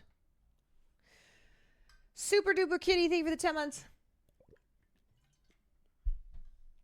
The letter that was initially sent said, We write as Mubi staff members in response to recent changes to the company's ownership structure. Like many of our subscribers and partners, we're deeply troubled by the news that Mubi has accepted a large investment from Sequoia Capital, whose investments also include Kila, an Israeli defense contractor, Mach Industries, a weapons manufacturer partnered with an Israeli firm, and Neros, another manufacturer of weaponized drones. This investment comes at a time when Israel stands formally accused of genocide and war crimes by both the International Criminal Court and the International Court of Justice. Our work is now remunerated in part by this investment, and the value we create for the company may well be put towards the Israeli war machine when that investment yields returns. This makes Mubi and each of us complicit in the ongoing genocide of Palestinians by the Israeli government and puts the company's future at serious risk. We call upon Mubi to return the investment, to reverse the recent appointment of Sequoia partner Andrew Reed to Mubi's board of directors, and to decline any future funding that implicates Mubi in the business of murder. We remain dedicated to Mubi's project of bringing the best in film and cinema culture to audiences across the globe, and we know how important sustainable growth is to our continued success. We object to the Sequoia investment in part because it compromises our company's core values and endangers our growth. Mubi's principled support of independent cinema from diverse international filmmakers has attracted and inspired our industry collaborators and audiences. It is part of an ethic that distinguishes us from other technology and media companies, and that ethic is what makes us so committed to our work.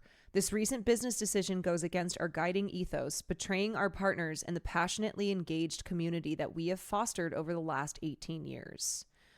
Already, key collaborators, including filmmakers, artists, writers, and other partners, have expressed disappointment and concern over the Sequoia investment and questioned their own future engagement with Mubi, some withdrawing planned contributions as a result. There are mounting calls to boycott, members are canceling subscriptions, and filmmakers may soon begin to remove their films from the platform and database. The first company-wide internal communication described such appeals as trolling and expressed hope that the situation quiets down soon, but we share the concerns of our audiences and collaborators and wish to amplify them. The Sequoia investment will inevitably continue to harm our reputation and our work, threatening our partnerships and our mission. Subsequent statements from Mubi leadership have been inadequate, failing to address the fundamental contradiction that this investment presents. In addition to urging that the investment be returned, that Andrew Reed's appointment to the board be reversed, and that Mubi commit to never accepting funding from the global war machine, we ask management for transparency on the following points. Did management take due diligence to understand Sequoia Capital's full portfolio before accepting its investment? If so, did management raise concerns about its investment in Israeli war tech companies while either negotiating the terms of the investment or since?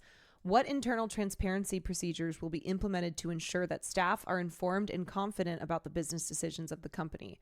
Management has insisted in official statements that Mubi remains an independent founder-led company and that recent fundraising does not affect that independence, our values, or our code of conduct. How has management ensured that the interests of investors will have no bearing on business programming and editorial decisions? Despite statements to the contrary, investments in a company are a material reflection of its values. 100%. How will Mubi correct course to more accurately reflect its values and its ownership structure? We hope this letter is received with the good faith in which it was written. We care deeply about Mubi and believe this moment is an opportunity to develop a better company culture. We respectfully request a written response by the end of the working day. Yeah, I mean, I deeply respect this letter, and I think that I think it was incredibly well written, and I think that they nailed it when they said there is no way that our company's values can be separate from the investments that the company takes. And how Mubi had tried to, Mubi's been going for 2 decades almost at this point, and they have recently experienced a lot of growth and a lot of attention. And how Mubi, I've always really liked Mubi because it did feel different from Amazon Prime, from Netflix, from these other major tech-based platforms. And so it's really it's really disappointing to see them go down this path. And it should be something where, and the fact too that the employees rightfully said, an investment like this, this will harm our reputation and our growth because, like the war machine, genocide, these are things that should hurt companies. Like, that's the message that needs to be sent, that if you invest in genocide, you should not be able to profit from it. You should not be able to profit from genocide. As a film company, you should not profit from the global war machine. Something similar is happening with an internal Microsoft studio. Arcane employees demand Microsoft sever ties with Israeli military. We don't want to be part of this sinister project for Gaza. Members of the STJV union at Arcane have published an open letter calling for an immediate termination of the company's contracts with the IDF.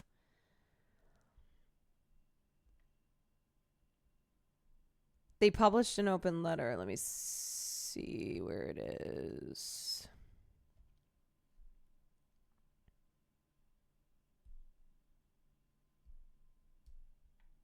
Okay. This letter is addressed to our direction at Arcane Studios as well as the entities above. Follows the call to boycott Xbox products as well as the IOF off Azure petition. BDS is a Palestinian-led movement launched in 2005 to support the rights of Palestinians to live a normal life and to be entitled to the same rights as anyone else. Those rights have been denied for decades by the oppression, occupation, and colonization of the Israeli regime. Moreover, during the last 19 months, this colonization openly became a genocide. As of the writing of this letter, more than 60,000 people were recorded killed, at least 74% of which were civilians. The real number is likely much higher. 217 journalists died, according to the IFJ, making it the deadliest conflict for journalists in the 21st century. I think that number is like actually 270. Okay, sorry, my eyes are starting to blur a little bit. Fuck, where was I? In an attempt to fight back, the BDS movement has been for years issuing campaigns trying to focus the public attention to pressure government and companies to stop collaborating with the Israeli government. Thanks to their international network, those calls to boycott have proven massive and made companies yield multiple times. Even us at Microsoft have already been subject to a previous boycott in 2020, which proved successful and led to the withdrawal of Microsoft from AnyVision, an Israeli tech company specializing in facial recognition algorithm, which has been used to secretly keep Palestinians under surveillance. On April 10th, BDS announced a new boycott campaign targeting the Xbox gaming products, both hardware and software. They chose to do so to cast light on how the Israeli military has been using Microsoft services to help out on its genocidal assault on Palestinians. Microsoft has continued and reinforced their collaboration with the Israeli military in the last years, providing both cloud services through their Azure service as well as AI systems. Okay, and then I'm going to just skip down here. More than 2,000 workers at Microsoft Studios have signed the No Azure for Apartheid petition, demanding Microsoft cut all their ties with the Israeli army, as well as asking to have a third-party independent audit of our contract, services, and product to make sure they are not involved in any human rights violations, be it in Gaza or elsewhere. But Microsoft have been turning a blind eye. Even worse, multiple persons trying to raise awareness of the situation have been terminated. Microsoft has a responsibility towards its employees, as we have one towards the company. As stated in the company's commitment to human rights and regularly used in the company's talking points, Microsoft is committed to protecting fundamental rights. But so far, Microsoft has failed both its teams and its customers by being actively complicit of the crimes happening in Gaza. We demand that Microsoft take their responsibilities. Time to pull out the reading glasses. I know. I just, the lights are starting to get to me. Arcane Studios STJV section joins BDS and the No Azure for Apartheid in their demands for Microsoft to stop supporting the Israeli regime. We think Microsoft has no place being accomplice of a genocide, and as Microsoft employees, we don't want to be part of this sinister project. Moreover, we think it's our responsibility as tech workers to raise the alarm and to ensure that our technologies are used to make the voices of the oppressed heard and not facilitate their demise. Finally, in a more direct manner, we think this could very well affect our life directly by reducing the audience for our games, thus directly compromising the viability of Xbox games. In order to ensure the future of the Palestinian society, we join no Azur for apartheid and their demands. Termination of all ongoing or future contract with Israeli occupation forces, disclosing all ties to the Israeli military, conduct a transparent audit, call for an immediate and permanent ceasefire in Gaza, uphold free speech, and ensure the protection of pro-Palestinian speech and the safety of all employees, as well as actions, fundraising initiatives on internal company platforms.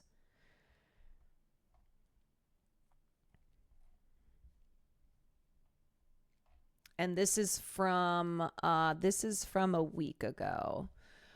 Yeah, I mean, I think we will be seeing this more and more. Employees at companies that are engaged in the violations of human rights, who are, you know, publishing these open letters, who are trying to make demands and bring awareness to, you know, this being a major issue.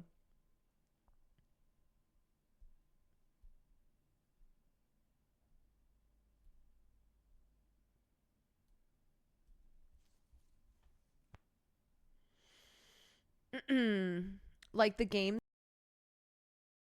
are Studios, the French video game developer based in Lyon. Okay, alrighty. Okay, as late as it is, it's hurting. Some efforts of accountability is emerging. Yeah, I mean, I don't know. I always kind of go back to, oh, what is on my face? I always kind of go back to this thought of, man, I wish that it had not taken 2 years and ongoing of a genocide for actions to be taken. And there's still, you know, obviously a lot more that needs to be done. But Israel is effectively a pariah state. They are persona non grata. They are incredibly toxic. Like I see articles all the time that's like, you know, as Israelis, when we're traveling this summer, should we say that we're from Israel? Like, should we pretend we're from elsewhere? Like, there is this awareness that the globe is looking at Israel as, you know, as an incredibly toxic place. I often think of all the Palestinians who've been murdered by Israel, but it's more motivation to keep going to make their martyrdom worth something. Yeah. Anyway, okay. Last thing that I wanted to look at, we're gonna look at some pop culture stuff. We're gonna break down the Lana Del Rey and Ethel Cain unfolding drama. The LDR and Ethel Cain stans are at war against one another. I heard someone say right now we need everyone on our side. When the dust settles, we can go back and call out those who didn't speak up sooner, but our focus for the time being is to be getting as many people on our side. Absolutely. And I do maintain a difference between like regular people and then people in power. Farrells! I think Noah J just got here. Hold on a second. Farley! Okay, hold on. Okay.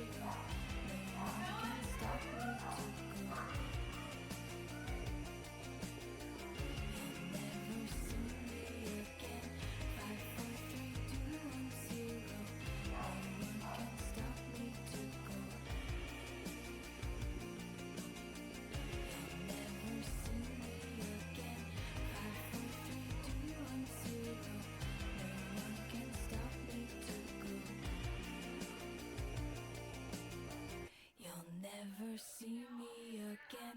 I'm about to cover the Lana Del Rey and Ethel Cain. You probably don't know anything about it, but big drama. You can pop in here before you go. Farley, that is bad boy stuff. That is bad boy stuff. Look, you're only supposed to do that. You're only supposed to do barkies. You're only supposed to do barkies if there's big if there's like a killer, okay? All right? If there's like a bad person who comes in the house. Okay? Otherwise, it's not nice. And now I know you think everyone's an intruder. I know you think that everyone's a bad guy who's here to hurt mommy. Oh, you're such a good boy. Oh, you just got to protect mommy. And he said, I'll do it again. And I'll do it again. Yes, he absolutely will do it again. Okay.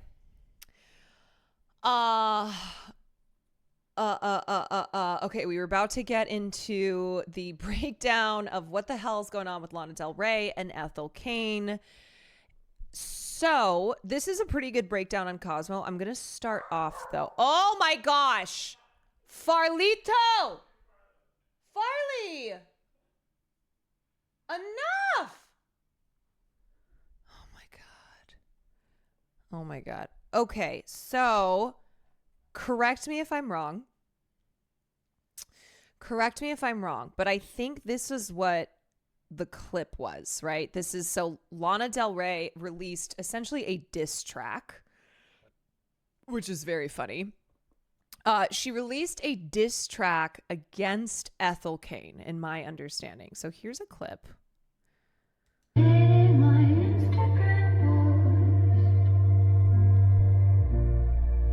Think it's cute reenacted my Chicago Vods. Hard to roll in slow motion.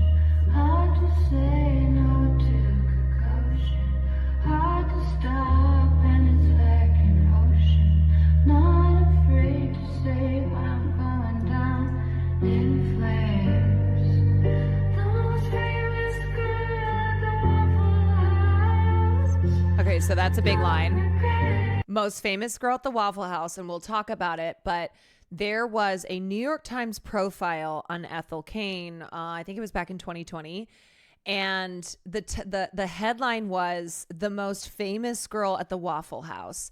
And so a lot of people have started to surmise that the reason, do you remember when Lana Del Rey did that, like, I work a day at Waffle House? There was kind of this weird trend of celebrities working minimum wage jobs for like funsies, for like content, PR. So Lana went to a Waffle House. And at the time I was like, wow, that's so random. She's so crazy. She's so crazy. I love her. But now people are like, wait, was Lana Del Rey going to Waffle House to work? Her trying to kind of be shady about Ethel Cain because of this New York Times article that said Ethel Cain, the most famous girl at Waffle House. The most famous girl at the Waffle House. My best friend's grandfather invented the design. How could I be afraid to hide the shine? It follows me wherever I go. I'm as famous at a show as I am on the floor. Grown ass woman, by the way. Yeah. Okay. So here are, in case you can understand, here's lyrics. Ethel Cain hated my Instagram post, thinks it's cute reenacting my Chicago post. I don't roll in slow emotion. I just say no to caution. Hard to stop when it's like an ocean. Not afraid to say I'm going down in flames. The most famous girl at the... What the hell's caution, by the way? Also, post rhyming with post. Florals for spring. How groundbreaking. The most famous girl at the Waffle House. I don't regret it. The most famous girl at the Waffle House. My best friend's grandfather feigning the design. How could I be afraid to hide the shine? It follows me wherever I go. I'm as famous at a show as I am on the Florida-Alabama line. Is it because you married the alligator guy? Google says caution is a mixture of various ingredients or elements. Okay. All right. Okay. And then this was a comment. This was a comment that Lana left on some Instagram. It's an Instagram comment.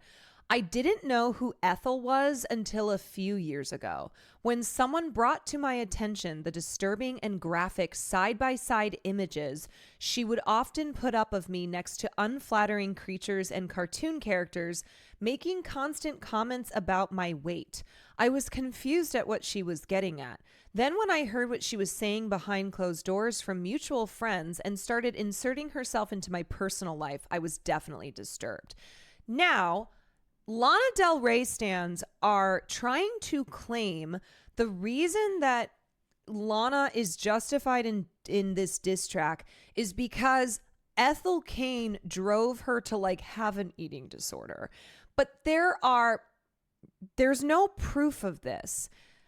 And to be clear, there's no way, there's no world in which stans of Lana Del Rey who like track every single thing would not have seen this before. This is the same thing as like,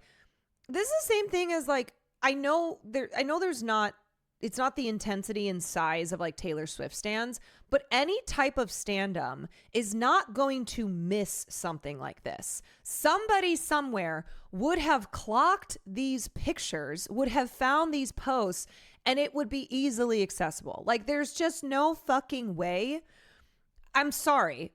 I'm sorry. There's just no way that Ethel Cain would have been like posting these graphics and making fun of Lana Del Rey's weight without there being evidence of that. You know what I mean?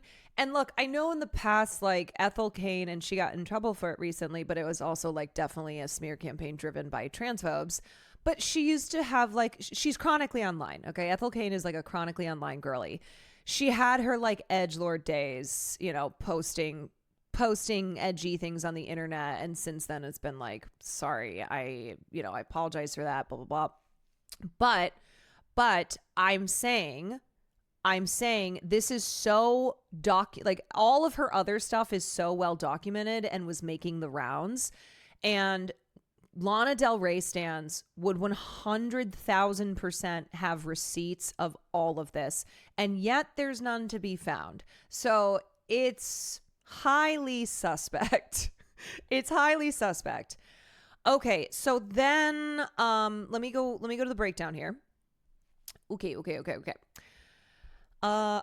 So it all began on August 13th when Lana posted a video of herself in a car, which we just watched, listening to a track where she name drops Ethel in the first few lyrics.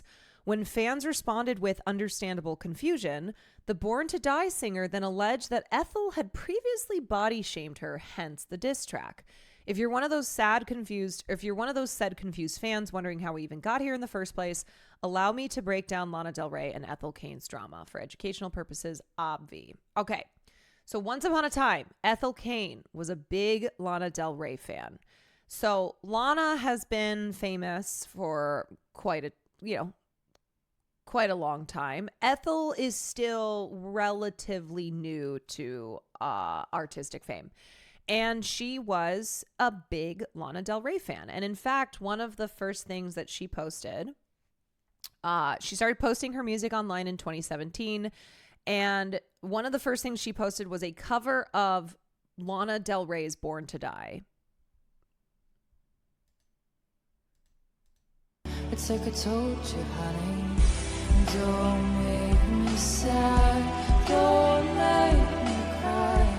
Sometimes life is not enough and the world gets tough. I don't know why. Keep making me laugh. Let's go get high. The road is long, we carry on. Try to have fun in that meantime. Okay, and so one thing in this article, this breakdown gets into it, but like since she was coming up in the music scene, Ethel Cain has been frequently compared to Lana. They have kind of similar Americana, kind of these like nostalgic aesthetics. Vocally a little, some similarities, but they're very different artists too. And so It got to a point, and also she had listed Lana as one of her favorite artists on her DeviantArt profile in 2015. It got to a point that she got frustrated with the comparisons to Lana. I would say, I would agree too. I think Lana kind of gets more into like the fetishizing this like American past. You know, she gets very into like, also gets into very like American imagery, very Americana, American flag, stuff like that. And I say this as someone who enjoys Lana's music. All right. I'm a Lana Del Rey listener. Okay. I love video games. All right. So don't come for me on that. But anyway, she started getting frustrated with the comparisons. As she started gaining an audience for her music, she released under several different monikers until she officially became Ethel Cain. The comparisons from critics and fans alike her to finally make a post, and the post, it was this, which then she also deleted. The funny thing too about like the history between Lana and Ethel Cain is that there's a lot of, oh, did I not save it? There's a lot, oh, here it is. There's a lot of posts that have been made and then deleted. So she posted this: for the millionth time, I love and respect Lana. Oh, sorry. This is from 2022. Oh, wait. Yeah. That's what this is referencing. This is from 2022. For the millionth time, I love and respect Lana. I just think it's lazy and a disservice to both of us to compare us and completely erase the nuance that we both put into our work. I have nothing bad to say about her. She's a legend. Please leave me alone. So she posted this 3 years ago. Okay. Because she was getting frustrated about all of the constant comparisons. And this was a clapback to a review that likened her to Lana Del Rey. She also defended her and Lana's artistic differences, adding, and yeah, I called it lazy writing because it's lazy for me and her. I think it's kind of a detriment to the expansive work of two female artists to just reduce them to being similar to each other. I was on Depression Girly Tumblr in 2012. A very specific era from history. Okay, so enter Jack Donahue, and this is where a lot of people are thinking Lana Del Rey's beef with Ethel, her like why she dropped this diss track. They think that this is a big part of it. All right. So Jack Donahue is another musician. He's this guy. He's this guy who looks like he could have been at January 6th. He is the co-founder of the band Salem, and it's witch house genre, which he's considered a pioneer of. But as I said, also looks like a guy who could have been climbing up the walls of the Capitol. Okay. So Lana, that's very much so like look wise, that is her type of man. If you know the men that Lana Del Rey has dated, very much so par for the course.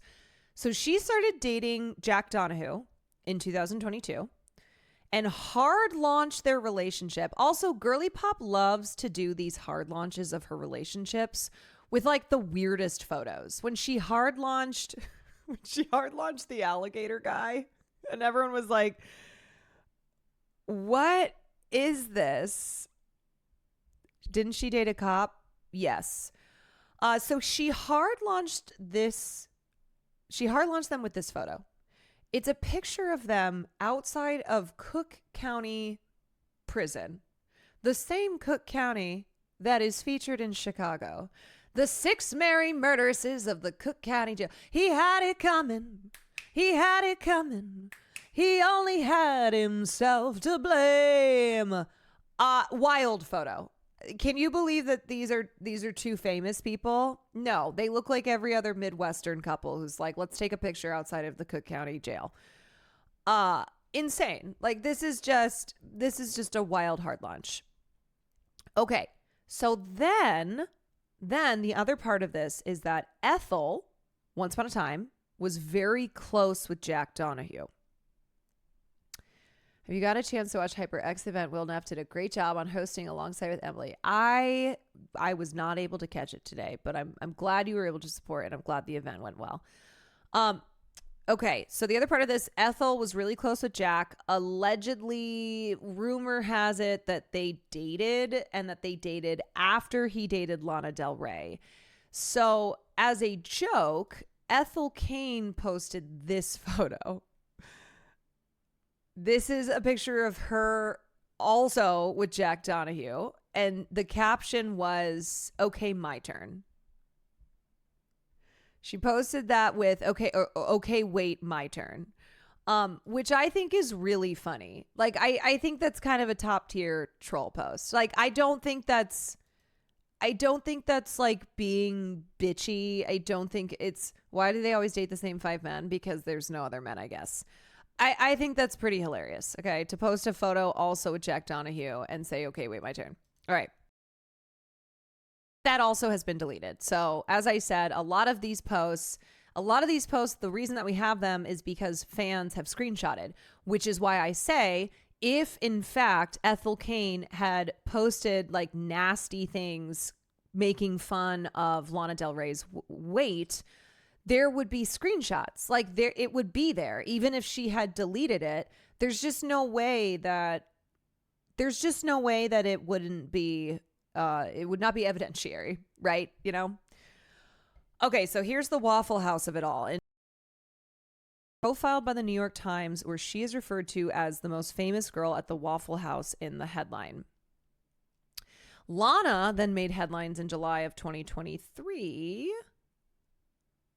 Hold on one second.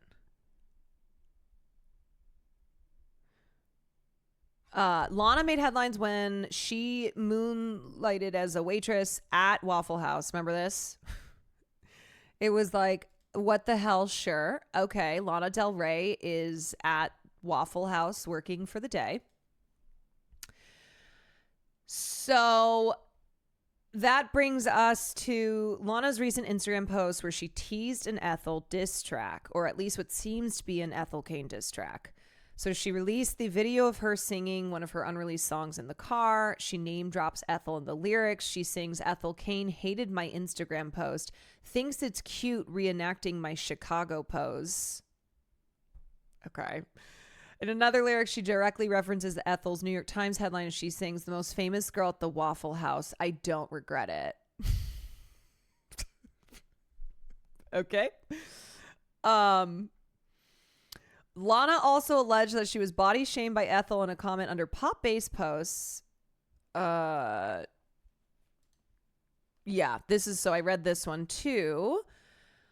She claimed she was body shamed and that Ethel Cain was saying such crazy things behind closed doors that it disturbed her, that she like inserted herself into a personal life and it was disturbing to Lana Del Rey. Shortly after, Ethel reveals that she's blocked by Lana in a post on her Instagram stories. Update: Lana Del Rey has blocked Ethel Cain on Instagram. Okay, here's the thing. I don't know if that's true. I don't know if you can verify that. Like, it could just be Ethel Cain trolling. Like, she does love to do that. You know, she likes to do goofs and gaffes. But if it's true that Lana Del Rey blocked Ethel Cain, I just have to say, like, you can't tease a diss track and then block the person on Instagram.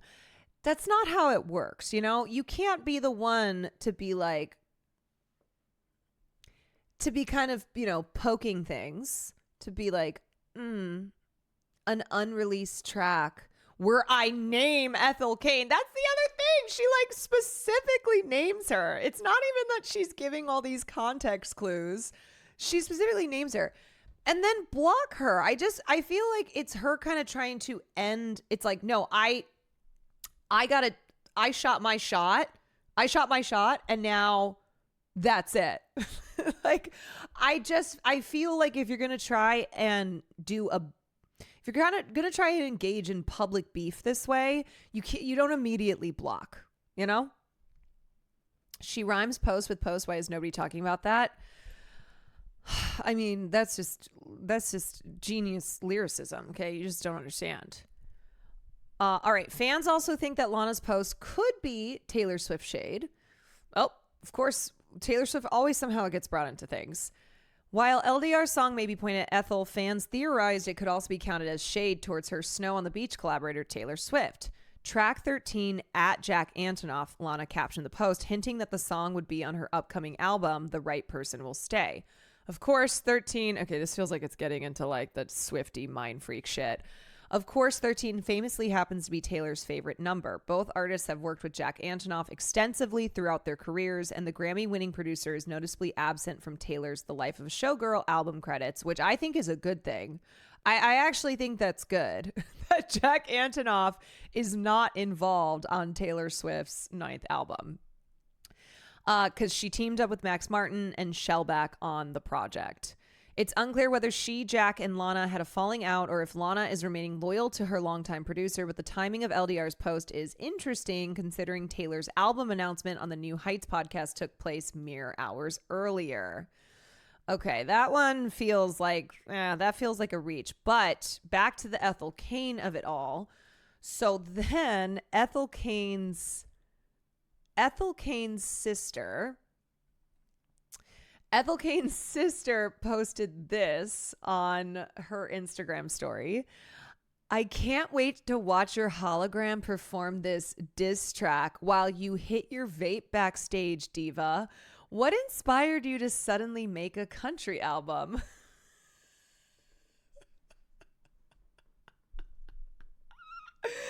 That is fucking funny. The shade runs in the family. That is hilarious.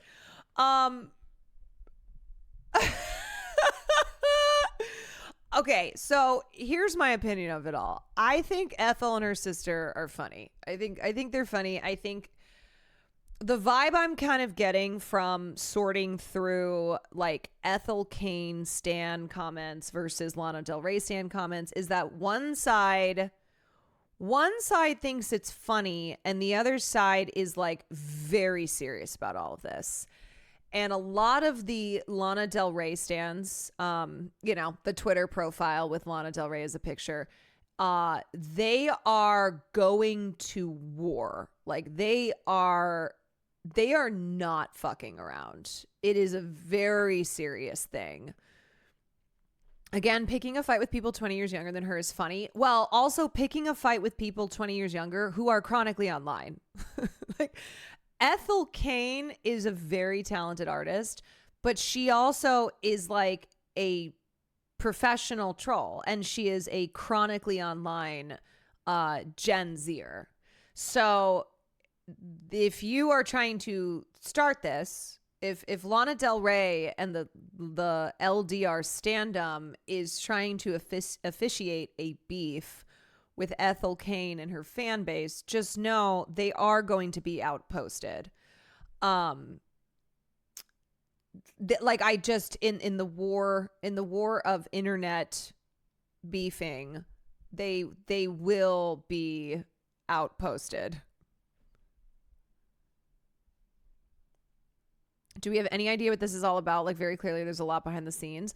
Well, I think I'm inclined to agree with what a lot of people are saying, where it seems to maybe revolve around Jack Donahue. That Lana Del Rey might have some feelings if in fact Ethel did date Jack Donahue after her, and she did post that photo where she's like, okay, wait, my turn. She posted with that. But it could also be just like Lana Del Rey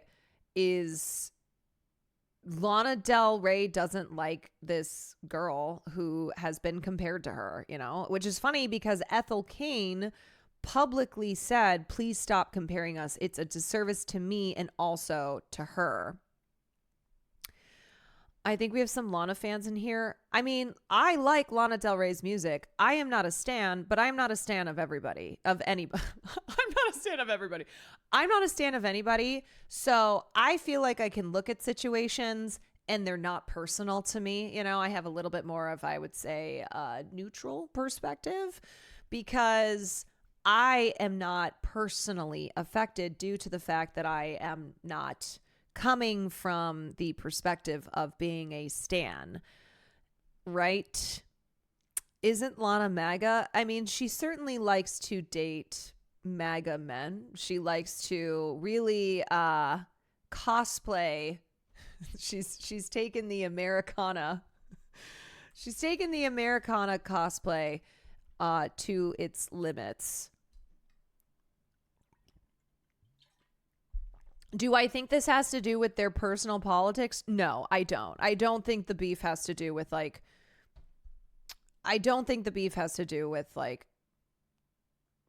anything political. I think it's really surfacey. Like I think it's genuinely like Lana Del Rey.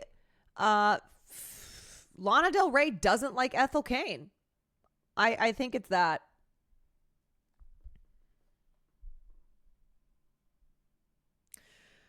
I wouldn't be surprised if Lana ever did a commercial like Sydney did. Sydney Sweeney has great jeans. Wait, speaking of Sydney Sweeney has great jeans. Look at this shit. Look at this.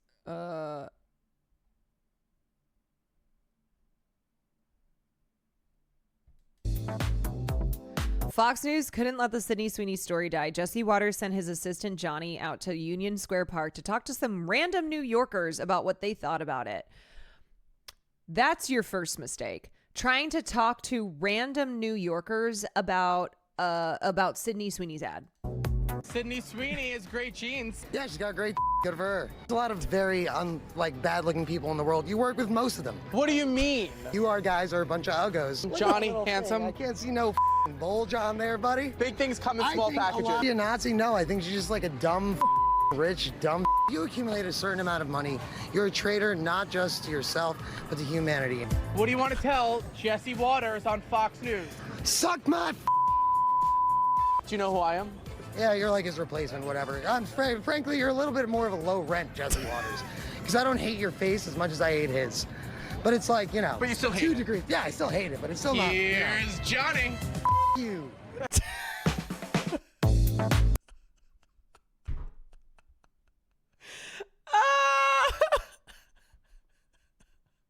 So that's what happens when you try to talk to random New Yorkers about the Sydney Sweeney ad. Anyway, okay, I think that's pretty much all we have so far. All that we have so far regarding the Lana Del Rey and Ethel Cain drama. You know, things might be brewing. Things might be in the works. We don't know. The song is unreleased. That was just a little snippet of Lana Del Rey in her car. The funny thing too is like Lana stans I saw some of them being like, Lana has always supported other female artists, unlike other female artists who are constantly tearing down other female artists. Lana has consistently advocated for other female artists, and it's like, I don't know if that's true. And also, she is literally releasing what seems to be a diss track on a female artist who has been compared to her. So I don't know if when I think of Lana Del Rey, I think about her advocating for female artists. Like, that's not really what I think when I think of her. You know, not them forgetting about her question for the culture. Oh yeah, didn't she say something where she was like, oh, well, when Beyonce, and she named a bunch of female artists and kind of compared herself to them.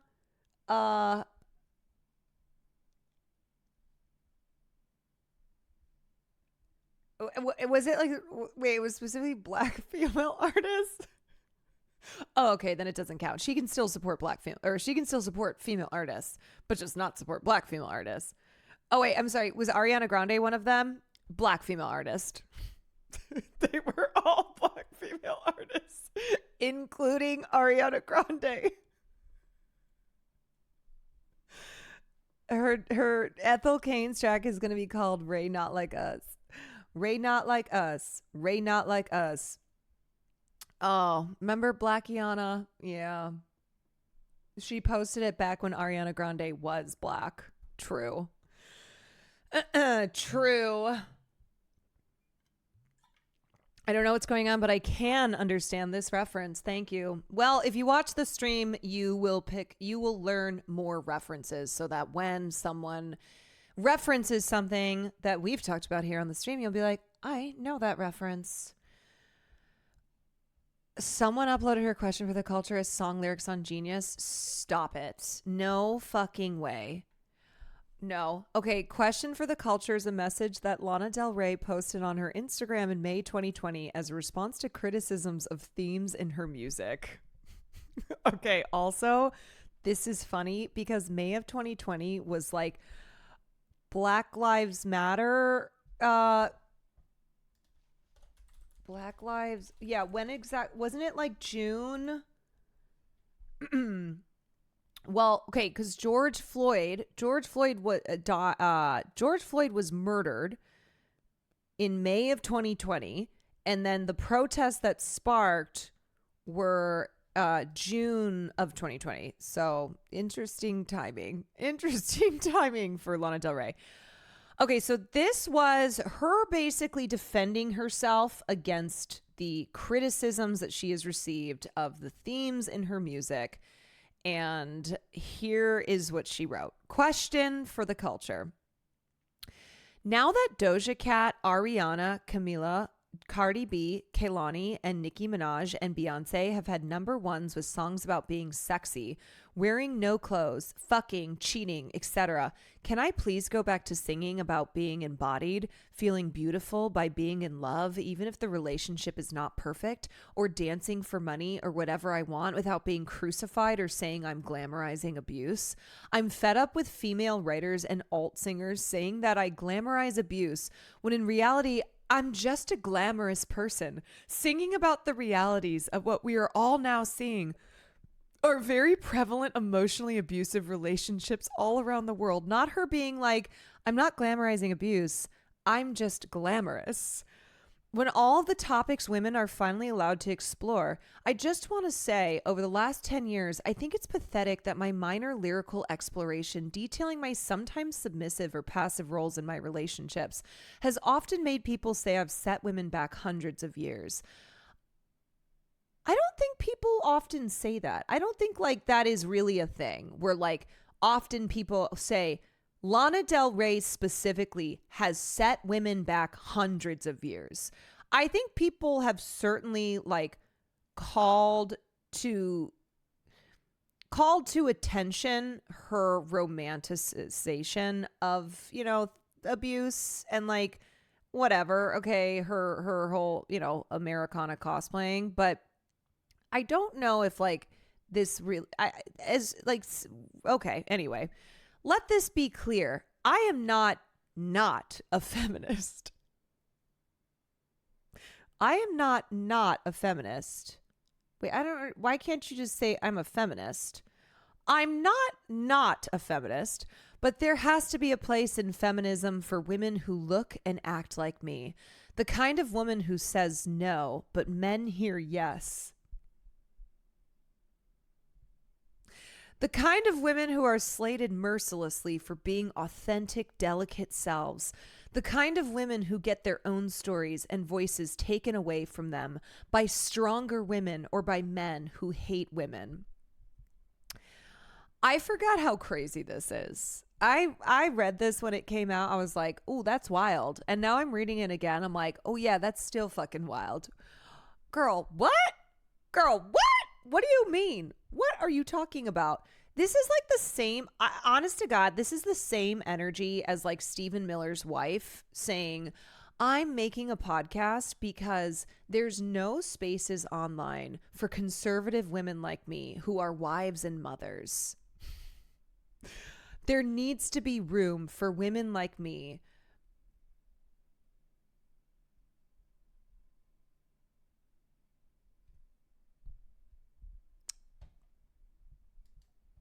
What? Okay. I love this idea. I love this idea that like women like Lana Del Rey, that there's been no space for women like Lana Del Rey. Read this and saw her MAGA husband. A lot of shit started making sense. Yeah. It's very LDR. I've been honest and optimistic about the challenging relationships I've had. Newsflash, that's just how it is for many women. And that was sadly my experience up until the point that those records were made. So I just want to say it's been a long 10 years of bullshit reviews up until recently, and I've learned a lot from them. But I also really feel it paved the way for other women to stop putting on a happy face and just be able to say whatever the hell they wanted to in their music. Is Lana saying that she is the artist who paved the way for women to say what they want to say in their music? Because that's really funny.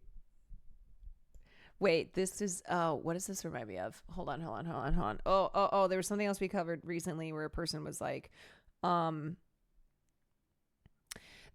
it's kind of, okay, wait. It's, first of all, it's giving the energy of JoJo Siwa invented gay pop. It's also giving the energy of that one Vogue article, I think it was, that said that Sofia Coppola was like the first woman to feature good female characters. That like basically Sofia Coppola put women in movies. It's similar energy.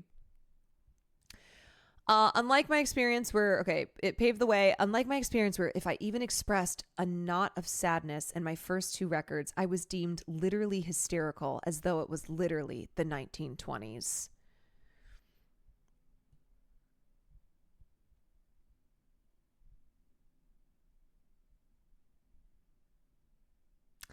Except we know that that's not true. Okay. Anyways, none of this has anything to do about much. I should say this also. I don't know what a knot of sadness is. I'm going to take this line. Anyways, none of this has anything to do about much. I'm going to like pop off about something and afterwards be like, anyways, none of this has anything to do about much. But I'll be dealing some of my feelings in my next two books of poetry, mostly the second one, with Simon & Schuster. Yes, I'm still making personal reparations with the proceeds of the books to my choice of Native American foundations, which I'm very happy about.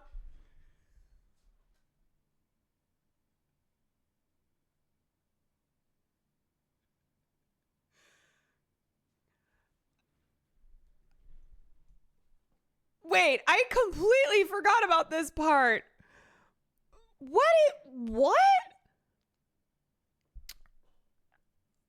So she had to throw in this line where she's like, and by the way, I'm actually a good person because I, as a white person, am making personal reparations to Native American foundations. So don't forget, even though none of this has anything to do about much, I am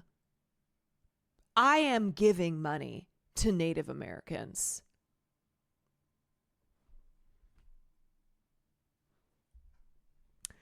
Which I'm very happy about. And I'm sure there will be tinges of what I've been pondering in my new album that comes out September 5th. Thanks for reading. Happy quarantining. Holy shit. I am obsessed with this whole thing. I forgot how wacky it is. Mind you, she was doing that because she was doing cosplay of Native Americans in her music video for her song Ride. Oh, yeah. Oh, I forgot about that. Holy shit. I have forgotten some of the lore. I have forgotten some of the Lana Del Rey lore. Oh my God, it's so funny. It's so good. This is the kind of shit that I'm just like, yes, we need this kind of just wackadoodle. What the hell? What the hell are you on? Kind of shit, you know? Coming in with the reparations, personal reparations for Native Americans at the end of this post. That's some good stuff, you know? You can comments. You know you can still be a Lana fan and know this was terrible, right?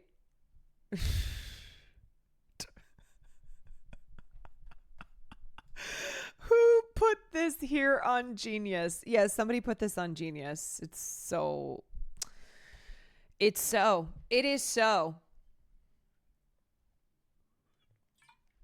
Can we look at the breakdowns from the annotator? Oh, I didn't even see that. Oh, I see. Okay, so first part. Here, Lana points out that many women in the music industry have obtained successful hits with songs that don't have traditional themes that women were expected to have in the past. She argues that because pop culture has supposedly accepted non-traditional lyrics from these artists, the culture should do the same for her. Some of the chart-topping songs Lana might be mentioning could be Say So, Thank You Next, Havana, Bodak Yellow, Megan Thee Stallion Savage Remix, and Kalani. Although not all these songs are directly about being, quote, being sexy, wearing no clothes, fucking, cheating, as Lana points out, they all have lyrics not typically associated with what female artists are expected to write about. So that's very funny because Lana then proceeds to be like, I'm different from everyone else. Is there no room in this not feminism for me?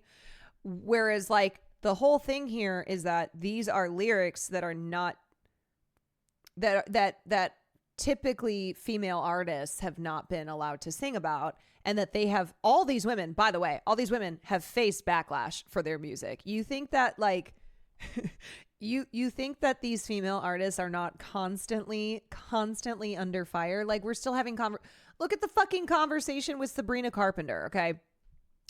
And I just love that Lana looked at this and was like, no, I'm the one. I'm the only one who there's no space for people like me representing the minority.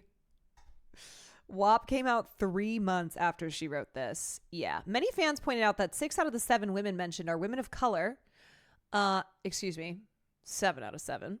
And criticized Lana for not recognizing her white privilege, and some didn't think Lana should have mentioned any artist specifically in her message. She later responded to the criticism stating, "Bro, this is sad to make it about a WOC issue when I'm talking about my favorite singers. I could have literally said anyone, but I picked my favorite fucking people." No, baby, you picked female writers because you mentioned, like, this is specifically about women. You didn't just like pick your favorite singers and that's devoid of like the points you're trying to raise in your question for the culture. It's exactly the point of my post. There are certain women that culture doesn't want to have a voice, and it may not have to do with race. I don't know what it has to do with. I don't dare anymore but don't ever, ever, ever, ever, bro, call me racist because that is bullshit. Bro.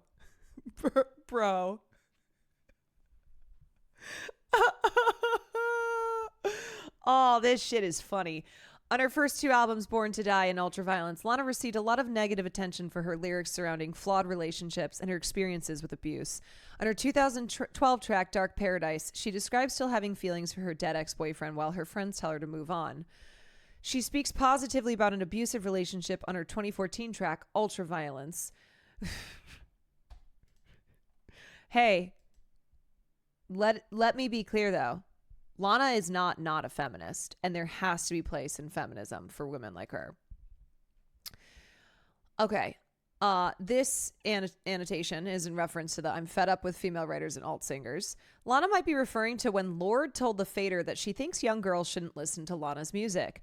She's great, but I listened to that Lana Del Rey record, and the whole time I was just thinking it's so unhealthy for young girls to be listening to, I'm nothing without you. This sort of shirt-tugging, desperate, don't leave me stuff, that's not a good thing for young girls, even young people, to hear.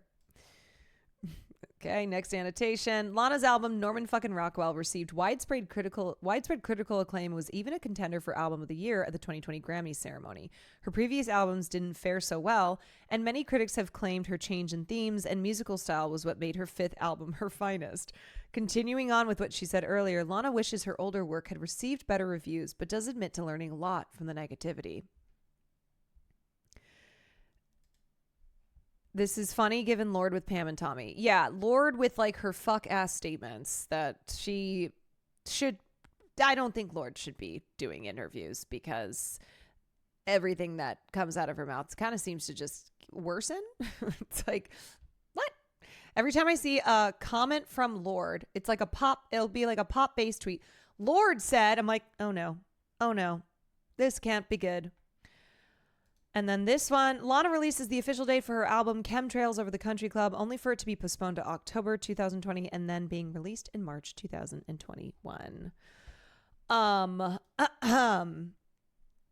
So that's just a little trip down memory lane, being reminded of the Lana Del Rey lore, which goes pretty deep. Wait, what is Lorde said? Well, specifically about Pam and Tommy, and the reason Sky brings that up is because like it's kind of rich. Lorde being like, I don't think it's good for little girls to be hearing lyrics like "I'm nothing without him." I don't think that's good for anything, because Lorde on her recent album, her song "Current Affairs" references the stolen Pamela Anderson and Tommy Lee tape. And then when she talked about it in an interview for Rolling Stone, she said she watched the tape while dabbling on MDMA and psilocybin therapy, which fuck? What is wrong with you? What is wrong with you? And then she said, quote, I found it so beautiful. And maybe it's fucked up that I watched it, but I saw two people that were so in love with each other. And there was this purity. They were jumping off this big boat. They were like children. They were so free. And I just was like, whoa, being this free comes with danger. Which is like, it's, why, girl, why would you say that out loud? I don't think you could that's one of those like you couldn't waterboard it out of me. But also because famously Pamela Anderson was like deeply traumatized and hated everything that she went through because of the sex tape leak. So it's really weird that Lorde has been fixated on Pamela Anderson's sex tape to the point that she has a song about it, and that she has a song about it, and that she was like pontificating on why she's so obsessed with the sex tape. Yeah, I don't know. Something's going on. So anyway, yeah, that's the TLDR there. Some things we just should not say. We just should not say, you know, but also love Lorde's music. Okay. I love Lana Del Rey's music. I love Lorde's music. The girlies are saying weird things, but they got some good music.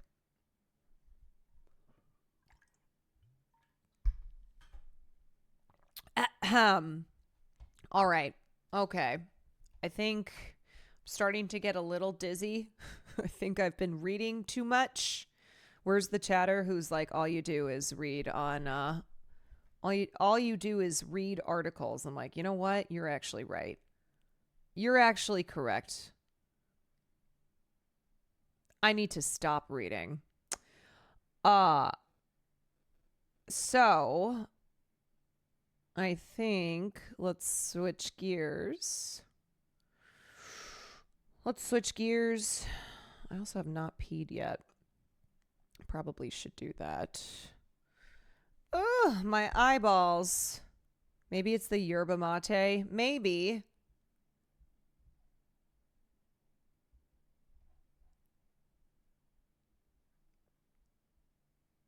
maybe.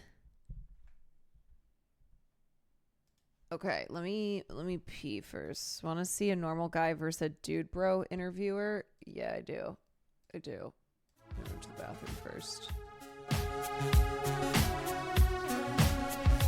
This game, cruelty, hardly becomes me.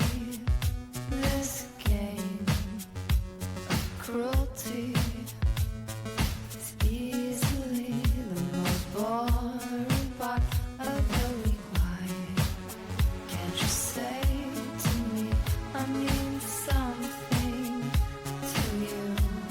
'Cause everybody sees that this is the thing you do to me.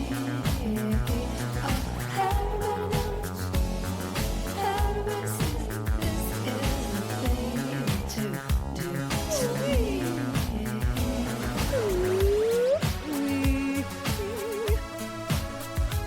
Okay, a normal interviewer versus a dude bro. It's always so funny when these misogynistic grifters accidentally stumble upon a normal person. Are you single? Yeah, I am.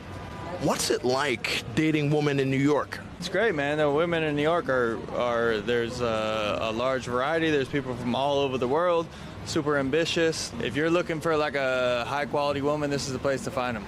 So would you say it's easier to date women in a big city like New York, or do people have a better shot in the smaller cities?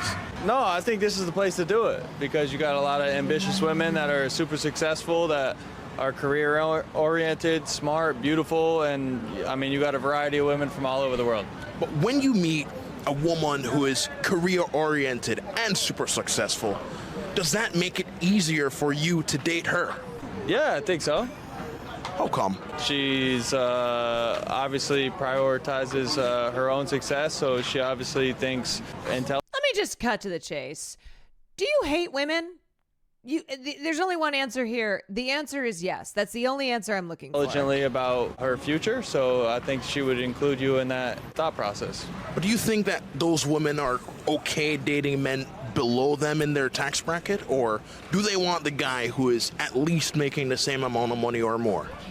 Do you really talk like that all the time, or is that...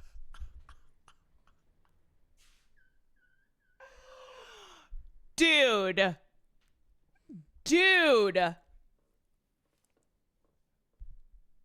That right there is the perfect response, and I think also perfectly illuminates this genre of on the street interviews that are actually just like misogynistic dudes who are just trying to get misogynistic viral clips. And this guy listening to him, this is the interviewer very clearly is trying to like push the conversation in this direction to get this guy to be like, yeah, no, it's, yeah, like women shouldn't work, like blah, blah, blah, blah, blah, you know? And he's being asked the same question, but it's like being framed in more of a clearly one directional way. And he just goes, do you actually really speak like this? Like, you can't actually talk like this in real life. Like, this is not, what are you doing? What are you doing? Not like a voice for the interview. There's no fucking way. It's however you make it. No, dude. There's no way when you're talking to your homie behind the camera, that's your voice. Wait, are you gonna break character? Wait, what was the question again? Do you think say it in your real voice, not in the... That is my real voice. No, there's no way that's your real voice. That's like a Bane character for Batman or some shit. Come on, bro. Say it in your real voice and I'll answer the question. Do you think? Come on, no. Do you think? Yo, you guys are fucking with me. Shit. Do you think? I'm sorry, man. It's cool. Do you think that high-value woman... Real quick, I'll follow you, my nigga. Come on, bro. Thank you. Real nigga, bro. Come on. Do you think that top-earning women are interested in dating men who are making less than them here?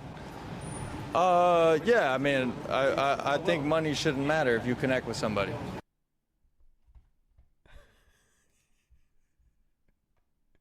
Single at 36 in New York. And the thing is I think we're so accustomed to seeing this. I genuinely, I really hate on the street interviews because I think they've all just kind of morphed into like the most annoying content creators, like the most annoying dude content creators who are just trying to farm misogyny. Like that's what it is. And like the very clearly he was thinking he would get some response of like talking about how, yeah, it's a problem, women working and making money, and it makes men feel, bad, and like women blah blah blah blah blah, because that's very much so like the vibe in the manosphere. All these manosphere podcasters push this bullshit about how, about high value women, and about how women, problem with progress with woke is that women are now making more money, that they feel entitled more because they are because they're like career women versus like doing their duties of being wives and mothers. The interviewer was trying to seem normal because he's emphasizing women instead of saying females. If anyone ever street interviews me, I'm just going to say hawk to a spit on that thing, no matter what they ask me. But yeah, like single at 36 is supposed to be he's single at 36 because it's the fault of women.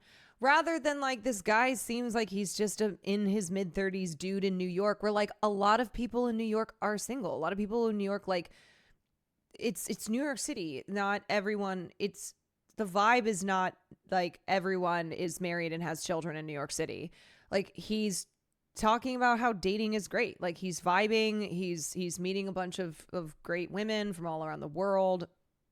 And yet, because of just how brain broken manosphere style content is, that single at 36 is always something that's framed as like oh yeah, these men are single because of women, because women are a problem. Yeah, and just because you're single doesn't make you an incel. Like just because you're a single man does not mean then you need to go down this path of like, oh, I'm single because women are evil and we need to control women. We need to stop these women from doing what they're doing. I am single solely because these women can, need to be controlled.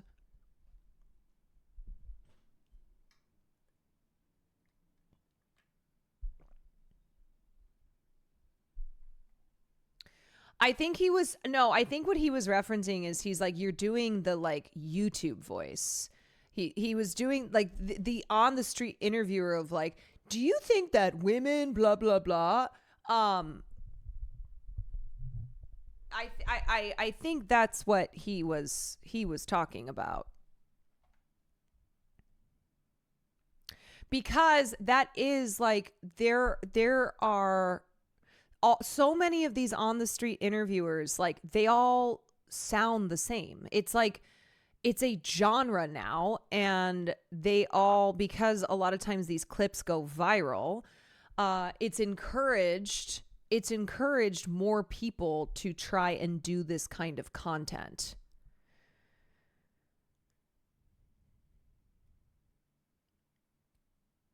It's so bizarre to frame a big city as a worse place to date just by virtue of there being more people makes it easier. Yeah, it's just,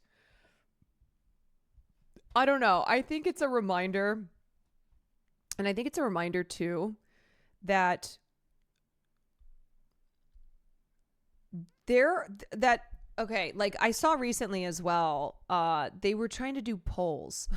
They've been trying to poll normal ass people on the Sydney Sweeney ad, and the kind of overall conclusion of it is like people don't give a shit, where they're like, I don't know, I mean I told you that like my esthetician was like, I don't even know what that is.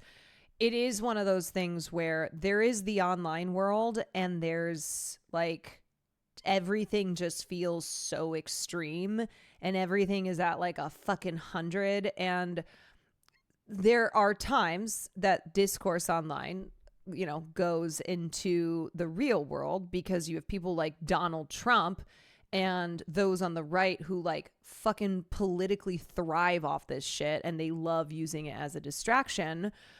But also a lot of times like normal people just going about their day, it's a very different vibe from online.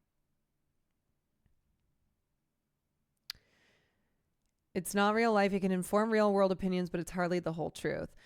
And there are instances when shit online like has major effects in the real world, and like people who are learning and engaging in what is discourse starting on the internet. I think the Blake Lively and Justin Baldoni thing is a good example of that, and also, you know, Amber Heard and Johnny Depp, but also because those are two high profile celebrity legal cases. Yeah, like posting the sorority girls dancing to piss off the libs. It's one of those things where like those kinds of posts, if you were to walk into an Applebee's and be like, hey, how do you feel about this? Hey, what are your thoughts on this? Or if you were just to go into like a town hall, right, where you've got liberals, you've got conservatives, and you're like, what are your thoughts on this video?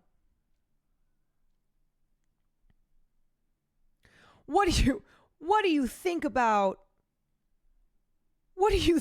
these dancing sorority girls? Loved your discussion on those court cases on Taylor Lorenz's, by the way. Thank you for watching. It's also, the other thing too is like, you know, imagine you walk into Chili's and you're like, holy shit, have you heard about Ethel Cain and Hassan Piker? Like, what are your thoughts? And people would be like, are those musicians? Are those are they running for office? Hey guys, do you see that Alf took a page out of AE's book and How to Make a Bad with Matt Rife and then gave him this half-ass apology? Yeah, it's very confusing to me. I don't understand why you have a guy who's like been very public about how he wants to shit on women because he's like ashamed that women are who gave him a career, like who elevated him, doing a makeup ad. Like doing an ad it's clearly marketed to mainly an audience of makeup.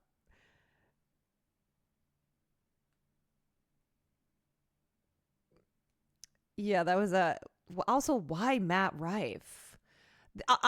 Honestly, the only thing that Matt Rife has been in the news for lately is like when he bought Lorraine and Ed Warren's property, when he bought like the Annabelle doll, which came with it. Otherwise, like he doesn't seem to be that relevant to me, you know? Like last year there was a bunch of, he was in the news a lot.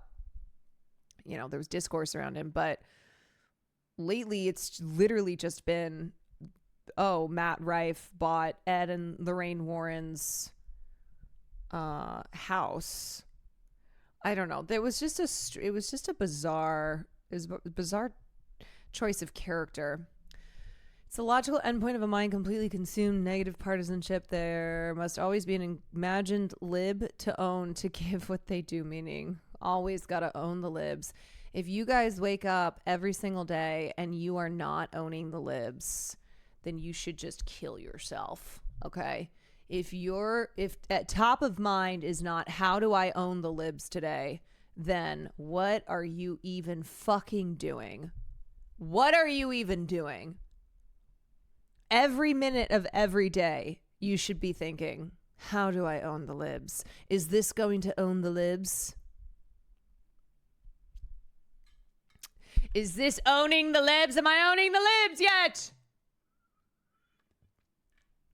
All right, let's get into some gaming. What do I want to play? Let's see.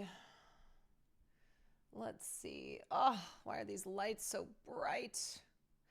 The lights are much brighter here.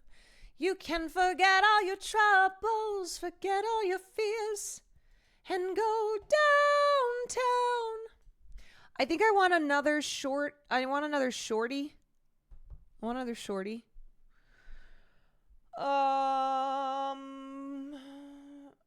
Maybe. I already finished Noir.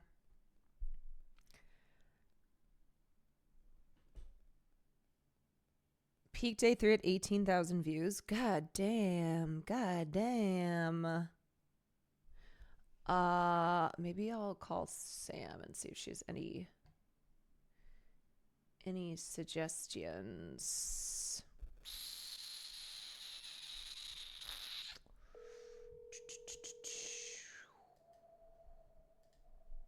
Live, is that okay? Oh, wait, you went live?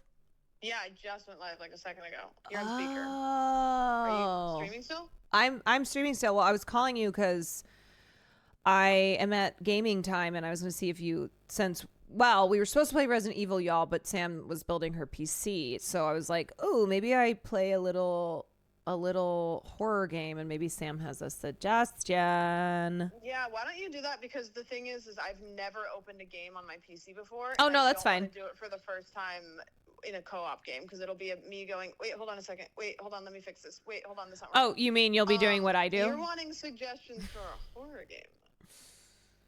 Well, have you played... Okay, one game I was thinking was Slay the Princess.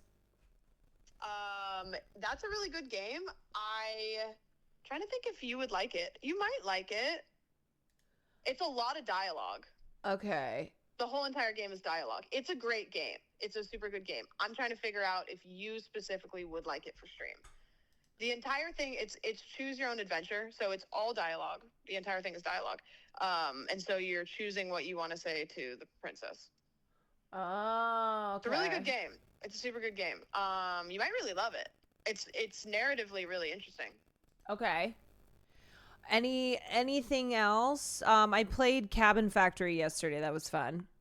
Oh, okay. So Cabin Factory is what I call an observation duty game, because there's a game called Observation Duty, and I don't think that they invented this, but it's a game where you go in and you try to see the difference in a game. Mm-hmm. There's a game that we just played recently. Pretty scary, to be honest with you. It's called Who's at the Door? Who's at the door? So you are in your apartment, and basically you are looking for anomalies which present themselves in the form of hallucinations. And Josh, we played it the other day, really had a great time with it. Me at Joshua Tree last weekend. Yes, exactly. It'll be the same experience. Okay. It's scary? That's a really good one. Yeah, that one was really scary. We had a blast with that one. Okay. Let me add that to my Steam. Yes, you guys, I played Edith Finch. I did. Yeah, that's a good scary one. I can also give you a stupid game too. Who's at the door? Yeah, I think I want something like really fucking scary. Wait, is Arctic Eggs horror? I know that one's been recommended. I would say no. Arctic Eggs is odd, and it's like a little bit dark maybe, but it's not scary. It's not scary. Okay. I would like hard argue it's not scary. It's just eerie, but not because it's just odd. Yeah, I think Who's at the Door, if you liked the Cabin Factory game and you liked the mechanics of how that worked, you'll like this game. Okay. And it's scarier than that game, I think. Okay. Just watch out for Franco. Watch out for Franco. That sounds like a little guy that I want to avoid. Yeah, you do want to avoid him. Okay. But we can play. Are you streaming tomorrow? Yes. Do you want to play that game tomorrow? Yeah. Resident Evil 5? Yeah. Cool. Yeah. Very sick. Very sick. So, you got the PC all built. Congratulations. I did. And you know the problem? Nothing went wrong. Which is a problem because when you build a PC, you usually have to have one thing that goes wrong to like get it out of the way. But it went flawlessly, and I have yet to have any issues. Okay. I don't understand that logic, but There's just always something. There's always a weird little hiccup. not with me.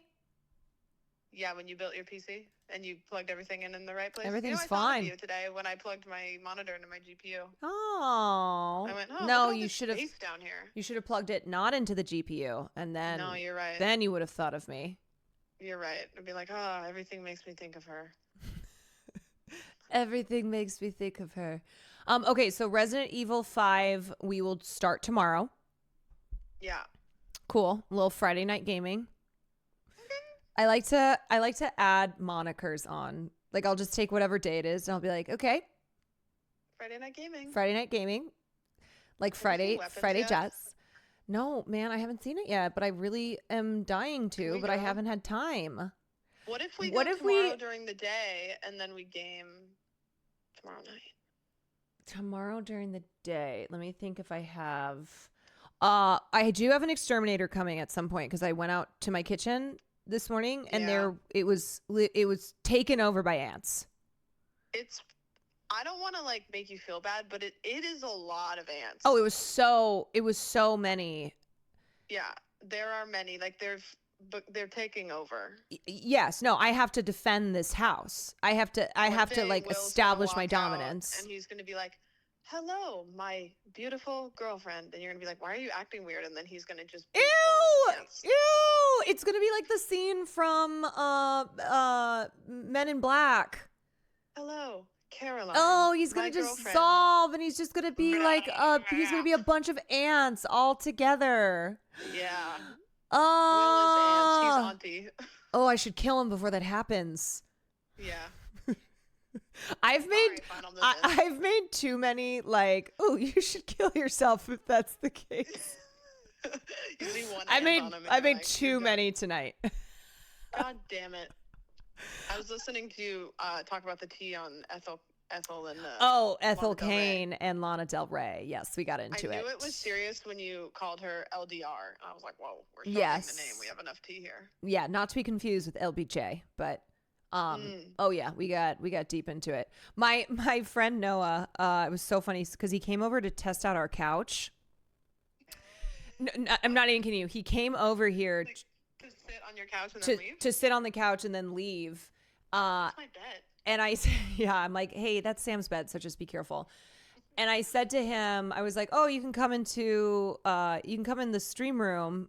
You can come in my stream room like before you leave. But he texted and was like, thank you. Sorry for disturbing your stream. You were so in the zone. I didn't want to interrupt when I was leaving. Yeah, you do get in the zone. I was like in the zone talking about Ethel Cain and Lana Del Rey. Walk into your house, sit on your couch, and then go, yep. Yes, no, he pulled a Goldilocks. Why? Is he wanting to get the couch? Well, yeah, no, he and his girlfriend are couch shopping, and I was like, oh my God, we have the best couch. And so he came over to test the couch out, and he also texted and said, Farley is so funny. He went from barking to cuddling with me on the couch in about 2 minutes. Damn. I was like, yeah, he does that. What? Did he do a couch dive? I don't know if he did a couch dive. Oh, also, Farley, he's totally got the trick down. He's got the paw trick. Yes. He's smart. Because today I went to test him and I got a treat. And before I could even ask for paw, he held his paw out. Yeah, see, that's the problem. When I taught Okie Shake, she became sentient about her paws. And so all of a sudden, she realized that she could get things if she used her paws. So she would just start, like, putting her paw on my leg or like grabbing my arm or like, you know what I mean? So he might develop a new level of sentience. Well, it will work because I'm just He might do the dishes, I'm just so excited. I want him to exterminate all the ants. I got to teach him that one. Got to teach him that one. We can do spin. I think he can learn spin. You know what? I think this is opening up a world of possibilities. Mm-hmm. I do. I want to become a dog trainer. You should. Why not? I don't want to. No, I don't. I'm busy that day. No. Okay. My bad.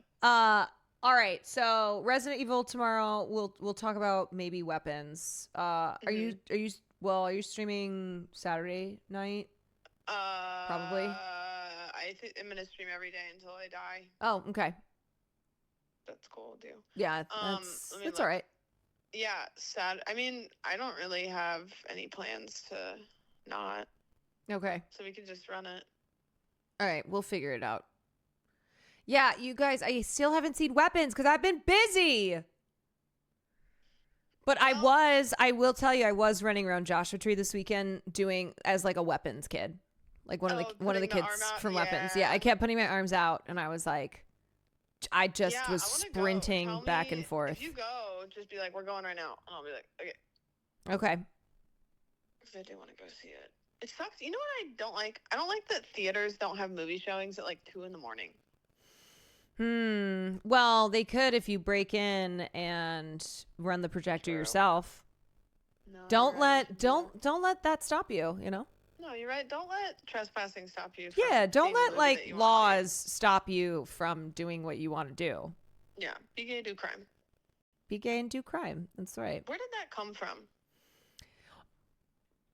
Can I say that? Where did that? I don't know. I always just heard my friend Blizz say it. Wait, y'all, where did that come from? Anybody? He says some crazy shit sometimes, though. Anyone? Be gay, do crime book. It's just a random meme? Really? No, it's not from Thelma and Louise. Actually, Tumblr, I feel like Tumblr should just... People are just saying, like because of being gay being a crime.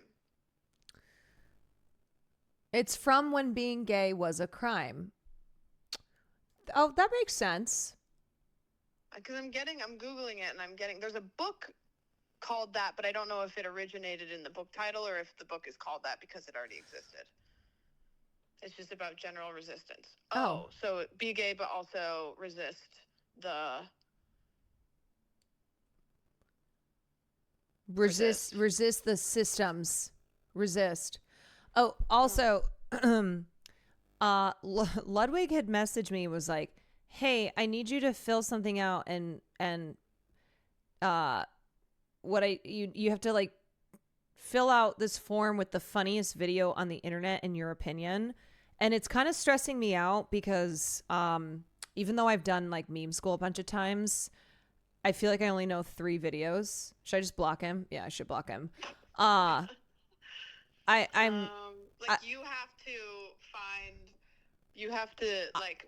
have to give him a link to the funniest video on the internet. Yes. But I was recently introduced to a video. Have you ever seen the clip of this interviewer asking someone, "Why are you gay?" And the woman's like, "Who says I'm gay?" And then he goes, "You are gay." You are gay. I feel like that's a classic. Good. That's good, right? Good one. There's also the classic, when will you wear wigs? Oh, that one's so good. Will you wear wigs? Yeah, because I don't know what he's using it for, but you could go with niche or you could go with all-timer.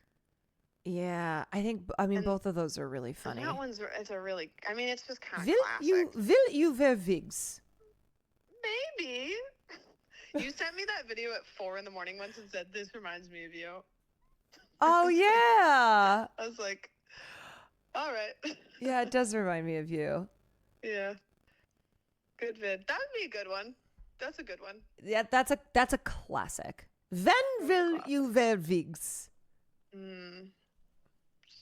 If he's, I don't know if he's doing like a you laugh, you lose type thing. If he doesn't laugh at that, he's a loser. Yeah, maybe.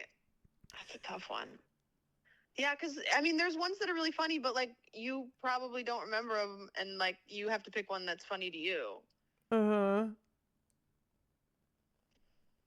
I know. You know what you should do? You should message Caitlin. I know. She'll have like 1 million. Yeah, I actually know that there's a couple people in my chat that... Have you seen the one where the horse farts, kicks the tree, and...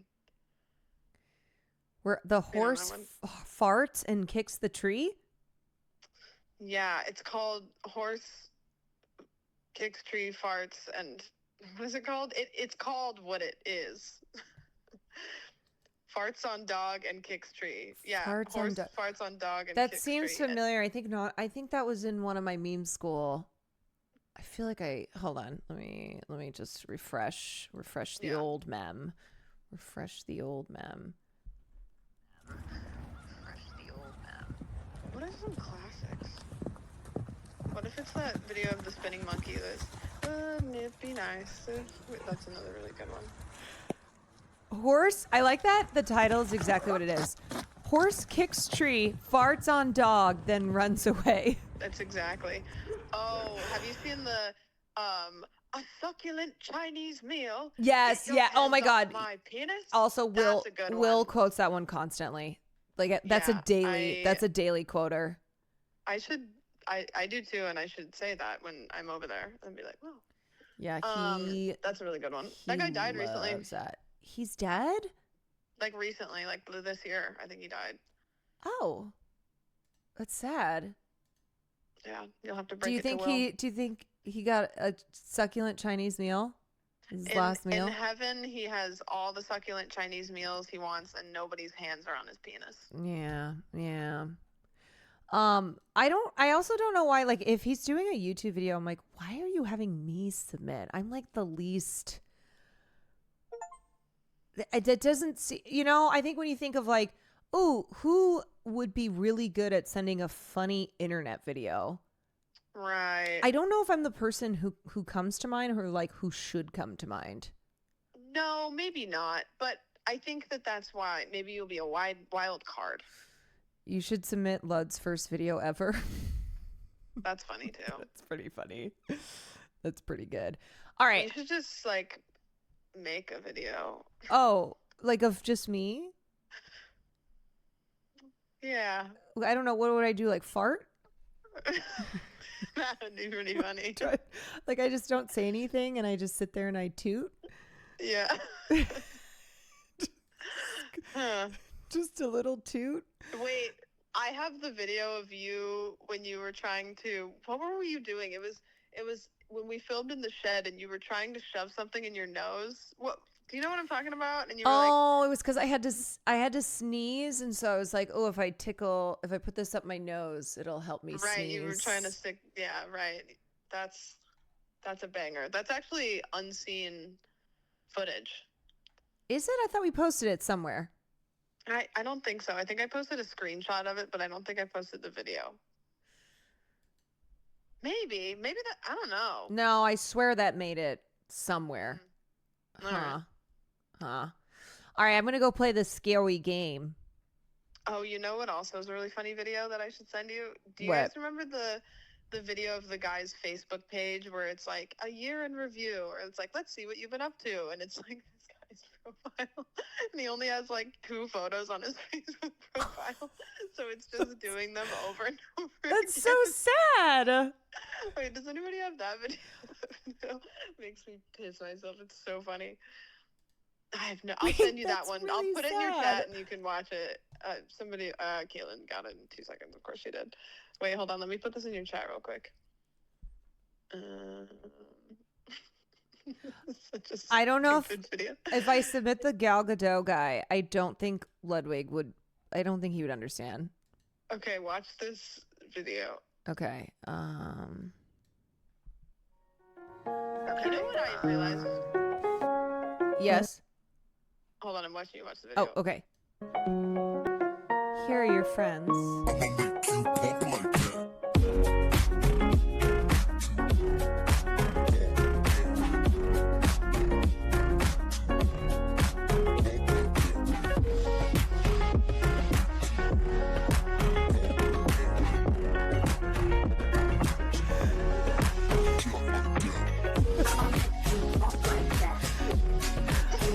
He's in a car accident?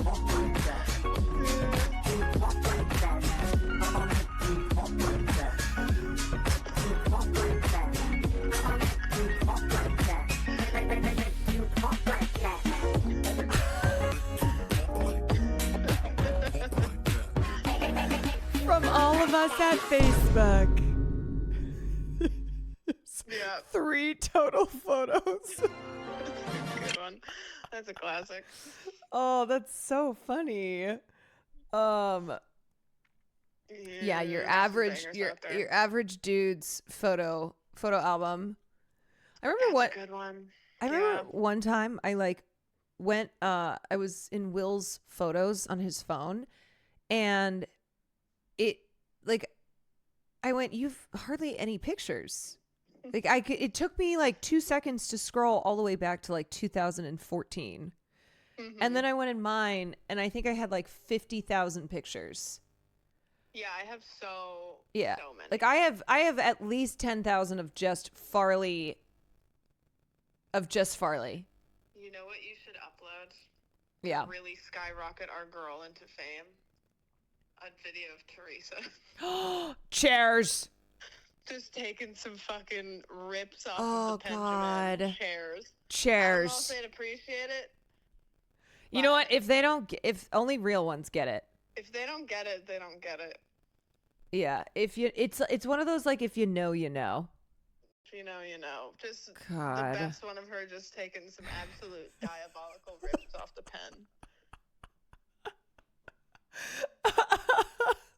Just huffing half the vape in one hit. I gotta find, there's one video where she's just, I don't even know how to find this. There's this one video of her, and she's just pissed off because she has a headache. And she's like, and the power went out again. I loved So her funny. little verbal diary. Chairs. Her verbal diary updates. Chairs. Oh, Teresa. You know what? We could if we could ever link up with Teresa. The podcast is so back. The podcast is so back. Maybe I'll ask her if she wants to host. No, you're right. Suddenly, there's an opening. Suddenly, there's a way through. Like and script. What if we had a podcast where we just ripped vapes? The pen. Just You know, ripped we really vapes. should. I genuinely think, if we have ideas like that where we're like, do you want to do a 420 episode? Fuck it. Yeah.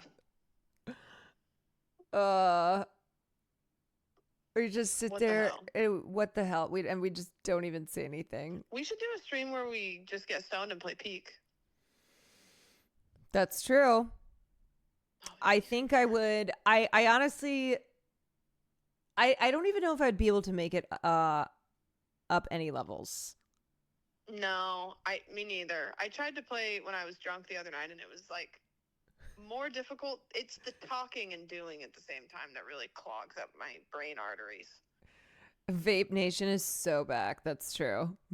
We're bringing Vape Nation back. So back. Stop enabling her, Sam. She's an addict. That's right. I'm an addict, Sam. Sorry, my bad. Puppy. God. Yeah, I know, guys. Okay, all right. I'm gonna go play this before I get too tired. Yeah, play that game if you hate it. If I that's hate fine, it- but I do think you'll like it. We loved it. It's pretty scary, and it's the mechanics of it are fun. So what you do is you if there's, you know what, it tells you how to play it. I'm not gonna tell you how to play it. You can figure it out. Okay. Okay. Good luck. Okay, thank you. Bye. All right, y'all. OG Barlos, thank you for the 9 months. No, I'm just kidding. Vape Nation is not back. We're not even gonna invoke it. We're not even gonna invoke it, Vape Nation. Okay, let's try this out. It's called what's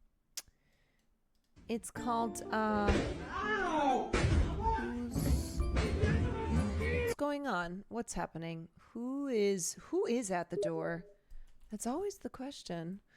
Why did Nandre just share an image with me? What did he just... Nandre shared an image and he shared this. Join the rebellion. I think... How the hell? I think... Not. I am with the elites.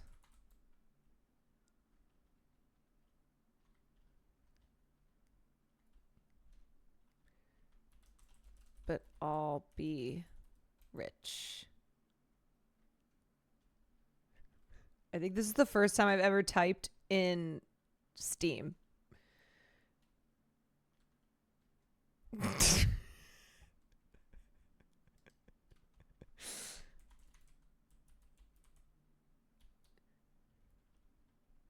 Twitch.tv/DJ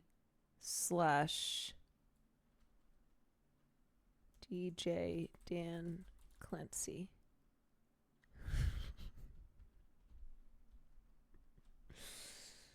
Check this streamer out.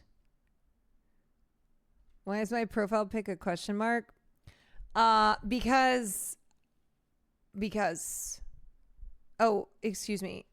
Twitch.tv. It's DJ Clancy. My bad. My bad.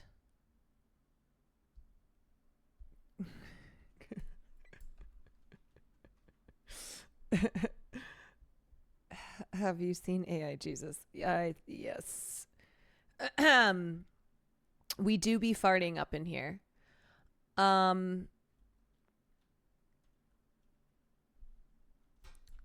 Okay.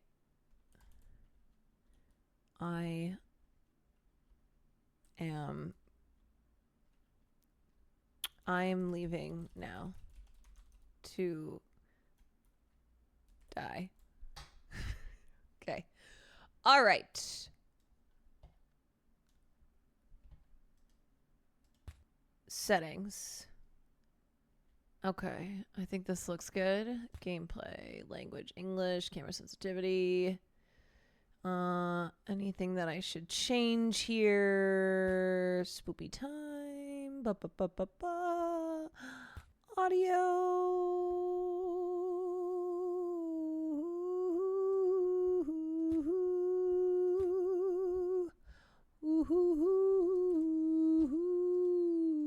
Who at the door? All right, let's